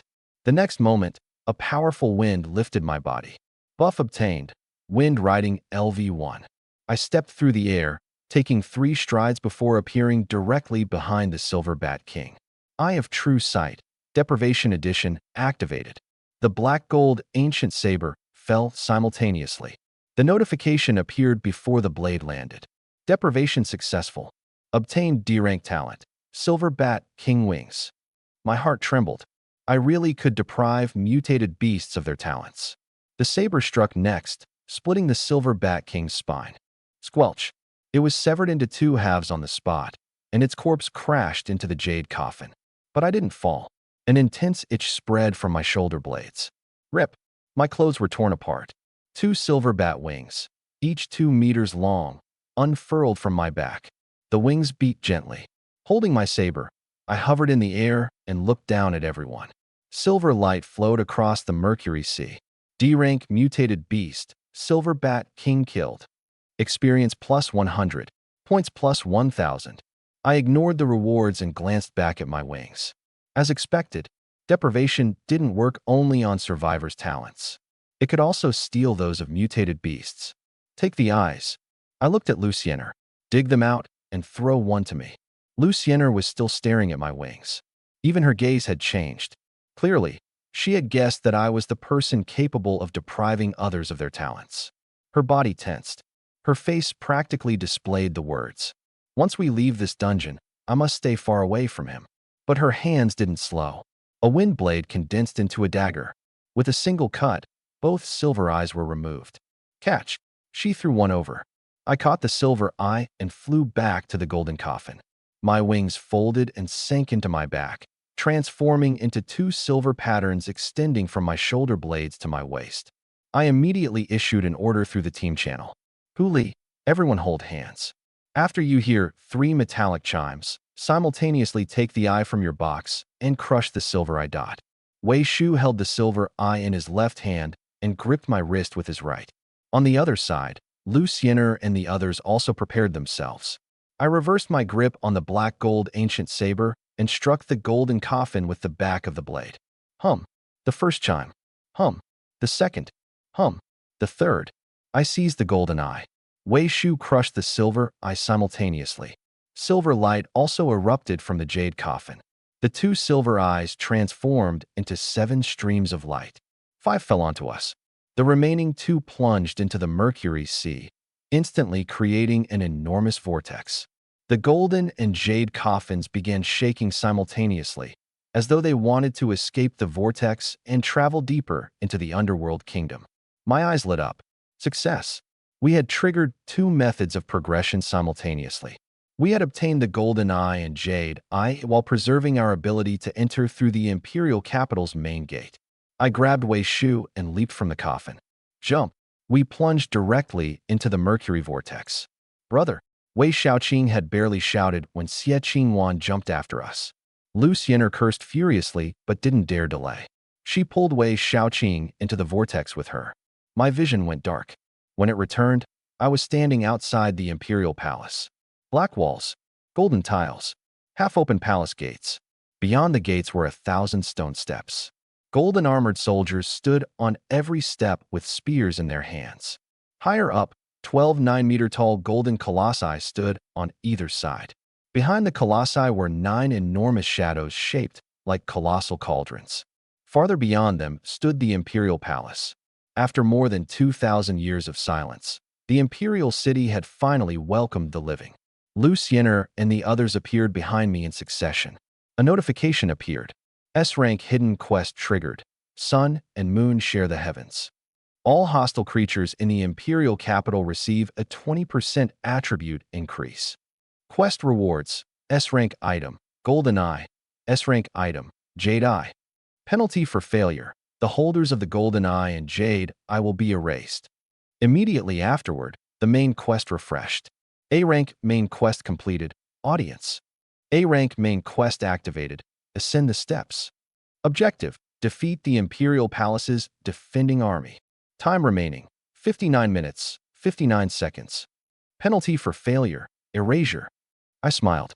If we had entered through only the golden and jade coffins, we would have skipped ascend the steps, break the formation, and contend for the cauldrons, directly triggering the final quest, slay the Emperor. In that case, every monster in the entire Imperial Palace would have surrounded us simultaneously. This was different. Entering through the front gate and fighting through each stage would be far easier. We could also obtain cumulative rewards. Luciener looked at the densely packed golden-armored soldiers and drew a sharp breath. Captain, there must be several thousand of them. 5,000, and their attributes have been increased by 20%. Correct. Can we defeat them? No. She abruptly turned toward me. What did you say? I raised my hand. 9 streaks of blood-red light descended simultaneously. The 9 dragon blood flood serpents coiled before the palace gates. They raised their heads, flicked their tongues, and radiated killing intent. We can't defeat them. I patted the nearest serpent's head. But to them, these enemies might not even be enough to fill their stomachs. The moment Luciener saw the 9 flood serpents, she seemed to grow springs beneath her feet and instantly shot behind me. How did you bring them inside? Without them, did you truly think the 5 of us could clear an S-rank dungeon? All 9 flood serpents turned toward her. Luciener's face paled. She hid behind Wei Xiaoqing and crouched so low that she almost disappeared. But she still couldn't resist peeking out. I glanced at her. You're a coward, yet you insist on joining every spectacle. This time, she didn't dare talk back. I stopped paying attention to her and began combining my new talent. Silverbat King Wings couldn't merge with Deprivation, Eye of True Sight, Undying Fireball, or the Black Gold Ancient Saber. However, it could merge with Boundlessness and Blood Dragon Transformation. D-rank talent. Silverbat King Wings merged with Boundlessness. Obtained C-rank talent. Silverbat Emperor Wings. Continue. Silverbat Emperor Wings merged with Blood Dragon Transformation. Obtained B-rank talent. Dragonbat Emperor Wings. These wings allowed me to fly. Their speed was determined by my agility. Every kilometer flown also accumulated 1 point of talent experience. More importantly, they suppressed all bat-type creatures, reducing their attributes by 50%. That was enough. I walked to the 9 flood serpents and touched their heads one by one. Bestowal, Dragon Bat Emperor Wings. Squelch. Crimson gold wings simultaneously unfolded from the backs of all 9 flood serpents. Fine scales covered the wings. Their flesh merged perfectly with the serpents' bodies, as though they had been born with them. Luciener stared in disbelief. You can make mutated beasts evolve too? Stop asking questions. I snapped my fingers. Open the gates. The 9 flood serpents immediately charged at the palace gates. 18 sharp horns pressed against the doors simultaneously. Boom. The Imperial Palace gates were forcibly pushed open. All 5,000 golden-armored corpse soldiers raised their heads simultaneously. Their spears formed a forest. Their killing intent soared into the sky. But the 9 flood serpents charged in as though they had been starving for centuries. Their tails swept sideways. Dozens of corpse soldiers tumbled down the stone steps. Dragon fire erupted. Large sections of golden armor instantly glowed red-hot. The wounded soldiers were swallowed whole by the flood serpents. This wasn't a battle. It was feeding time. I didn't immediately follow. Instead, I activated the Eye of True Sight, Deprivation Edition, and scanned the nearest corpse soldier. Golden Armored Corpse Soldier, D-ranked. Physique, 42. Strength, 31. Intelligence, 19. Agility, 21. Skills, Spear Thrust, Bloodbath. A notification immediately sounded. Agility +1. My spirits instantly rose. I could farm these things too. The Eye of True Sight, Deprivation Edition had a 24-hour cooldown when used on the same target. But there were 5,000 different targets here. I swept my gaze across them one after another. Notifications appeared continuously. Sometimes I obtained attributes. Sometimes spears. Sometimes pieces of golden armor. Before long, equipment had piled up around my feet. The others' gazes gradually became strange. Without changing my expression, I said, "What are you looking at? Haven't you seen magnetic control before?" No one exposed me. They couldn't defeat me, so they could only silently turn away. Only Wei Xiaoqing applauded with admiration in her eyes. "Big brother, Huli is amazing. You have excellent judgment." I rubbed her head and assembled a complete suit of golden armor. "Put it on." "Thank you, Big brother Hu Li. Wei Xiaoqing looked at Wei Shu first. Only after he nodded did she happily put on the armor. The equipment automatically shrank to fit her body, protecting her securely. Xie Qingwan stood nearby and stared at the golden armor, unable to conceal her envy. I assembled another suit and tossed it to her. This is yours. Thank you, master. Lu Xiener was envious as well. But the 9 flood serpents were slaughtering everything ahead, and she didn't dare approach. I picked up a third set of golden armor and waved it before her. Friendship price, 3,000 points. Her eyes widened.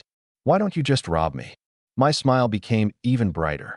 Isn't that what I'm doing? Lu Xiener gritted her teeth, her chest rising and falling.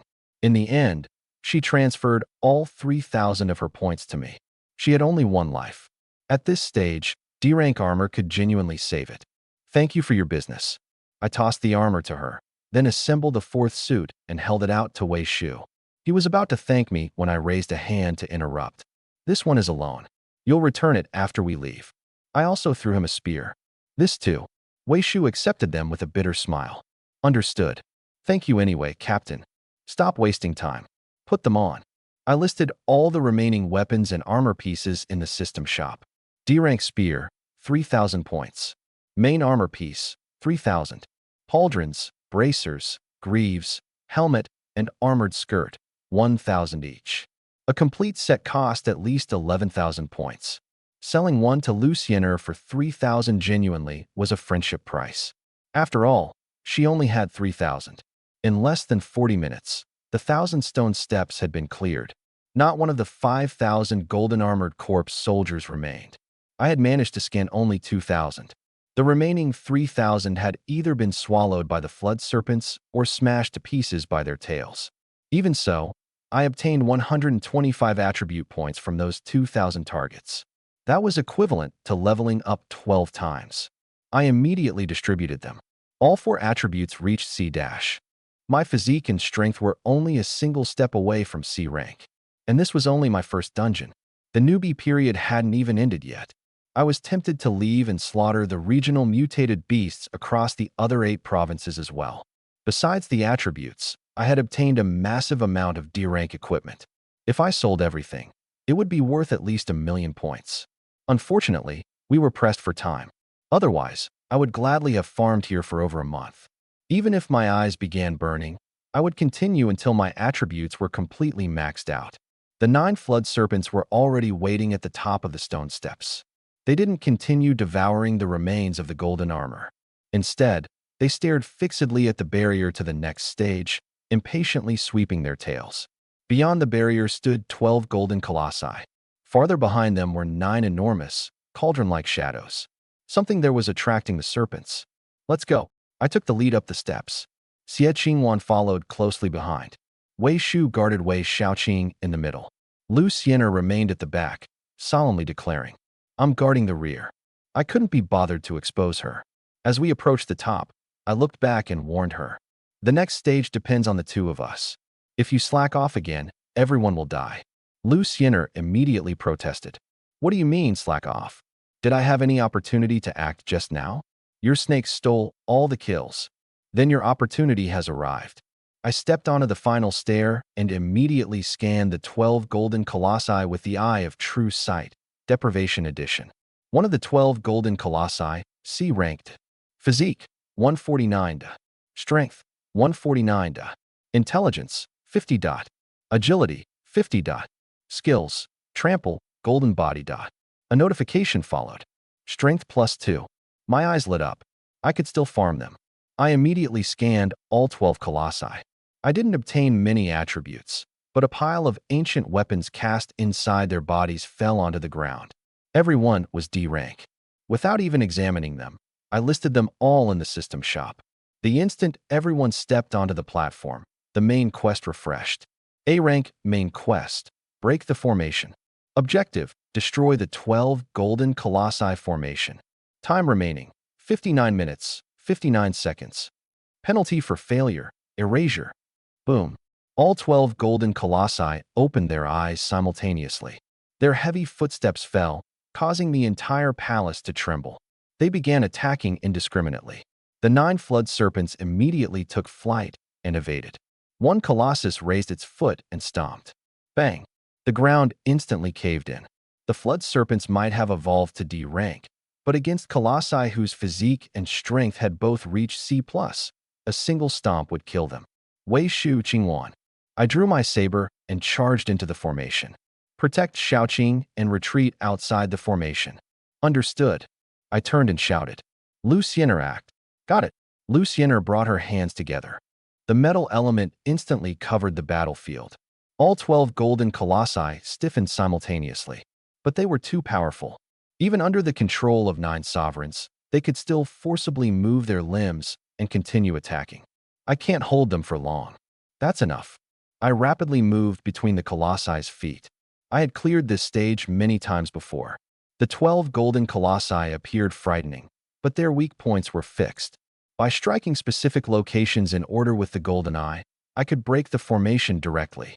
Bubbling Spring, Crooked Spring, Long Strong, Young Pass, Life Gate, Central Pivot, Spirit Platform, Great Vertebra, Wind Mansion, 100 Convergences. Finally, the left and right temples. I stepped onto a colossus's knee and used it to launch myself upward. The golden eye in my hand struck heavily against its lower back. Hum! Metallic thunder rang out. A crack spread from its waist. I didn't stop. With Lu Xiener restraining them, I moved continuously between the 12 colossi. Every strike landed with absolute precision. Hum! Hum! Hum! The final metallic roar sounded. All 12 colossi stopped simultaneously. Lu Xiener gritted her teeth and shouted, I can't hold them anymore. Then you don't need to. I landed on the ground and stored the golden eye. Crack! The first colossus split apart from the top of its head. Immediately afterward, all 12 golden colossi shattered simultaneously. Boom! Countless bronze fragments crashed onto the ground. The formation was broken, but the 9 flood serpents didn't charge toward the fragments. They seemed to have gone completely mad. They rushed directly to the barrier before the next stage and repeatedly rammed it with their heads and horns. Bang! Bang! Bang! The barrier trembled without end. The 9 flood serpents stared at the shadows beyond it, saliva dripping from their jaws. I raised my head and looked toward the 9 enormous objects as well. We had finally arrived. This was my true purpose for entering the underworld kingdom. The 9 cauldrons of Huaxia. Yu the Great had collected metal from the 9 provinces and cast the 9 cauldrons, once using them to offer sacrifices to the supreme deity and spirits. Even a stone stele bearing the first emperor's name had contained draconic energy. How powerful would these 9 cauldrons be? Before we had even entered, the 9 flood serpents beside me were already growing restless. They held their heads high and stared fixedly at the cauldrons, desperate to charge forward. It seemed my guess had been correct. I turned and looked at Lu Xiener. Can you still hold on? She froze, immediately took half a step back, and looked at me suspiciously. Why are you suddenly so concerned about me? What are you planning? Nothing. I smiled. It's only that the next stage might give you more opportunities to act. Lu Xiener's expression immediately collapsed. Earlier, she had complained that she had no opportunities to contribute. Then the moment an opportunity arrived, 12 golden colossi had fallen upon her, almost draining her dry. Her talent might have been SSS rank, but her attributes were only D-. Controlling 12 C-rank colossi simultaneously had already required her to risk her life. Now that she heard there would be even more opportunities, she clearly wanted to swallow her previous words. What? I interrupted her. Can't Miss Lu handle it? Don't blame me later for not giving you a chance. I won't. Absolutely not. She immediately forced out a smile. The capable captain should naturally shoulder more work. Anyone who complains again is a dog. Fine. I extended my hand. Give me the jade eye. You won't need to act in the next stage. Lu Xiener instantly protected the jade eye against her chest. No. Her refusal was immediate. If the quest failed, the holders of the golden eye and jade eye would be erased.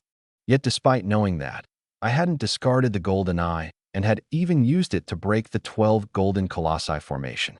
Even a fool could see that these 2 objects were extraordinary. She hadn't paid me to protect her life, so of course she wouldn't hand hers over. Why don't we forget that idea? Lu Xiener gritted her teeth and stepped forward. I can still hold on. Breaking formations and such shouldn't be a problem. I raised an eyebrow. Didn't someone just complain again? She fell silent for half a second, then barked without hesitation. Woof! I stared at her, momentarily unsure what to say. For the sake of treasure, she had abandoned all dignity. Fine, I'll give you another chance. I recalled the 9 flood serpents and ordered them to clean up the golden fragments while I quickly explained the rules of the next stage. Once we enter the 9 cauldrons range, anyone with a stamina above 30 will be immune to their pressure. The 9 cauldrons will also begin a summoning ritual. 10 minutes later, the projection of a historical general will descend. Its original combat strength will be between B and A-. Because of the hidden quest, it will gain another rank. Luciener's expression changed. So the weakest possibility is B rank, while the strongest is A rank. Correct. I pointed toward the 9 cauldrons. During those 10 minutes, identifying one cauldron will weaken the general by 5%. Identifying all 9 will weaken it by 45%. Leave that to me. After the reduction, the opponent should be around C+ to B+. If it's B rank, we can win if we fight hard. If it's B-, it will be easy.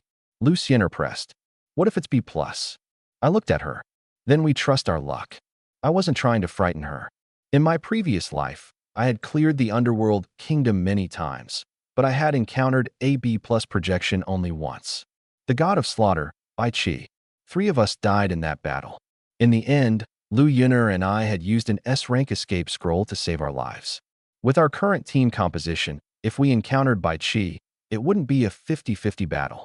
It would be Bai Qi splitting open all 5 of our skulls within 5 seconds. Still, most people present were future experts of the heavenly rankings. Surely our luck couldn't be that bad. Probably. I suppressed the thought and continued assigning roles. Listen carefully. After encountering the B-rank projection, the holder of the jade eye can shelter 2 other people and make them immune to its aggro lock. Wei Shu and Wei Xiaoqing stay with Luciener. Luciener will handle ranged attacks.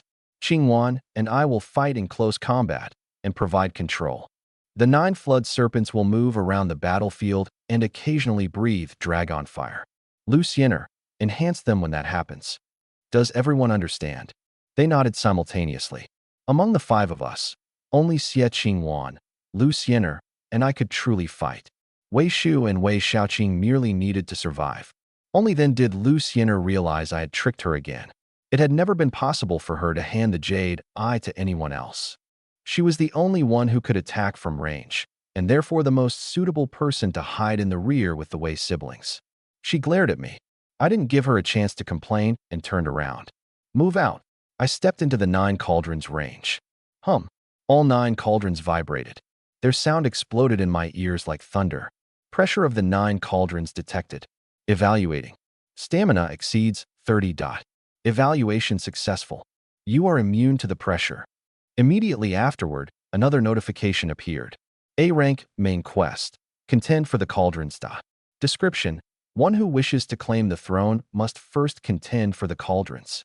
Time limit. None. Quest rewards will be calculated cumulatively. Penalty for failure. Erasure. No time limit. No. The real countdown was only 10 minutes.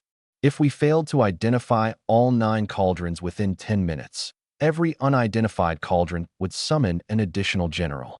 The worst result would be facing 9 projections of generals ranked B or higher in succession. If the next one appeared before we killed the previous one, it wouldn't be clearing a dungeon. It would be lining up to die. The moment the quest appeared, a cloud of radiant mist formed above the 9 cauldrons. In 10 minutes, the general's projection would emerge from it. I didn't delay. I raised a hand toward the 9 cauldrons and called their names in succession. Yu Province Cauldron. Qing Province Cauldron. Su Province Cauldron. Yang Province Cauldron. Jing Province Cauldron. Liang Province Cauldron. Yong Province Cauldron. Ji Province Cauldron. Yen Province Cauldron. 9 cauldron chimes rang out in succession. Every time I called a name, the cloud of light in the air dimmed. Once all 9 were identified, the general's projection had already been weakened by 45%. At that moment, the 9 flood serpents suddenly charged forward. Each entered one of the ancient cauldrons and began frantically devouring the draconic energy within. As the draconic energy entered their bodies, they began swelling in size. The cloud of light above also dimmed further. It could be weakened even more. My eyes lit up. That was excellent news. At present, I was the only one in the team who had barely reached C rank. If a B rank projection appeared, the battle would still be extremely difficult. But if it could be weakened by another 5 or even 10%, the situation would change. The general's projection wouldn't provide fewer rewards just because it had been weakened. In other words, we might be able to obtain B rank rewards while facing C rank difficulty. Time rapidly passed. The 10 minutes ended. The cloud of light in the air instantly solidified. A white-clad figure stepped from the empty air. White robes, a long halberd, approximately 190 centimeters tall. He stood there and merely glanced at us, yet bone-chilling killing intent immediately pressed down. Those willing to offer their heads may place them in boxes themselves. My heart sank. Bai Qi. Of all possibilities, it had to be Bai Qi. This wasn't some fictional game character swinging a scythe around. He was the god of slaughter. In terms of personal martial prowess, he might not have compared to Xiang Yu or Lu Bu. But when it came to killing intent, almost no one in history could compare. Everyone looked toward me. They were awaiting my orders. I exhaled. What else could we do? Fight or die? Prepare for battle. The Eye of True Sight activated instantly. Name, Bai Qi Da. Rank, A-. Physique, 700, B+. Strength, 680, B+. Intelligence, 630, B+. Agility, 560, B. Talents, SS rank Killing Domain, SS rank Command Troops. Skills, Cleave the Heavens, Repel the Earth, Summon Souls. Note, haunted by 420,000 vengeful souls, followed by 1,000,000 heroic spirits. Strength +10. Deprivation succeeded. A trace of joy had barely appeared when the sound of something tearing through the air arrived before me. I didn't even see how Bai Qi moved before his long halberd thrust toward my head. Dragon Bat Emperor Wings, activate. Black wings erupted from my back and dragged me violently into the air. The halberd's edge scraped past my body. A fraction closer, and it would have pierced me through. A demon. Bai Qi raised his head, his gaze turning cold. Then you must die? He transformed into a streak of white, gripped his halberd, and chased me into the air. Too fast. I couldn't evade him. At the critical moment, a pale blue vortex of wind rose beneath Bai Qi's feet, immobilizing him for an instant. Lu Xian'er had acted. That single instant allowed me to avoid the halberd. What's going on? Lu Xian'er's face paled. You call this B rank? B+. I rapidly opened the distance. Attack from range. Hold him back first. We still had a chance. I had seen Bai Qi's original attributes in my previous life. Physique, 1,000. Strength, 972. Intelligence, 700. Agility, 800. Identifying the 9 cauldrons had weakened him by 45%, while the hidden quest strengthened him by 20%. He should therefore have suffered a net reduction of 25%. But his actual attributes had dropped by a full 30%. The extra 5% came from the flood serpents devouring the draconic energy. As long as they completed several more rounds, Bai Qi would continue weakening. Boom. I was about to remind the others when an explosion came from behind me. Bai Qi had already landed before Lu Xian'er. His long halberd stopped half an inch from her forehead. He looked down at her, his voice icy. You hold the Jade Eye? I can spare your life. Assist the demon race again, and you will die. After saying that, he truly withdrew his halberd and turned towards Xie Qingwan. Lu Xian'er stood frozen. What's happening? Wasn't the Jade Eye's protection supposed to work only once? I'm not certain either. I stared at Bai Qi. Unless absolutely necessary, none of you should act yet. In my previous life, we hadn't found the Jade Eye. I had no idea how Bai Qi would react upon encountering it. But there was no time to investigate. He had already locked onto Xie Qingwan. I raised a hand and launched a blue fireball. Boom. Bai Qi casually waved his hand and knocked it aside. But blue flames clung to his cloak and began burning fiercely. Intelligence +6. Deprivation succeeded again. Moreover, it seemed the higher the target's rank, the more attributes I could deprive at once. I stared at Bai Qi, my heartbeat accelerating.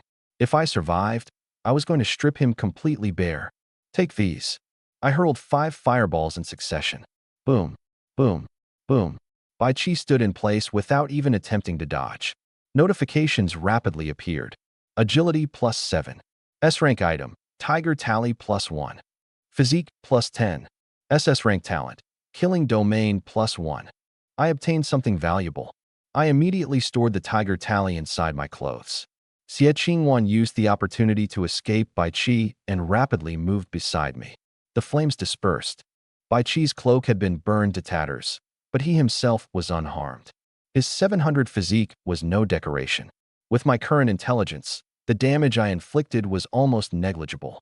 Bai Qi raised his head and looked at me, his eyes filled with contempt. Is that all? He ripped away his burning white robes, revealing a powerful muscular body. There wasn't a single scar on him. Again, he stepped forward and actually smiled. I have slept for too long. A bath is appropriate. Lu Xiener's eyes shifted. She immediately created a flaming tornado and smashed it into him. You're the one who said you wanted a bath. She shouted from a distance.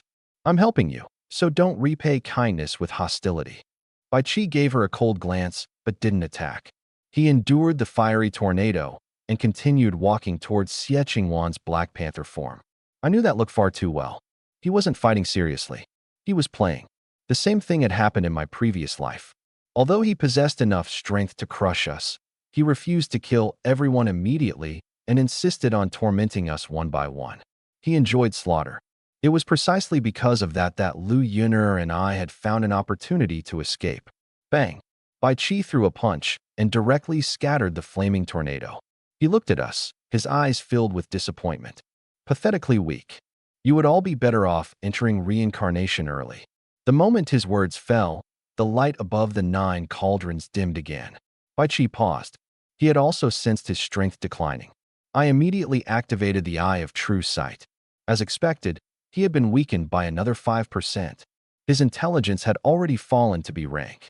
His physique and strength were also approaching B rank. If he was weakened once more, the Black Gold Ancient Saber and Lu Xiener's 9 Sovereigns would be able to inflict genuine damage. I still needed time. At that moment, I remembered the talent I had just stolen. Killing Domain. SS rank talent, Killing Domain Da. After the domain is deployed, all enemy attributes are reduced by 10%, while all allied attributes are increased by 10%. When the number of enemies exceeds 10, every additional enemy increases the effect by 1%, up to a maximum of 50%. Duration, 1 minute. Cooldown, 24 hours. Ruthless. The more enemies there were, the stronger I became. Unfortunately, Bai Qi was currently the only enemy, so I couldn't benefit from the numerical increase. I immediately began merging talents. Eye of True Sight merged with Killing Domain.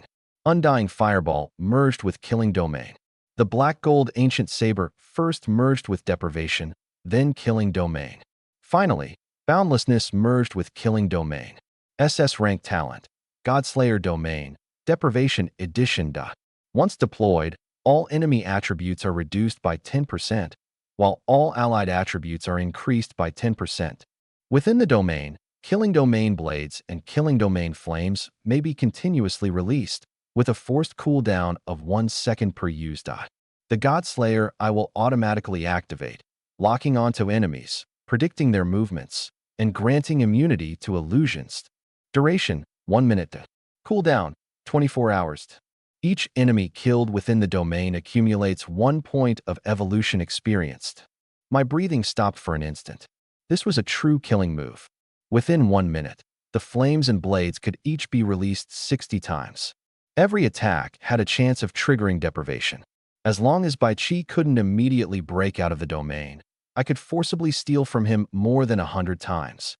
But I couldn't activate it yet.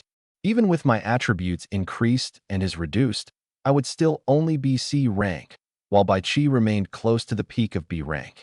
I needed to wait for the 9 cauldrons to weaken him again. 3 minutes at most.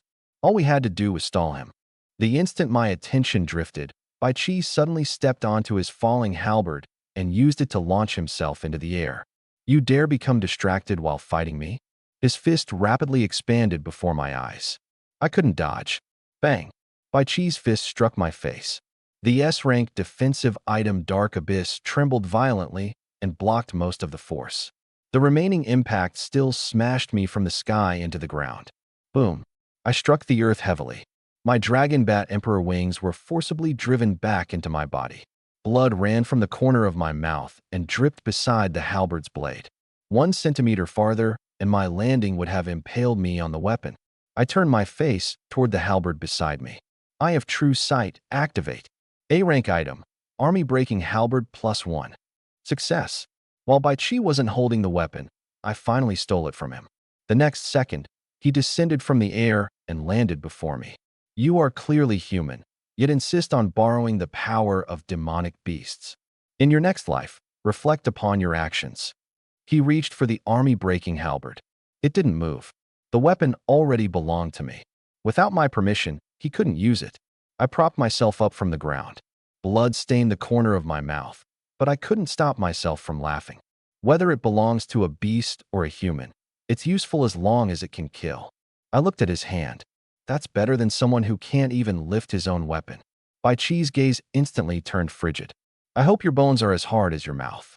He abandoned the halberd and punched at my head. He was too close. Even killing Domain wouldn't save me in time.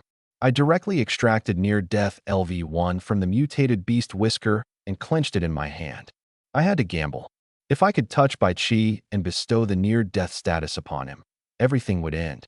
But before his fist landed, his body was suddenly knocked sideways. Wei Shu.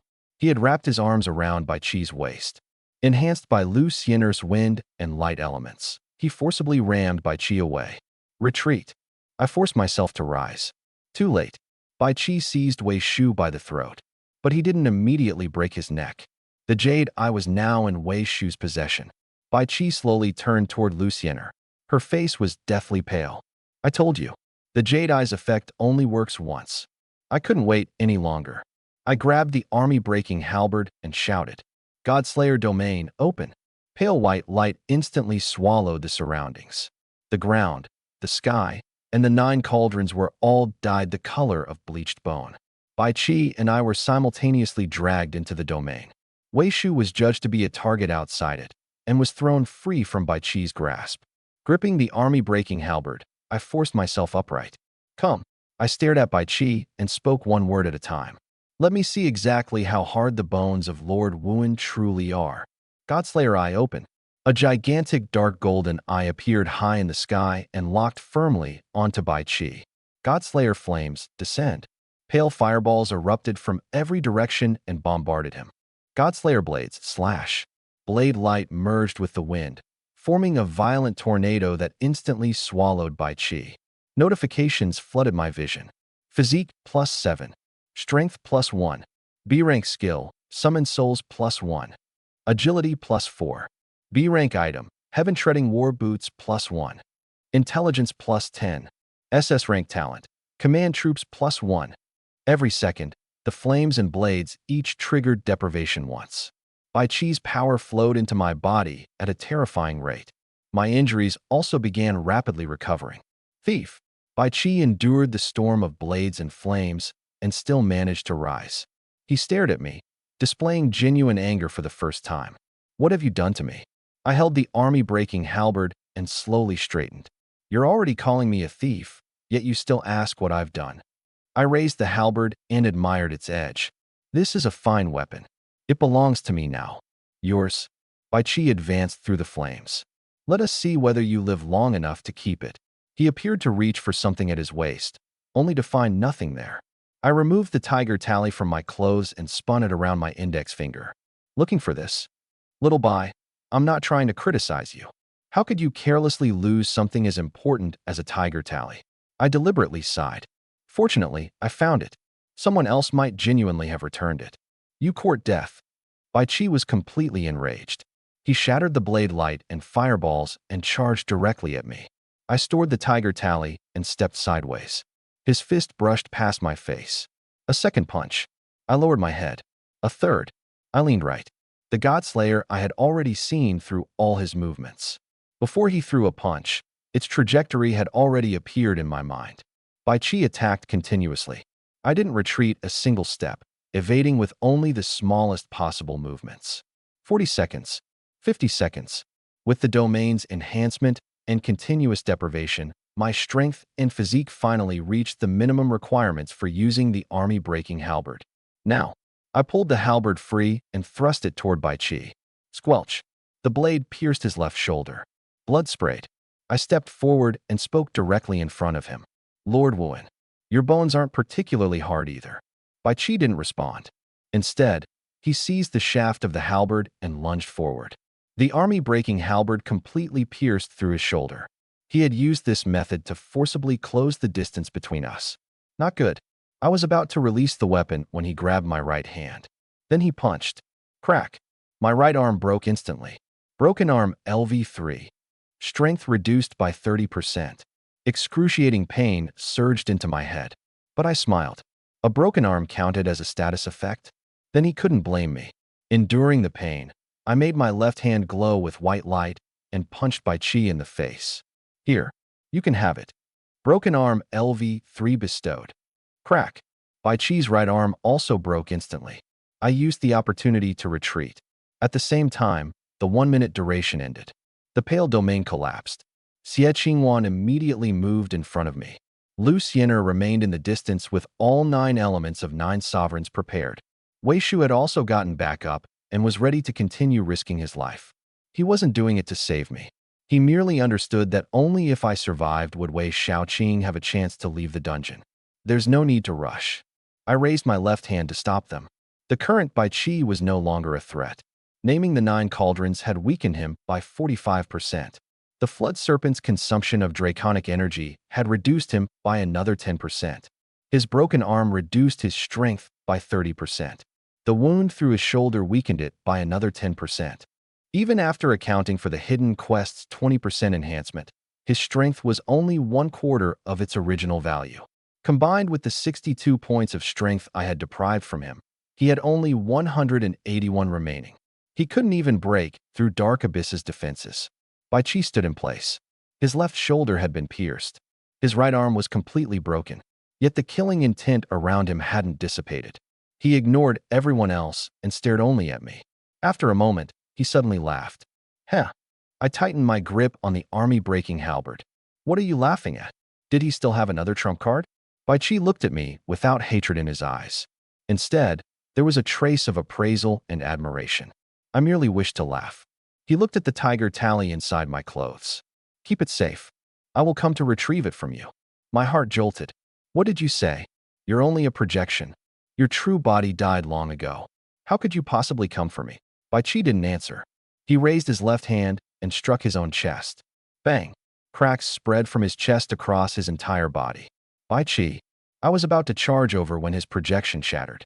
As the god of slaughter, he would rather end himself than allow someone else to land the final blow.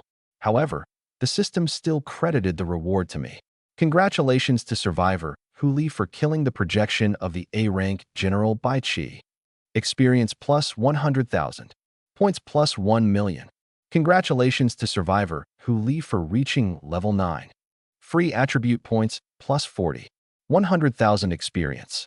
1 million points. This was the reward for killing an A-rank general. But those were merely supplementary. The truly valuable things were everything I had stolen from Bai Qi. I immediately opened my status panel and distributed the 40 free attribute points evenly. Then I examined the spoils of this battle. After only one glance, I nearly laughed myself unconscious.